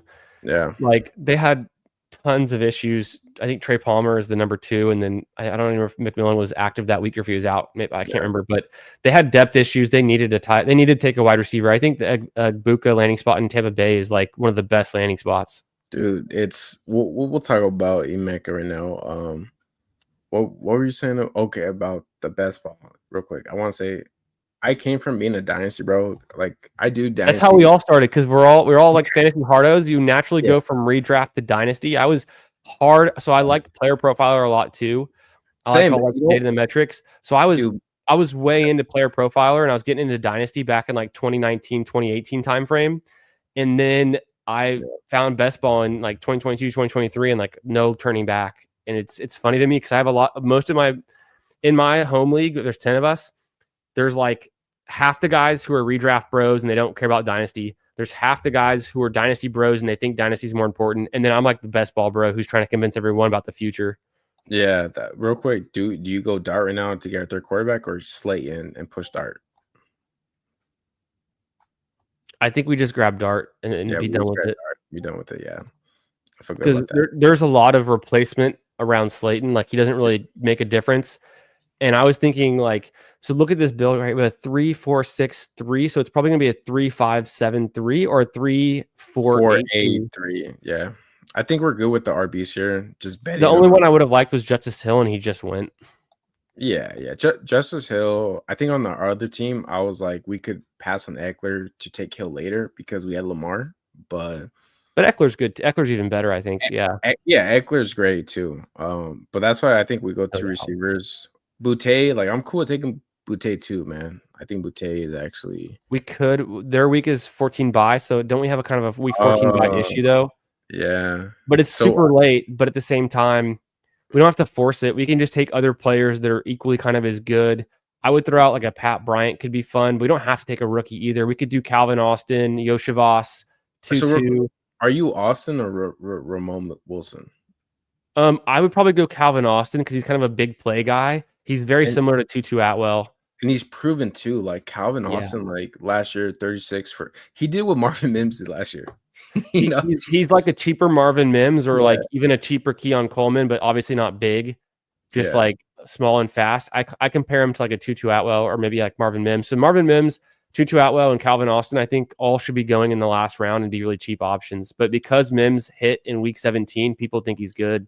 He does have a good yards per route run is his only good thing about him, but his sample sizes are so small and he's actually a special teamer. So that's Mims. Mims had I think he had like 3 receiver 1 weeks in the last like 5 weeks of the season. So I think people remember that. We'd have to check. But when Marvin Mims was a rookie, he had more weeks with negative fantasy points than over 10 fantasy points in full PPR. Yeah, that's terrible. I like Wicks here, man. I like Wicks. And then what about week 5? Do we have a kind of an issue with week 5 buys or for our wide receivers?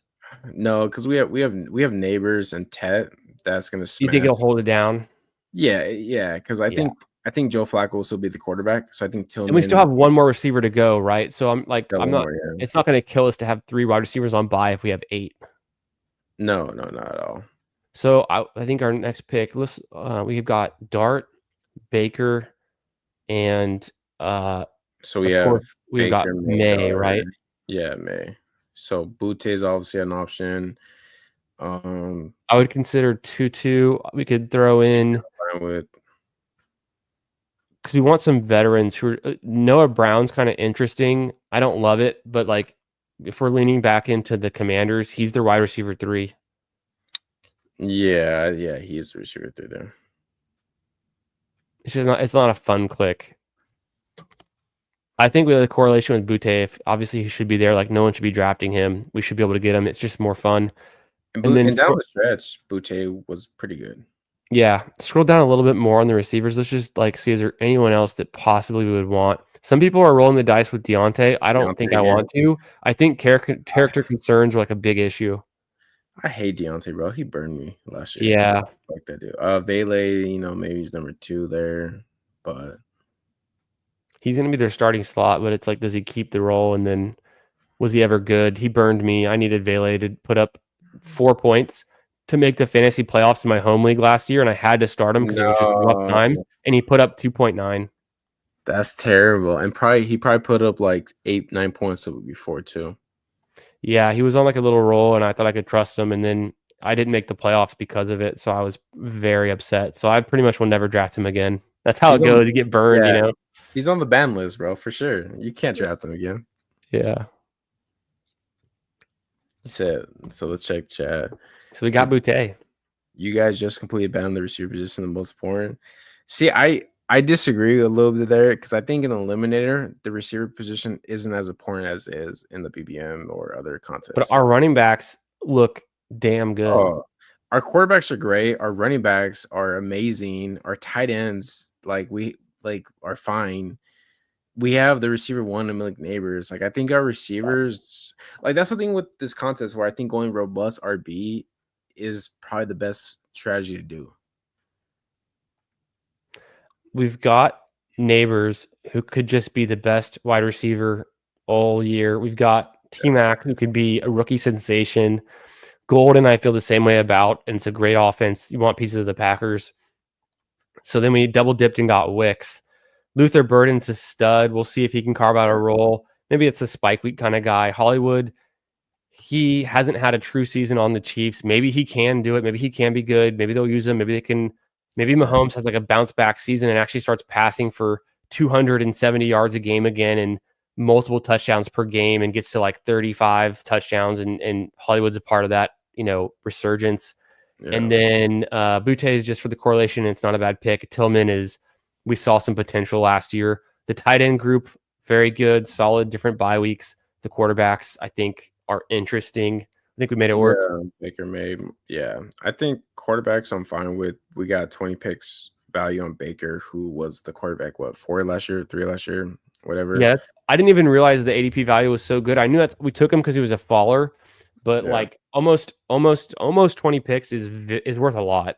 It's worth a lot, especially in this contest where it's like you're 1v1 and it's like my Baker, who I got 104, could outscore your Josh Allen that you got at 25. Right. So 3-4-8-3 build. I feel fine about this. Like the receiver we went rookie heavy, which is kind of crazy, and then we went robust running back. But yeah, we got to change it up because the last team we did was so different from this one. Yeah, gotta change it up a little bit. Bryce says we sniped him on Baker, which I'm glad we did. I'm glad I sniped you, Boner, because you be sniping me in all these drafts. Let's roast Boner team. He goes to 3-5-7-3. How do you feel about Bryce, Matthew, and Sam? Is that enough at 3 quarterback? So realistically, I think I've heard some good things about Bryce. When I was talking to Steve from Fanspeak, he's in on Bryce this year, and he's like a very sharp drafter. He thinks that with T-Mac being there, they tried to do it with Leggett. The offense is getting better. Like they brought in some running back depth. I think they're setting Bryce up for success. So I think it is a good late pick.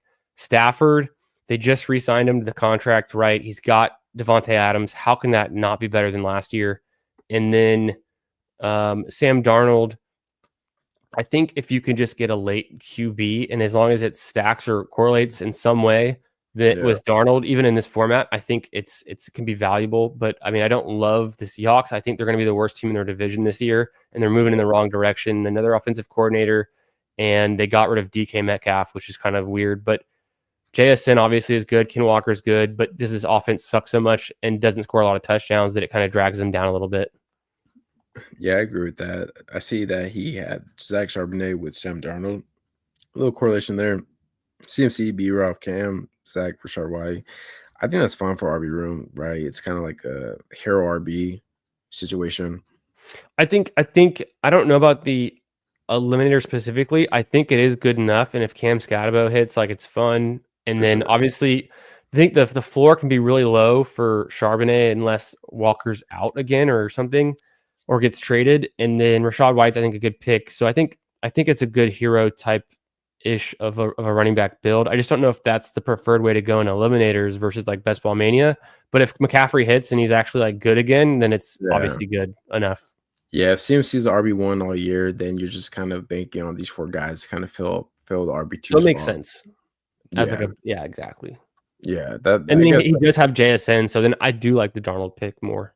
For sure, yeah. I mean, he got JSN, couple picks. The receivers, I mean, his receivers are pretty sick. Like Juwan as your 5, and now you guys just 6 is pretty nice. Jameson as a 4 is always a good sign too. Jameson as a 4, yeah. He's your boom. Like we pass on it, but I'm all in on Jameson this year. I think Jameson is a good receiver. I love Jameson Williams. Love him. One of my favorite picks this year, and he's getting expensive, but I still like him. Yeah. The thing with Jameis too is like he's not consistent, but I'm okay with that. Like he had, I think, the same amount of 20 points by weeks. Like he had like one less than Jamar Chase or something like that, right? Like I'm probably wrong about that, but like Jameis. No, he had a ton. I have a stat on him that I'll bring up again. He's one of the most explosive players. I'd have to look at the game logs again, but so he only played 15 games, and I think it was 11 games as a top 24 wide receiver. So he is like a super high floor, and his ceiling is like he can blow up a week and just be the guy you need. For sure. And then he's getting good coach speak too, saying that like he's in for a bigger year this year, right? He's grown as a player. Yeah, I mean, I think I'm surprised that he had such a good year, but like it could get even better. It could, yeah. I mean, Jameson was a first-round receiver, super talented. So, you know, in the 5th round to get that too, I think that's a smash. Yo, what up, Zero? How we doing, baby? Let's see. I just checked. I've been live for 4 hours. That I feel like that shit went by so fast. Yeah, man. Yeah. I'm not gonna press you to do another draft, man. I appreciate you doing it. It's been fun, dude. This is a great time. We gotta definitely do some more eliminators. I'll get you on my channel too. We can do some elims. We can get into it all. I am gonna call it a night after that one just because I'm Central Time and it's past midnight and it's been a long week, but it was a lot of fun. I wanted to ask you because I know you're Pacific Time, right? I'm Pacific Time, yeah. Whereabouts are you? Like, what part of the country are you in? California. Yeah. Which part? Redlands. I don't know if you know that. Where's that by? So basically, I'll say I'm like an hour away from LA. Okay. An hour in which direction? More in. So okay. I would say, you know, inland. No, I remember that what it is. So I'm sure you're in like a really nice, like good area. It's like probably like a lot of forest, or no? No, It's like more desert, no, it's like more like city. mountains.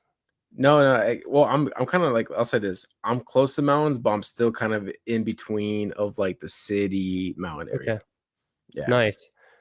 Yeah, I'm not super familiar with LA as much. I've been there, but like I don't have like a connection. My mom is from the Bay Area, so like her side of the family all still lives up between like there, Sacramento, and like other parts like around. So we go out Oh, there a little nice. bit, but it's Oh, as I get nice. older, it's not as much. But yeah, Well, so the connection to the West Coast, I love it dude, if you ever come to Cali or West Coast, hit me up, bro. We'll for link up. sure, We can for get a sure. beer, do some drop some teams. I saw the I think it's the Texans are playing the Chargers week 17, I'm pretty sure. And it's in LA. So like I thought about that cuz I'm in Houston, right? And so Oh, okay.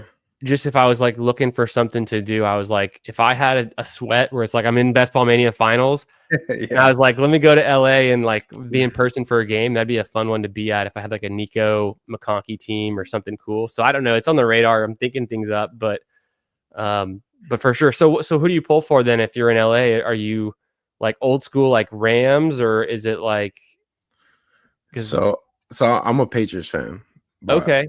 yeah, it's Is that just the timing of when you like got into fantasy football or just football in general or it's funny. So I think I was like 8 and my brother was 6, and my dad, he's a Bronco fan, diehard, but he made the mistake and he got me a Tom Brady. He got me like a Tom Brady like action figure or whatever, and then he got my brother a Donovan McNabb, right? nice? I So remember those. I had the McNabb one. I remember those. you remember those, right? So I became a Patriot fan after that, and then he became an Eagles fan. So That's cool. since then we've been those fans, and my dad says that's the biggest regret of his life. He's like, I should have just made you guys Broncos fans. Oh, that's funny. Yeah, yeah. So Dang. Patriot fan. So we had a good run. Now I'm kind of going through it right now. So Hey, May looks pretty good. So it's hey, tough though when you go from being like a franchise that's like killing it, right? yeah, Whatever you call that. My brain's kind of fried late, but it's like I kind of had it with the Astros in the last decade where they went and they were just like, they won 2 natties yeah. and we're just like dominant and always going back to it and like chance. So if you get a run like that in any sports, like for one of your teams, like that's like once in a lifetime kind of run. But yeah. It was a lot of fun, man. I'll say this. It was a lot of emotions. Some tears were shed against the Giants. You right? So, were you like a big Brady fan still? And like when Brady goes to the Bucks, you're just like still following him and like you want the best for him, or are you like more Patriots diehard? We're like fuck Brady now. So I respect Brady, but when he Yeah, left us, I said fuck him though. I was like, nah, like it hurt too much. I was like Mac Jones, he's the truth. But Jones. I was like, hey, we got Mac Jones now, we're fine. Which looked good his rookie year, I right? Like he know looked we like all got tricked. we It's got hard to tricked. go for Alabama quarterbacks. They don't pay off a lot. No. So he sucked me in. I was like, oh, Patriots will be fine. We'll be back to the Super Bowl. No, he got traded to the Jags. But I respect Tom Brady. I'm also a Lakers fan, so I've been blessed by that. Shout out Kobe Bryant. He's probably my favorite athlete of all time, right? Nice. Yeah, of course. Yeah. But yeah, no, Yeah, it's being been, LA for that connection, that's an obvious one. That's a good one. mhm.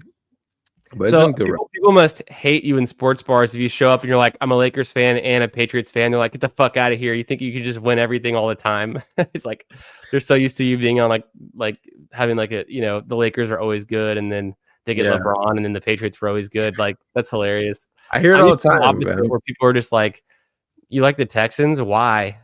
I was like, Yeah. 'cause that's where I'm from. I don't know.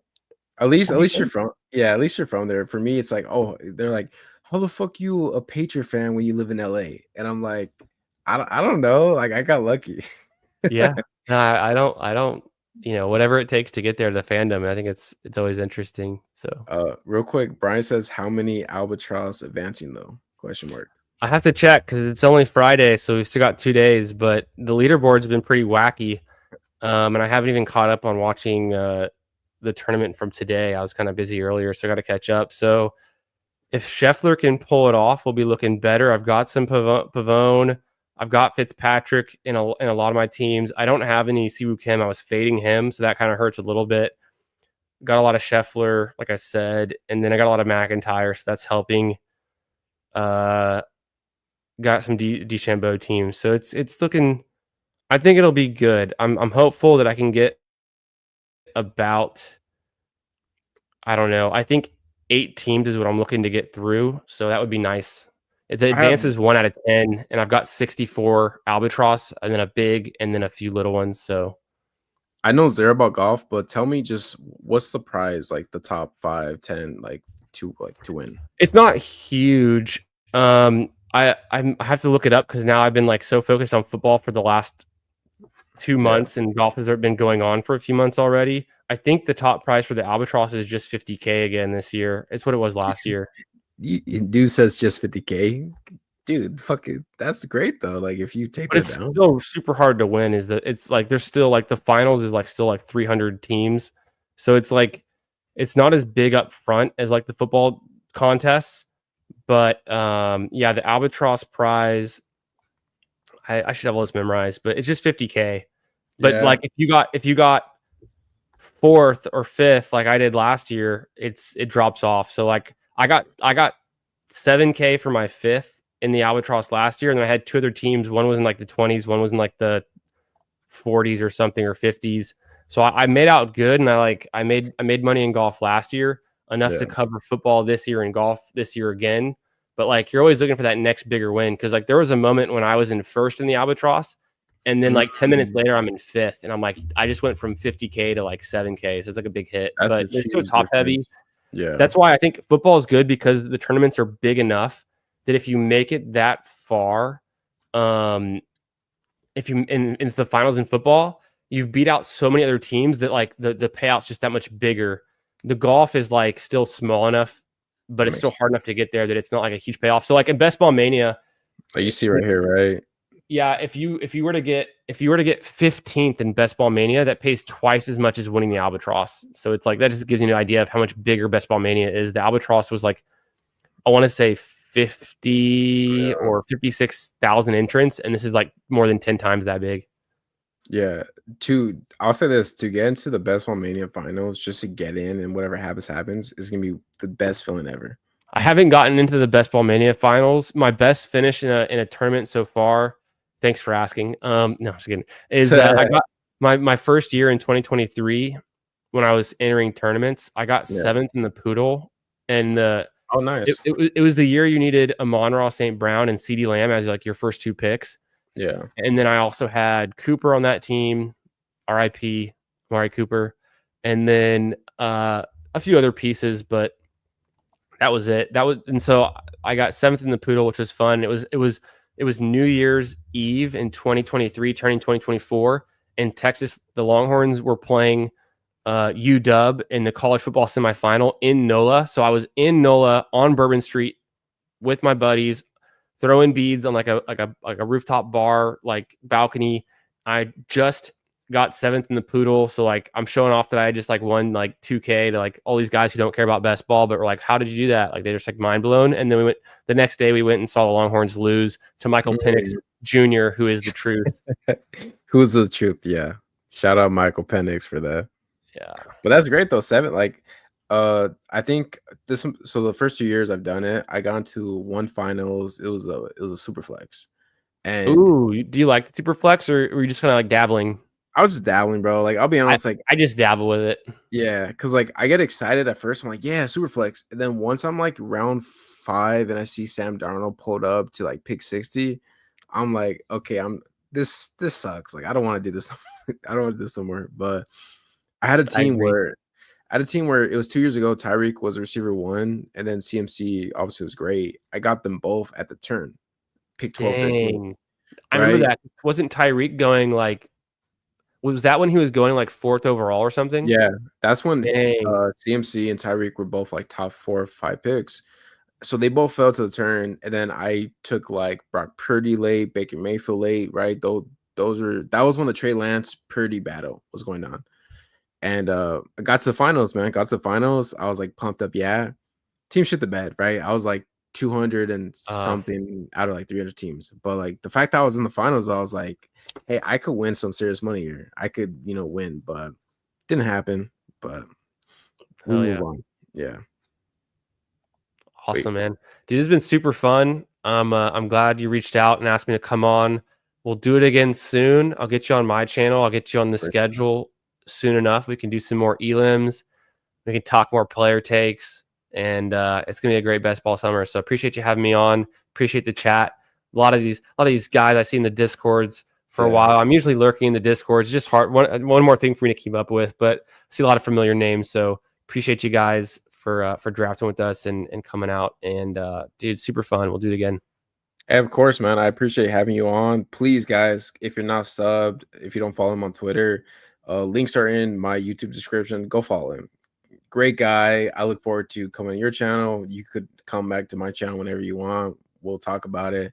And thanks for coming on again, man. Awesome. We'll do that. All right. I'll catch y'all later. All right. Good night, man.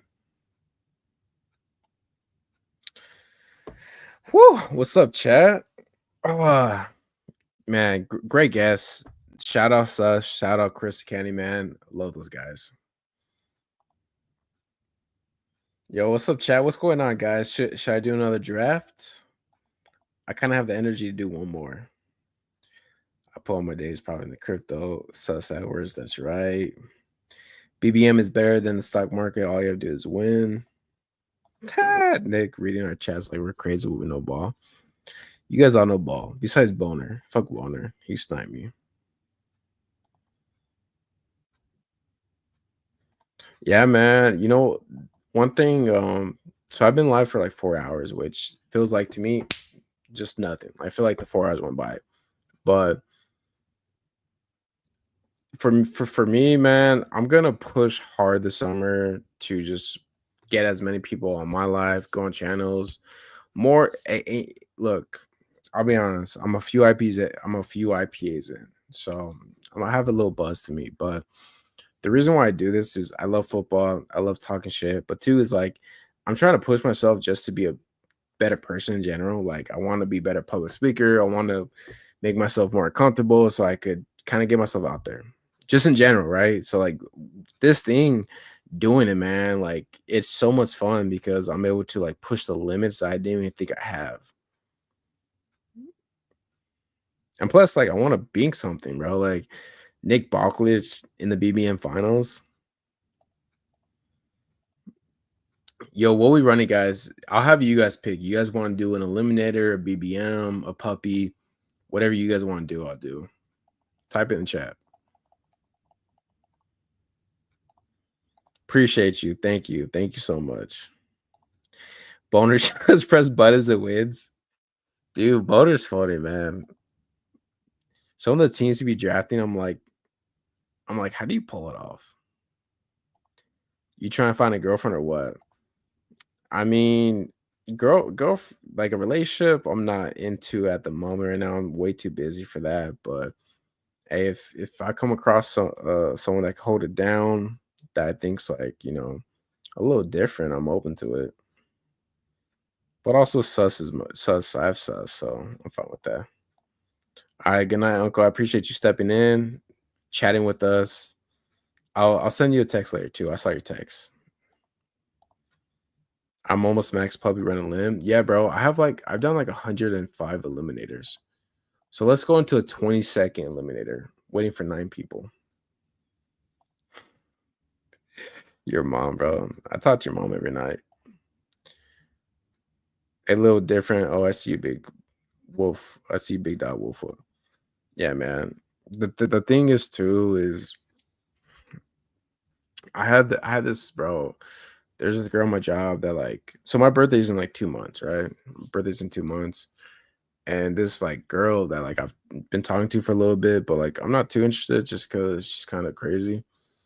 She gives me like a birthday card, and like she gave me a pack of Celsius and like a $50 card saying like, "Hey, happy early birthday." And I'm like, my birthday is in 2 months.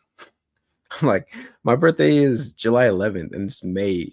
What are we doing here? I don't know, but she obviously had a plan. 105 eliminators? No, I've done 105 puppies. Here, let me see. So I've done, I think I've done 7 eliminators. I've done 104 puppies, so I'm almost maxed out. I'm gonna max this out probably in the next 3 weeks, 4 weeks. 6 BBMs, 104 puppies, 17 schnauzers, and then 7 eliminators. If you guys want to draft with us, we're waiting on 7 for 22nd eliminator. Crazy How's the best huzz? Yeah, that's facts. She feeding for that Nick Cock. Hey, she got it and she doesn't want to leave it, bro. Can't blame her. But we move on. We focus on teams. When 300 dingers, they dropped the second half contest. I ended 10 slow already. Wait, they dropped MLB contest? Hold up. Hold up, guys. I haven't checked my MLB in a while. What's going on here? Sorry, coach replay. The fuck you talking about, there? Is it this? Oh. 7 inning stretch. Okay, 20K, 10K. Interesting. I didn't even know they dropped this. Bro, are you doing contests in this? So it's 2 out of 12, 210, 1A, 46C final. Interesting. Let me check my baseball teams, man.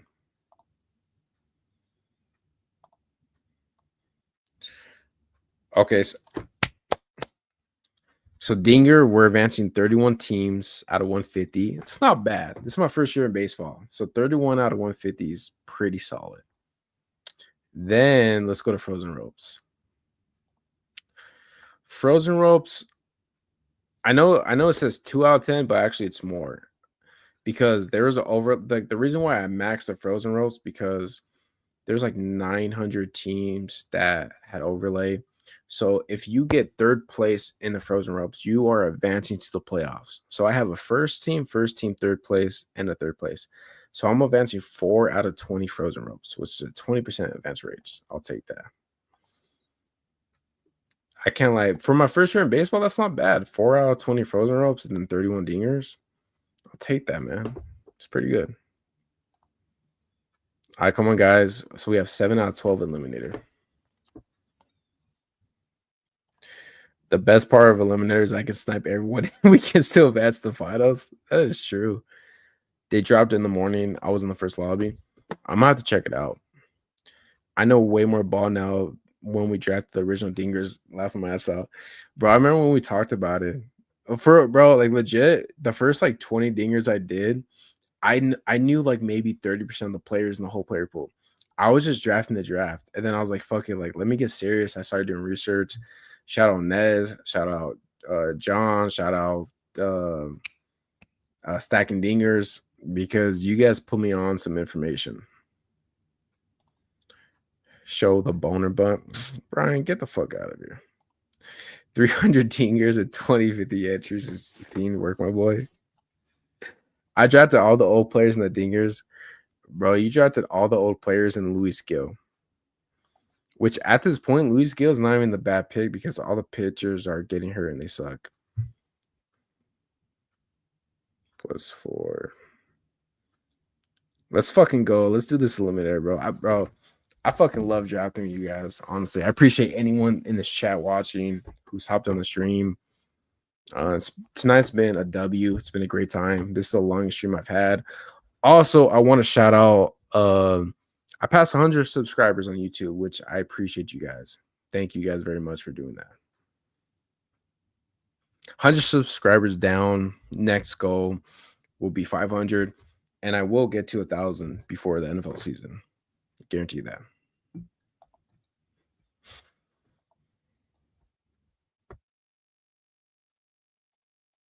I play half of the guys in BR that I draft so much niggers. Gil coming back, bro, and the Yankees are a great team. He's gonna smash. Honestly, bro, he could come back before like Grayson Rodriguez and other players. Better than Cole. That's true. I'm gonna advance you 50% of my dingers. I don't believe you. Hartman, send me a DM in Discord. Ah, I did too. I was about to say, bro, I was like, you advanced you 75 dingers is crazy, but impressive. I did too. Next year, I'm Max Dinger for sure. Bro, I'm such a fucking degen, bro. Like, this is my first year doing baseball for Underdog. First time playing fantasy baseball in like 5 years, but drafting baseball is the purest, funnest sport of any sport I've done in my life because the way you structure teams of pitching and hitting is so much fun and creativity because football, basketball, all that's cool, but like baseball is legit two different positions on how you want to attack it. And I don't know, I just love baseball, bro. Like I don't watch baseball. I'm not in the baseball field, but drafting baseball is the funnest sport that I've done. I'm gonna ding you too, Brian. Don't worry. When Nick bought 24, bro, I can't speak on that right now. But Nick bought 24 real soon.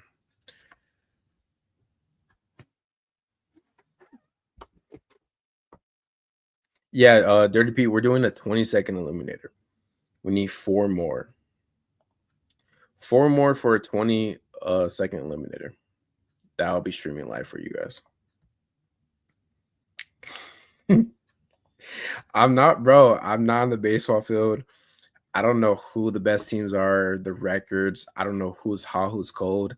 All I know is I drafted 150 dinger teams that I'm hoping one of them gets to the finals. Event-based fan sports is the best. Yeah, I agree with that, man. +4 for the eliminators. Come on, guys.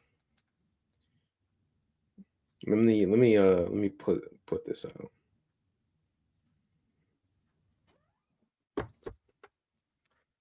Who would you guys like to see me get on stream, guys? Is there any guests that you guys would want me to pull up in here?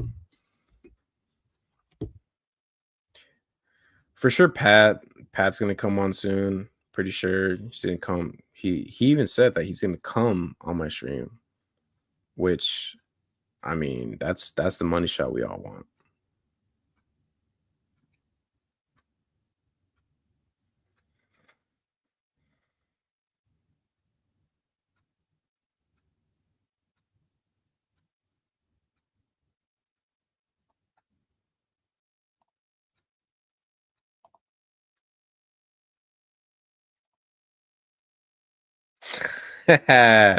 Cindy Sweeney, hey, she's in my DMs, bro. I can't lie about that. I don't know about NHL. Yeah, I know only one hockey player, Wayne Gretzky. Did you guys do NHL best ball? No, I did not. Knowing 30 baseball players is 30 more than I know. I know the Sharks suck and they're on my locals team. Nicolas Cage. Yeah, I'll have him on. I will come all over you. I'm gonna leave that pin, Brian. I just got a JJH starting Puppy Slow as fire. Yeah, that's super fire, bro. That's a unique build. All right, guys. I'm gonna stay in this lobby 20 seconds. I'm gonna check 30 seconds, see how that's doing. One thing that I like about streaming at nighttime is that not many people are doing it at this time, and this is Degen hour. Like, I don't know many people who are streaming. What time is it? Almost midnight. So if I have to be that guy that's streaming at midnight, fuck it, I'll be that guy. Okay, fuck it. 30 seconds is a lot more people. We're not doing that. Come on, guys. Hit up your brothers, your sisters. We need 5 more people for a 20-second limit. It's 10:48, my boy. Yeah, 30-second drafts for Ghost Town. I think out of the 150 drafts I've done, 20 seconds, I've probably done like 140 times, if not more. I've probably only done like 3 or 4 30-second drafts. Pull up Adams for sick combo. Nice.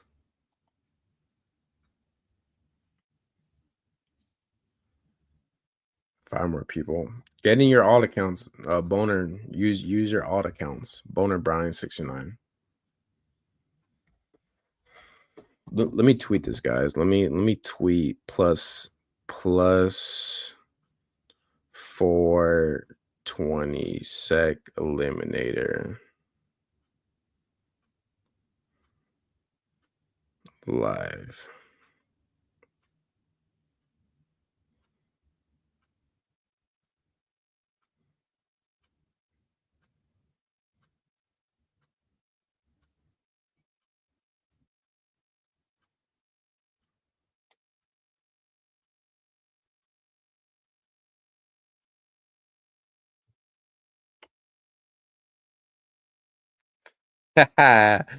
Motherfuckers really tweeting out to join Eliminator. We down bad, bro. Morning streams through the week always suck. I'm always at work when those guys stream. Yeah, man. It'd be like that sometimes. For my schedule, so I work I work a lot, right? I work like every day, but one of my jobs I work at a school district, and they're going on summer break soon. So my streaming schedule, what I think I'm gonna be doing is probably starting in a few weeks. I'll be streaming like Monday through Friday, like 1:30 to like 3:34. Then in July, I'll have my mornings, afternoons open. So I'll be streaming like probably like Monday through Friday and then Sunday. So I'll stream like 6 days a week. And then it'll be in the morning, afternoon, and then I think on the weekends I'll be doing PM streams.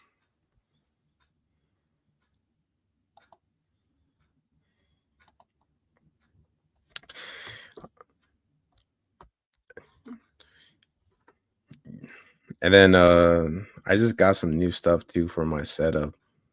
I'm in like a terrible chair, guys. I'm in a chair that has like no back support.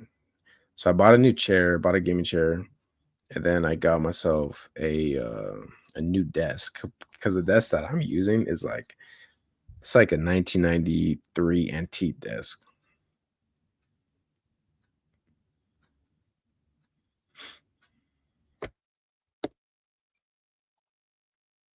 What are you doing on Saturdays, my boy? Saturdays are either gonna be my off days, or what I'll do is, because I'll go to work, I'll go to the gym, and then I'll have like 3 hours to myself. So I either will come home, do a stream, and then go to my other job, or I might just have that be my off day. I'm not sure yet.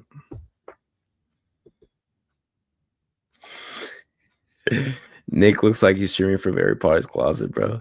Laugh my ass off. It's true, bro. It is true. I'm on the clock in 3 hours, so better feel soon. 4 more people, guys. Real quick, would you guys do a BBM or anything else, or are you guys strictly for the eliminator? I'll multi-table, bro. I don't care.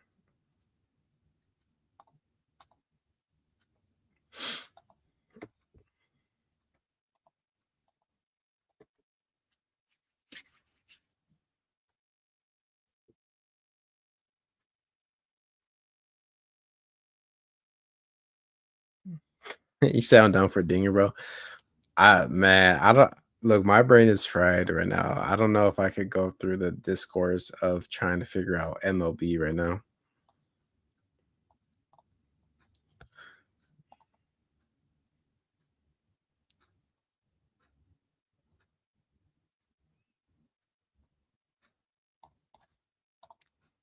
I'm so locked in for football.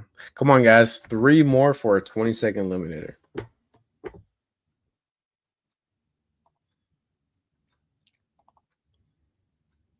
Except big dog, I'm not bred up like that right now. No, I'm saying, bro. So I think what I'm gonna do with the big dog is what the fuck? Is there a spider on there? For the big dog, for like the high stake things, I'm gonna have more content where I'm gonna invite streamers, like just people who make content, and we'll do like a 3-4 team kind of big dog thing, which I think will be fun.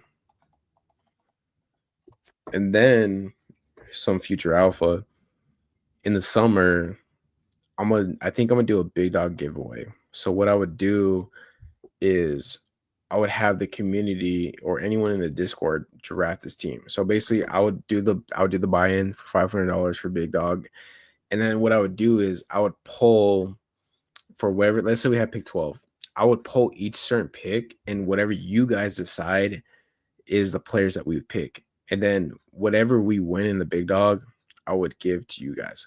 So if we won, let's say we got first place, $200,000, I'm gonna spread out to anyone that participated in that.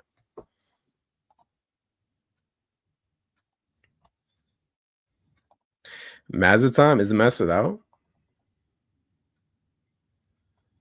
I like the massive the structures because I think it's like 6 out of 12, right? Oh, it's not out yet. When Nick wins Dinger, he's gonna split some big dogs with me. Oh, 100%, bro. Depending on how I do in baseball is gonna determine how crazy I get with football, and then how crazy I get with the battle royals for football too. Appreciate that, Harmon. Yeah, man. You know, like one thing I'm trying to do is I'm gonna make content that I enjoy, I love to do, but like I want to bring the community as much as I can with me. So, like I said, like I'm gonna have where I do give, like I guess you could call it giveaway, but I want the community to be part of it. Like I want to have where it's like 30, 40 people picking a team for the big dog. And like let's say if we reach the finals and we win some money, I'm gonna split it between everybody. I think that'd be dope.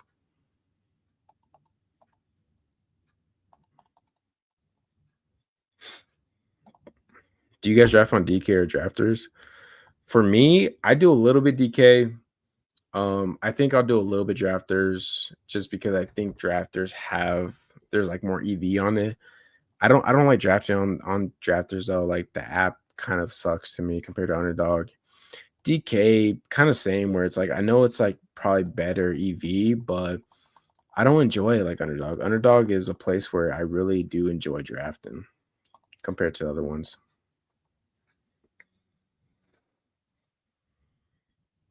Battle royals, you can make a good living if you max. Bro, I see it in baseball all the time, man. You, Turbo, you know, a couple other people, you guys are making a killing right now. Use the overlay tool. It helps so much for BRs. Do you have the overlay tool for BRs? And like what, like the overlay tool, like what's the main benefit from it? Is it to show your exposures, or is it more about the correlation?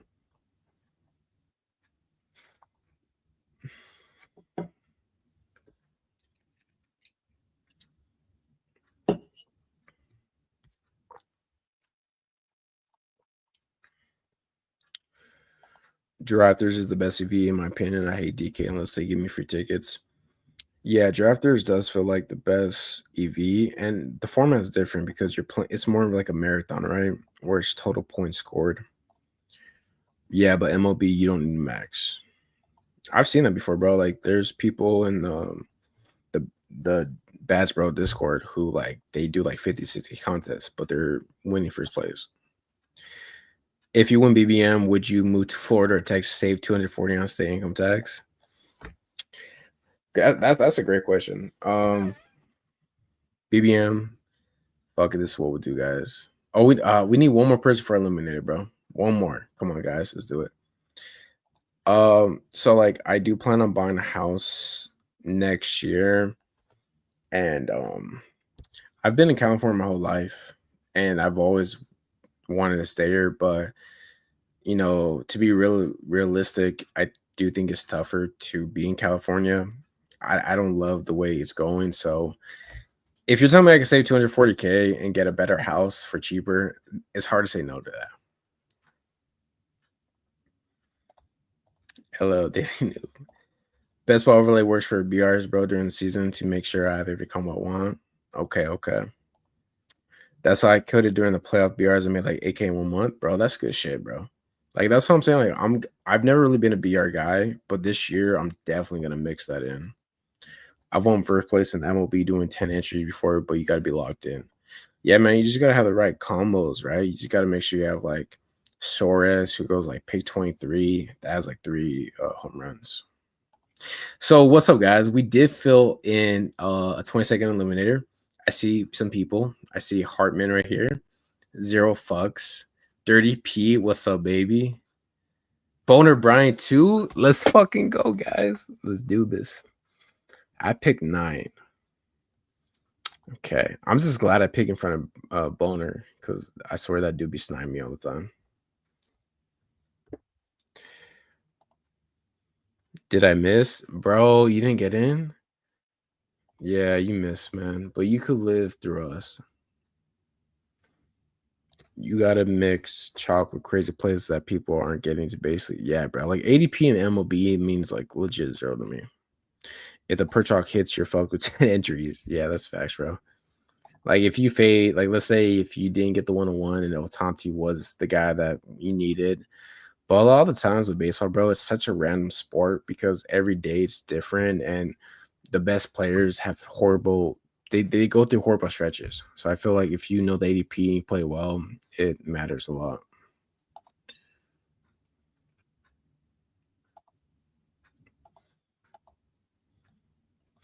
All right, so we have pick 9. This is a 20-second eliminator. Jamar Chase, Barkley, Bijan, Jefferson, Gibbs, Lamb, Genty. We are on the clock next. Let's see what happens. So Marcy Brown goes, we are going to go Christian McCaffrey.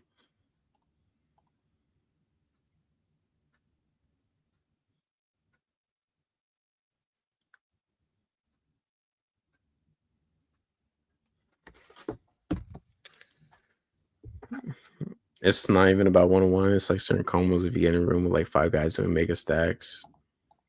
0 gave me MLB outline, but I'm retarded and forgot. I'm retired too. Don't worry, bro. Laugh my ass out, Boner. All right, so we have CMC, Puka, Neighbors. Let's see what falls to us. In the eliminators, I do treat this a little different.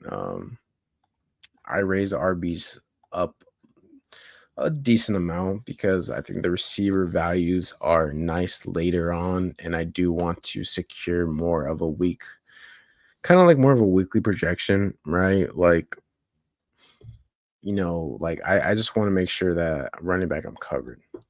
And look, if Derrick Henry, yeah, come on, guys. Like you gave me CMC and Derrick Henry with my first 2 picks. Like this is gonna be the RB1, RB2 projecting week 1. Thank you. I'll take that. Yeah, you could have your Malik Neighbors and your London Boner. I'll take my CMC and Henry. Thank you very much.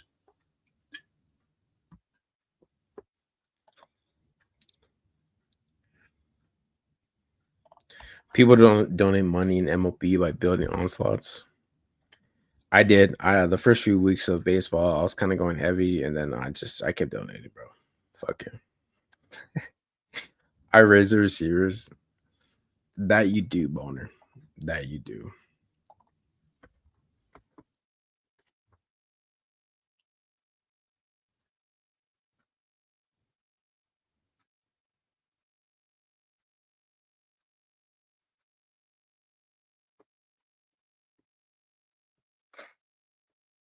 All right, so we have AJ Brown goes out there. I take Henry. We have a few teams going 2 RBs with Smoke and Mirrors. Genty Taylor. We have Dirty P going Gibbs Bucky.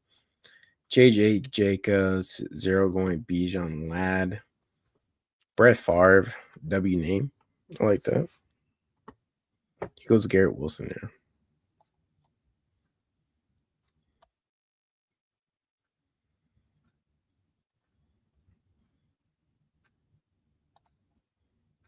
Okay, I like that.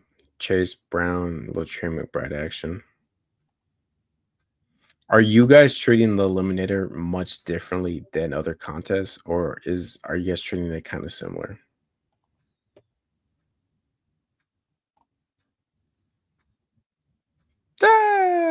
Yeah, bro. Yeah, if Rice misses week 1, we're hooked. I think he plays though. I think Rishi Rice. The reports that we've seen, I think, are pretty bullish.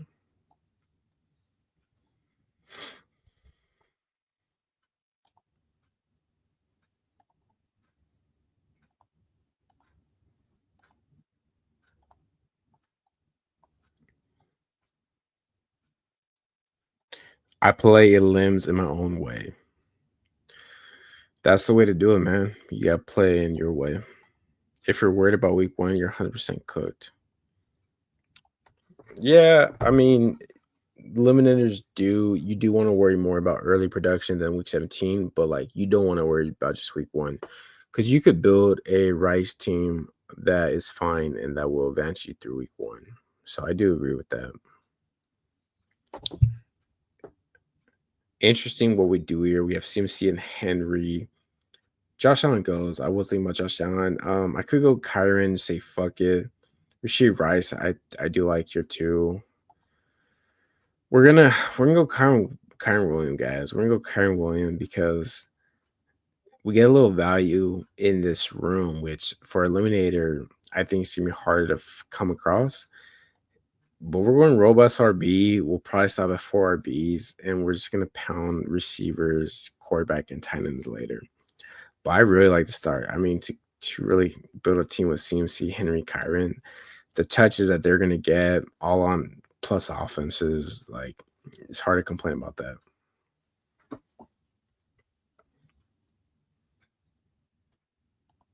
Fuck the chalk. Give me the best plays. Facts. Kind of similar. Probably just trying to get better RB room general.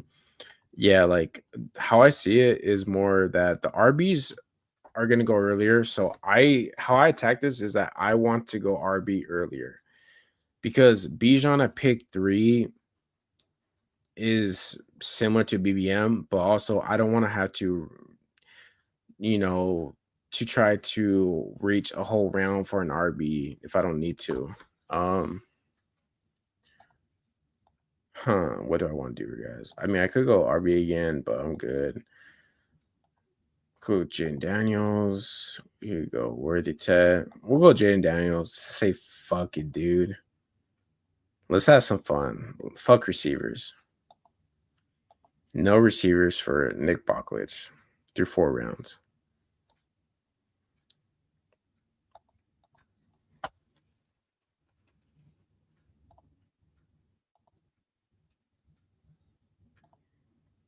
I'm worried about week 16, to be honest. Yeah, I mean, because if you're trying to get to the finals week 17, then week 16 is the most important, huh? Really varying the limiting builds because it's not really solved yet. No, and this is like no one's going to truly know what to do. I think building solid structures, like I think the main thing you can do with eliminators is like don't have dead roster spots, build solid structures, don't overlap bye weeks, don't overstack. And then obviously player takes, like, if you could identify the next Bucky Irving, Brian Thomas, and have a good percent of that, it's going to help you. But this is lottery, man. Like no one truly knows how to build the right team. But if you build above average teams, because when I see these lobbies, there are a lot of teams that don't know what they're doing. And I think as long as you beat them, you give yourself a chance to kind of go far.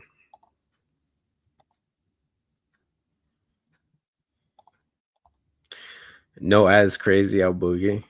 That's funny. BWC and BBC star facts. Sorry, bro. I'm eating. Thank you. Fucking crazy how we come full circle. To Arby's early. Nice try, Diddy. Arby's early is the way to play in this contest, bro. Y'all gonna see. Y'all gonna see.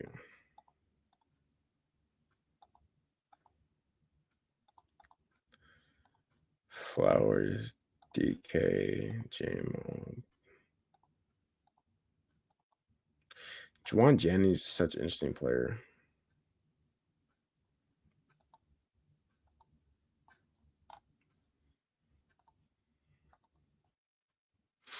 Nice start. Okay.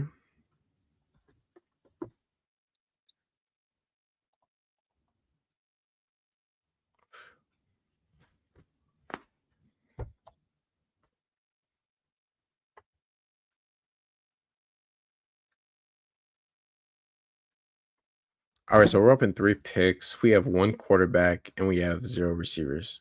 Well, we have 3 RBs too, but that's what I'm saying, man. Like, I'm gonna get some receivers I like right now.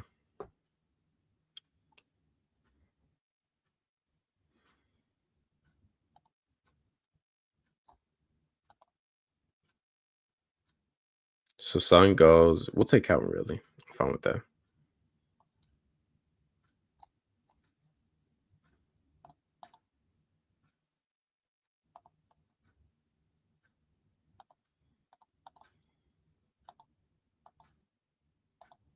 Fuck it. I'll take another running back, bro. I don't care. I'll stop at 4.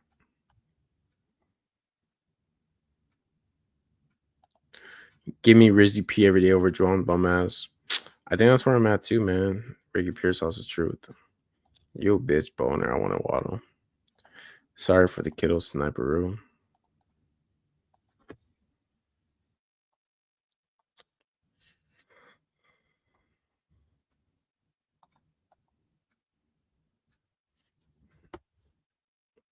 Does Boner take his first RB? He has 5 receivers, Neighbors, London, Rice, Adams, Waddle.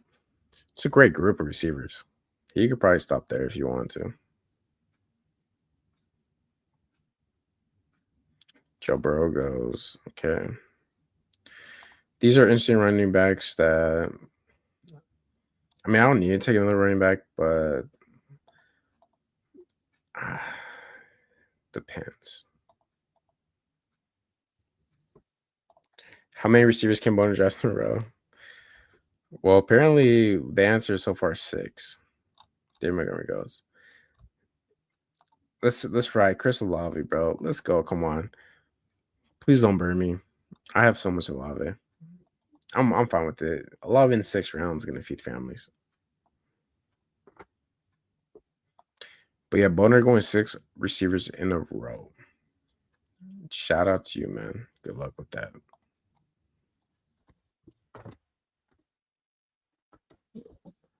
You really drafting my cousin? Fuck this. Give me Chris Olave, bro. All day, every day.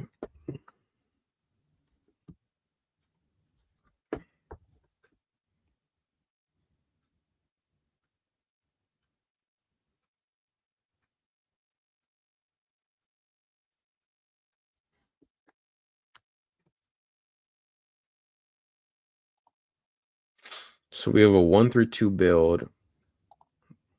Well, we're gonna be. I think we're gonna try to double tap some receivers. I mean, there's receivers I like here, so I'm not worried about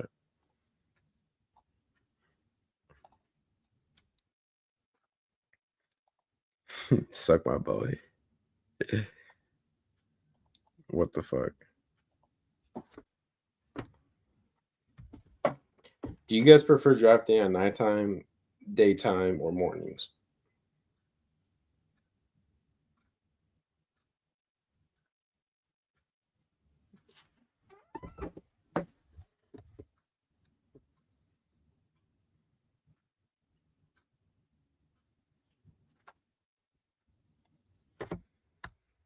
Yo, what up, Gambo? What's going on, baby? Oh, you are receivers now? Bro, I have no choice. You took in like 10 receivers. I gotta take some.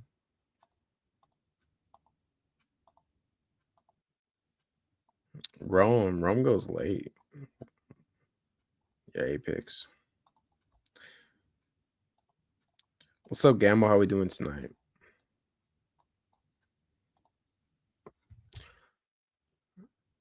Okay, so 1-2 build. Shakir goes. I think it's weird that Matthew Golden goes after Reed in this format. Like basically saying Jaden Reed's a safe player, which maybe he is, but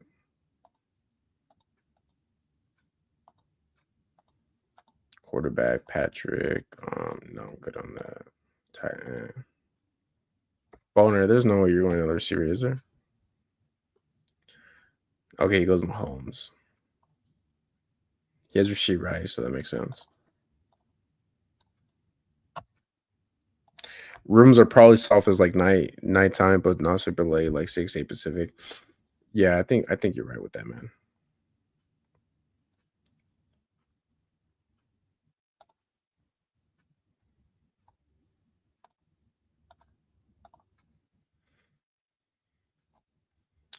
We're going to go Darnell Mooney. I think he's a good pick here.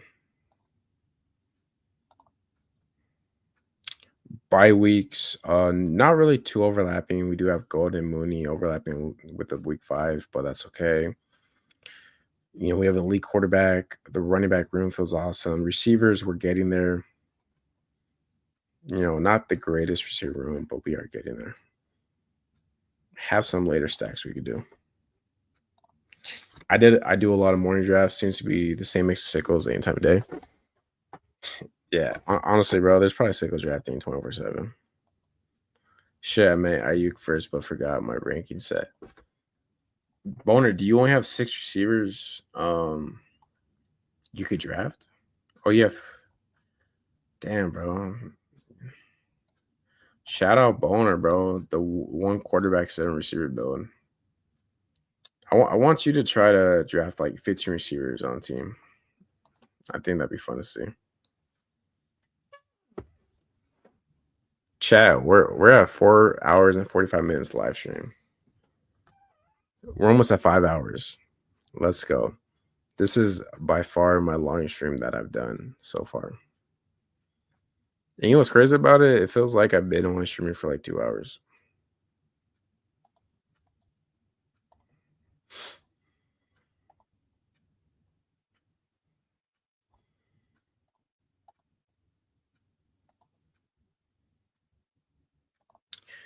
I see you peeping the squad. Yes, sir. You like that, my boy? Let me check your squad 0. Where you at? Fields, Bijan, Kendall. See, this is a team that I'd be building. You have the RB room is pretty much set. You wait on receiver, but it's fine because you still got 3 receivers. You have a elite tight end. Justin Fields is a cheap elite quarterback. Where if he finishes a top 5 quarterback, like that makes sense. So, like that. What do I want to do here?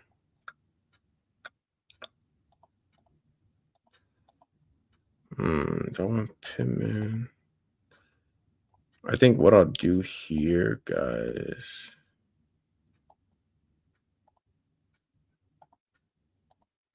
We'll take Evan Ingram. I like him as a tight end this year. I think he's gonna get a bunch of targets. He seems like he's the number 2 clear option with Denver. Bo Nix is gonna feed him, so I'm fine with that.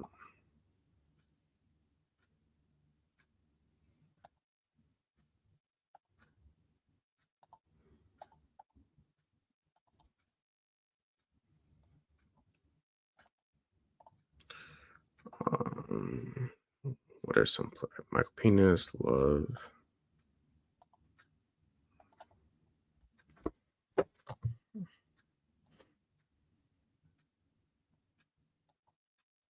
I think what I'll do here, I could take quarterback, but I think I'm gonna go.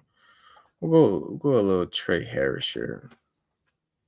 You know, 5th receiver. I like the upside. Trey Harris, I think, is gonna slot in as the number 2 receiver for Justin Herbert.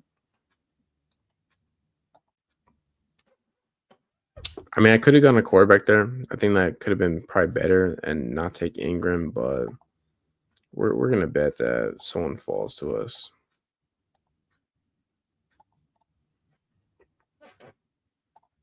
Fields going around the same price as JD5 last year. Crazy work. Yeah, that is true. Fields could finish quarterback 1 this year, top 5. Yeah, I mean, Fields, if he plays 17 games, he's gonna probably run for like 800 rushing yards. Could get like 8 rushing touchdowns. He has Garrett Wilson, you know, which is kind of similar to DJ Moore when Fields was a quarterback, I think 8 or 9 to finish the season. But with Fields is like you could build like a 3 quarterback team where Fields like his range of outcomes is like high and low, but he spikes fucking good for you. Like let's say you take Justin Fields and then you take a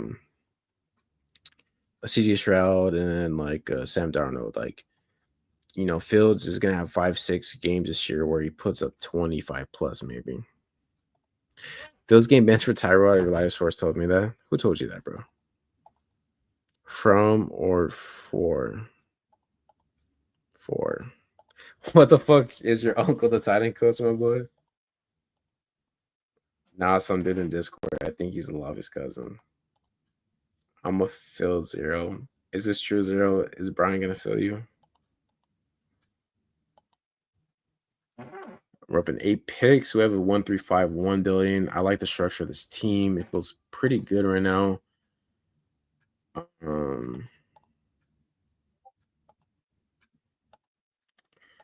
Clicking some guys that if they fall, I feel like we're in a pretty good position right now, man, to get 2 players that we like. I passed a quarterback, and both my quarterbacks got sniped. Who got sniped? Was it Herbert? Herbert and Purdy? Yeah. Love goes. That is unfortunate. Was hoping he would come back to us, but that's okay. We got options.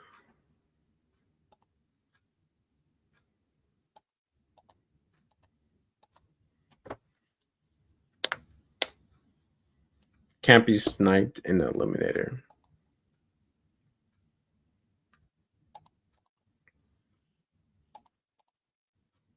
Brett Favre feels like friendly fire, my boy. Yeah. You gotta watch out for him. Oh, so we're on the clock. We're take 2 in, and I think we're gonna stop at RB. 2 in, we just take for the upside. You know, maybe he's this year's Bucky. Maybe.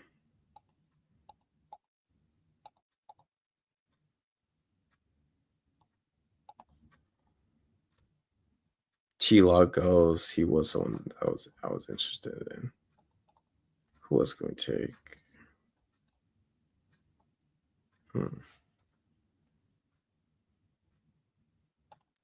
Damn, you pushing T-Log, my boy. Past Boner? Fuck Boner. I'm not worried about Boner. He's probably going to take 4 more years before he takes a quarterback.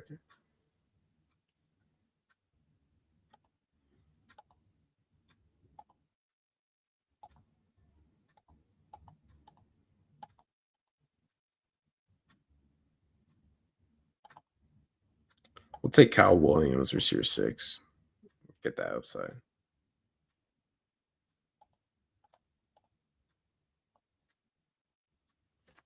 Had that little upside with him.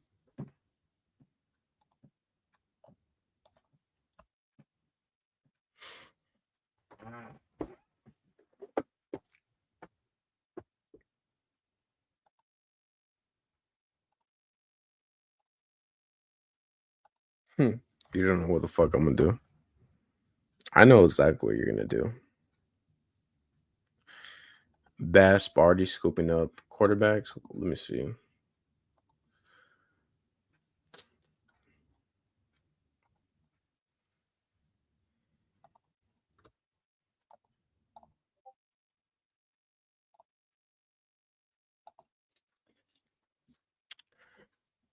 I mean, the good thing about taking Jaden early is like we have got sniped on some of the quarterbacks that we wanted, but I still have my elite guy, so I'm not too worried about it.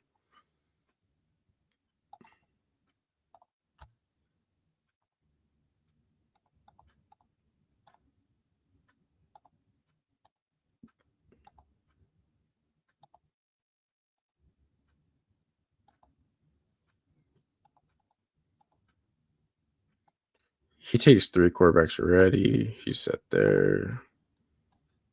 Okay, Tillman. How can I snipe Boner? Okay.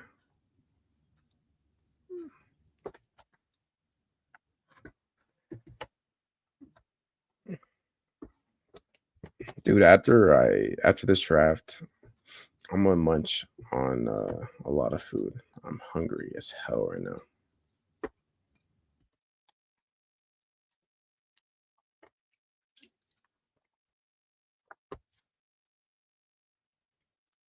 Austin Eckler snipe is crazy.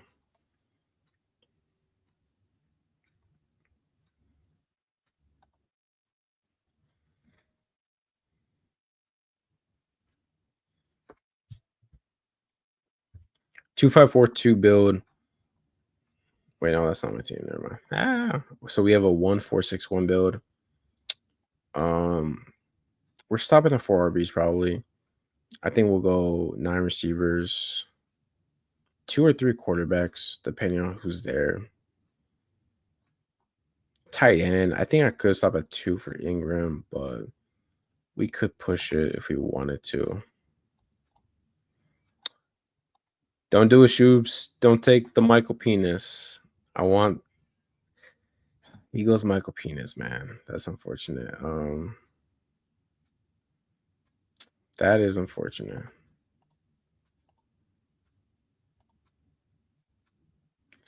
Fuck it, we'll just go Geno Smith and stack, bro. I don't care. More of an advance rate play. Give me the points. So the guy take Michael Penis. He has no stacks. Yeah. It's whatever.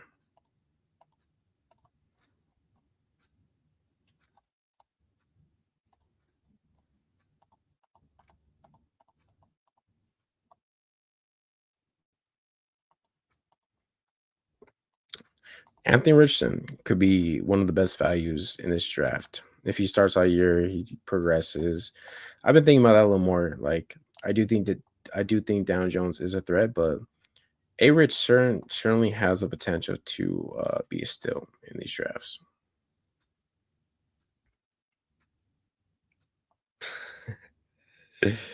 Snipe me harder, baby.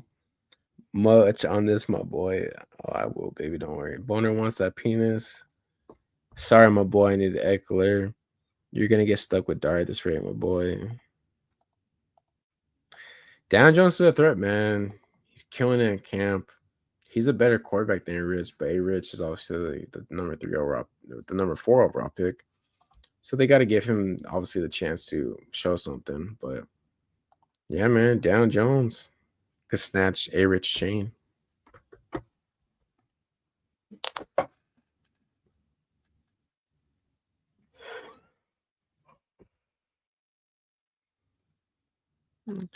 I like Zach Ertz pairing with Jaden Downs, though. That's nice. But we do have the week 12 thing. Hold up. So I'm going to need to take a third tight end for sure. For sure, I need to take a third tight end.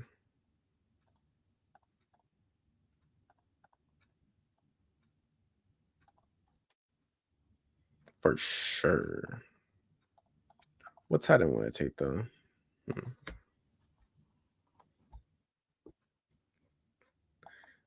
What camp? The camp going on right now, man. Daniels is lighting it up, bro. Or not Daniel. Oh yeah, Daniel Jones. Someone took my penis. I'm gonna take you. What the fuck? I'm gonna take you guys.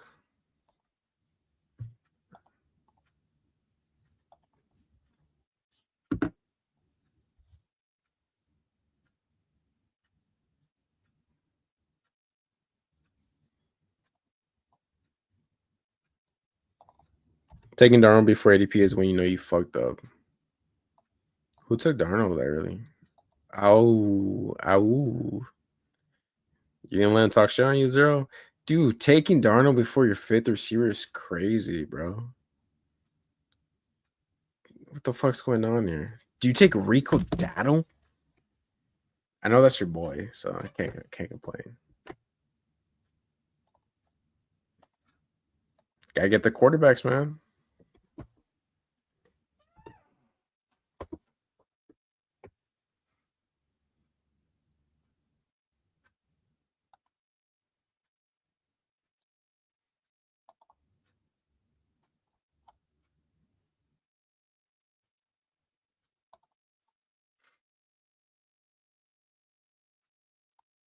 Probably do a deal later.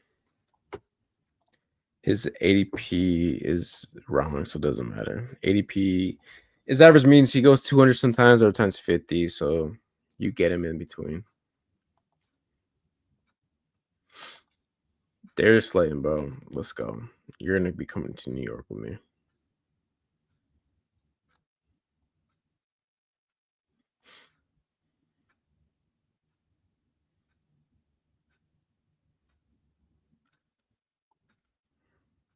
Let's go, baby. Bro, it's 1-2 advanced rate. I don't need receivers. I got the best ones. It's exciting. White, big Kentucky. Bro, Zero, you were talking shit on one of my eliminator teams saying I had weak receivers in Discord. So fuck you.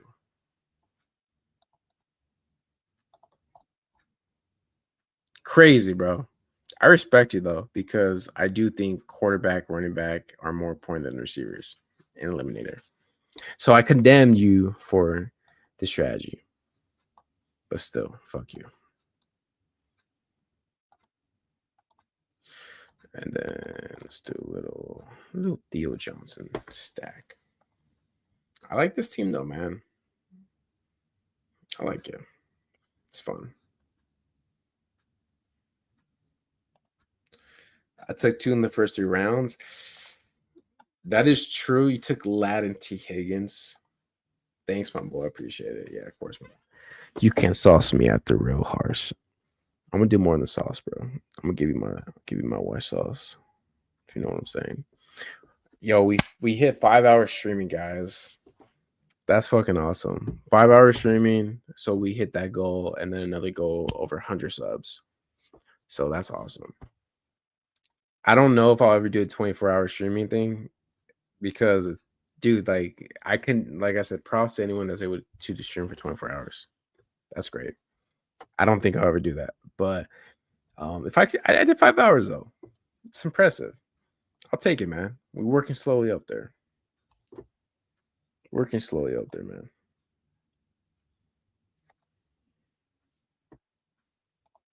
Ladder up type shit. Did Boner delete his comment? The fuck?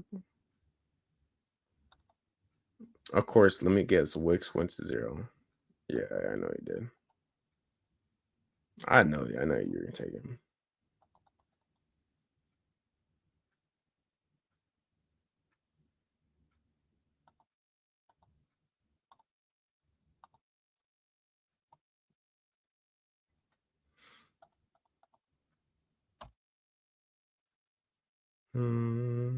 Well, we definitely go one more receiver. We'll go Theo. We'll do a little Theo Giants thing. I like that. And then we'll finish with one more receiver. The receiver will be Austin, Coker, Hooper, Ray McLeod, Pat Bryant, whoever. My boy grinding. Yes, sir. We working hard, baby. I don't see other streamers hitting 5 hours like this. Impressive work. I appreciate you, Hartman. Thank you. One thing about me, man, is I'm a hard worker, and I'm going to be continuing to grind. And it's cool because, like, yeah, it's hard. I don't want to say it's hard work, but it's definitely time consuming. But when you love something, it does make it easier. And I love to dominate you guys. I get off on it because he has the best community. We keeping it lit in chat. That's facts, bro. You guys do make this a lot easier. Let's go a little Jalen Coker action, bro. I do love you guys. Nick gonna be the right wing, Davis Maddock. Facts. Facts. So after this draft ends, I'm gonna review all you guys' teams, Nick box style. Then I'm gonna call it a night. I just realized this is the ultimate fuck by week contest because what the fuck, you're potting each week. In fact, the stack the buys 1 week and pray. I don't know what we're talking about, Boner. I'm too tired.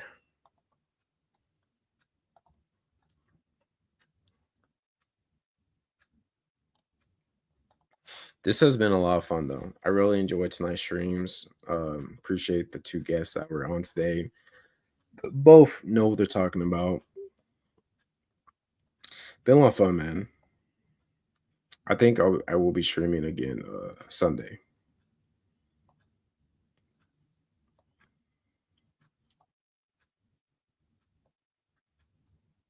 I think Sunday I'll be back on probably. I don't know what time yet because I'll probably have something to do in the morning, but probably afternoonish.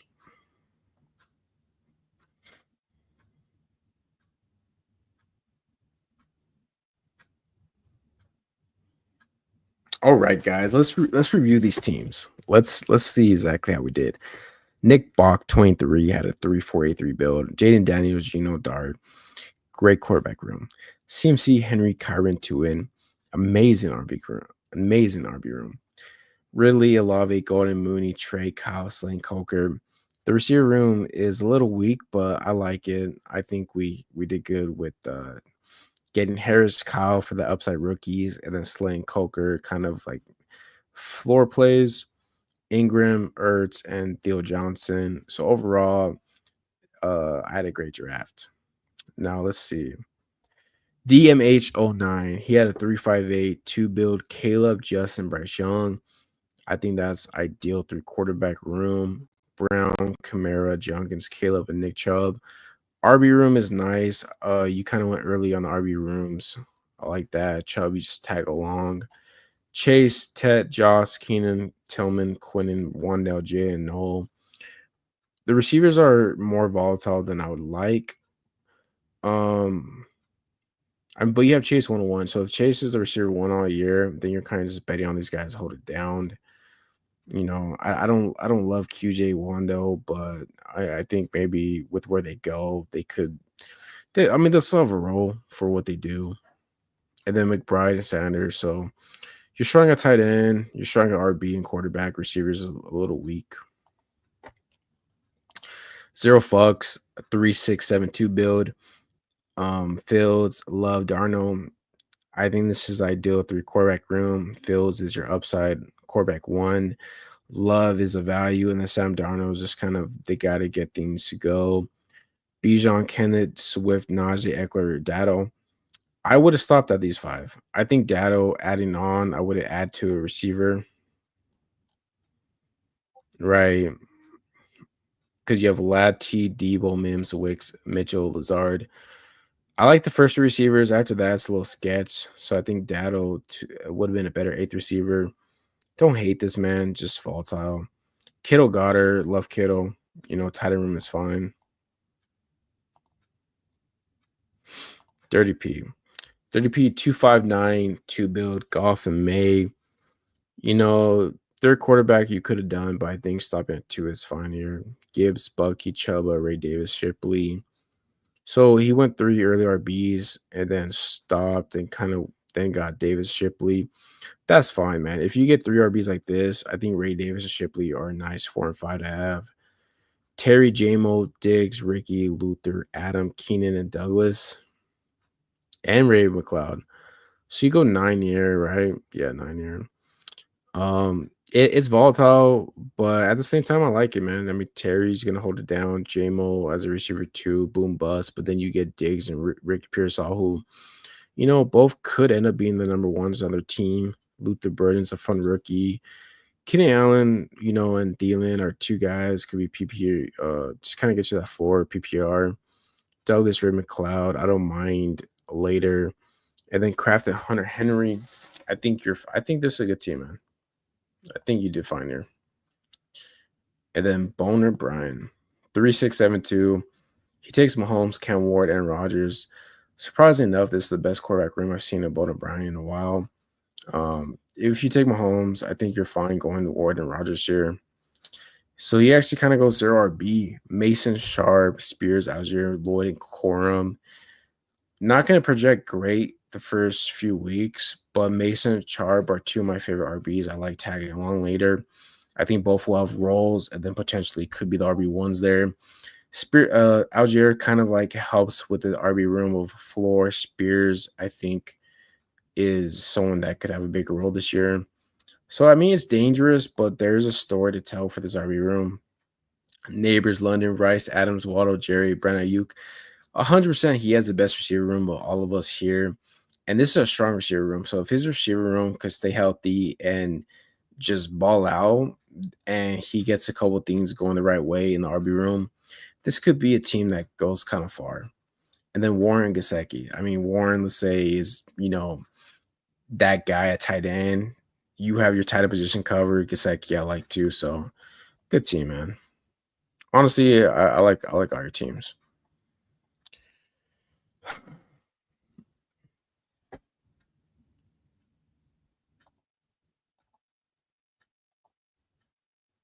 Three, 4, 8, 3 is crazy work. Thanks, bro. I appreciate that.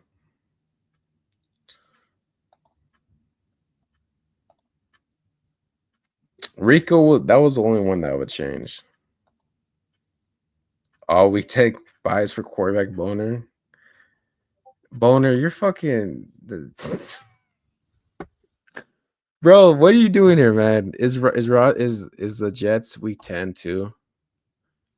Jesus. No. But still, who knows? Or Gasecki, Nasir's your room. Get something to eat. Thanks for live. Hey, I appreciate you, Dirty P. Thanks for stopping in, doing some drafts for me. Roster's retiring, bro. There's a good chance. Boner took all the receivers, fucked up our receiver rooms. Shout out Nick for grinding. Yo, honestly, he's not on the Jets. Oh, he's on the Jets, on the Steelers. Talk about guys. Hold up. Okay, week 5. Yo, hey, honestly, from the bottom of my heart, I appreciate all you guys. I love all you guys.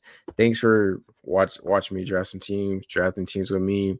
We did over 5 hours today. That's fucking awesome. Got a lot of cool stuff planned. Follow me on YouTube. Put those notifications up or ring the bell so when I go live, you guys get notified. Follow me on Twitter and join the Discord. If you're not on the Discord yet, come join. It's a lot of fun, a lot of cool guys in there. But until next time, appreciate all y'all. Have a good night, and I will see you guys soon. Yes, sir. Much love, my boy. Appreciate all you guys. Good night. Get some rest. Peace out.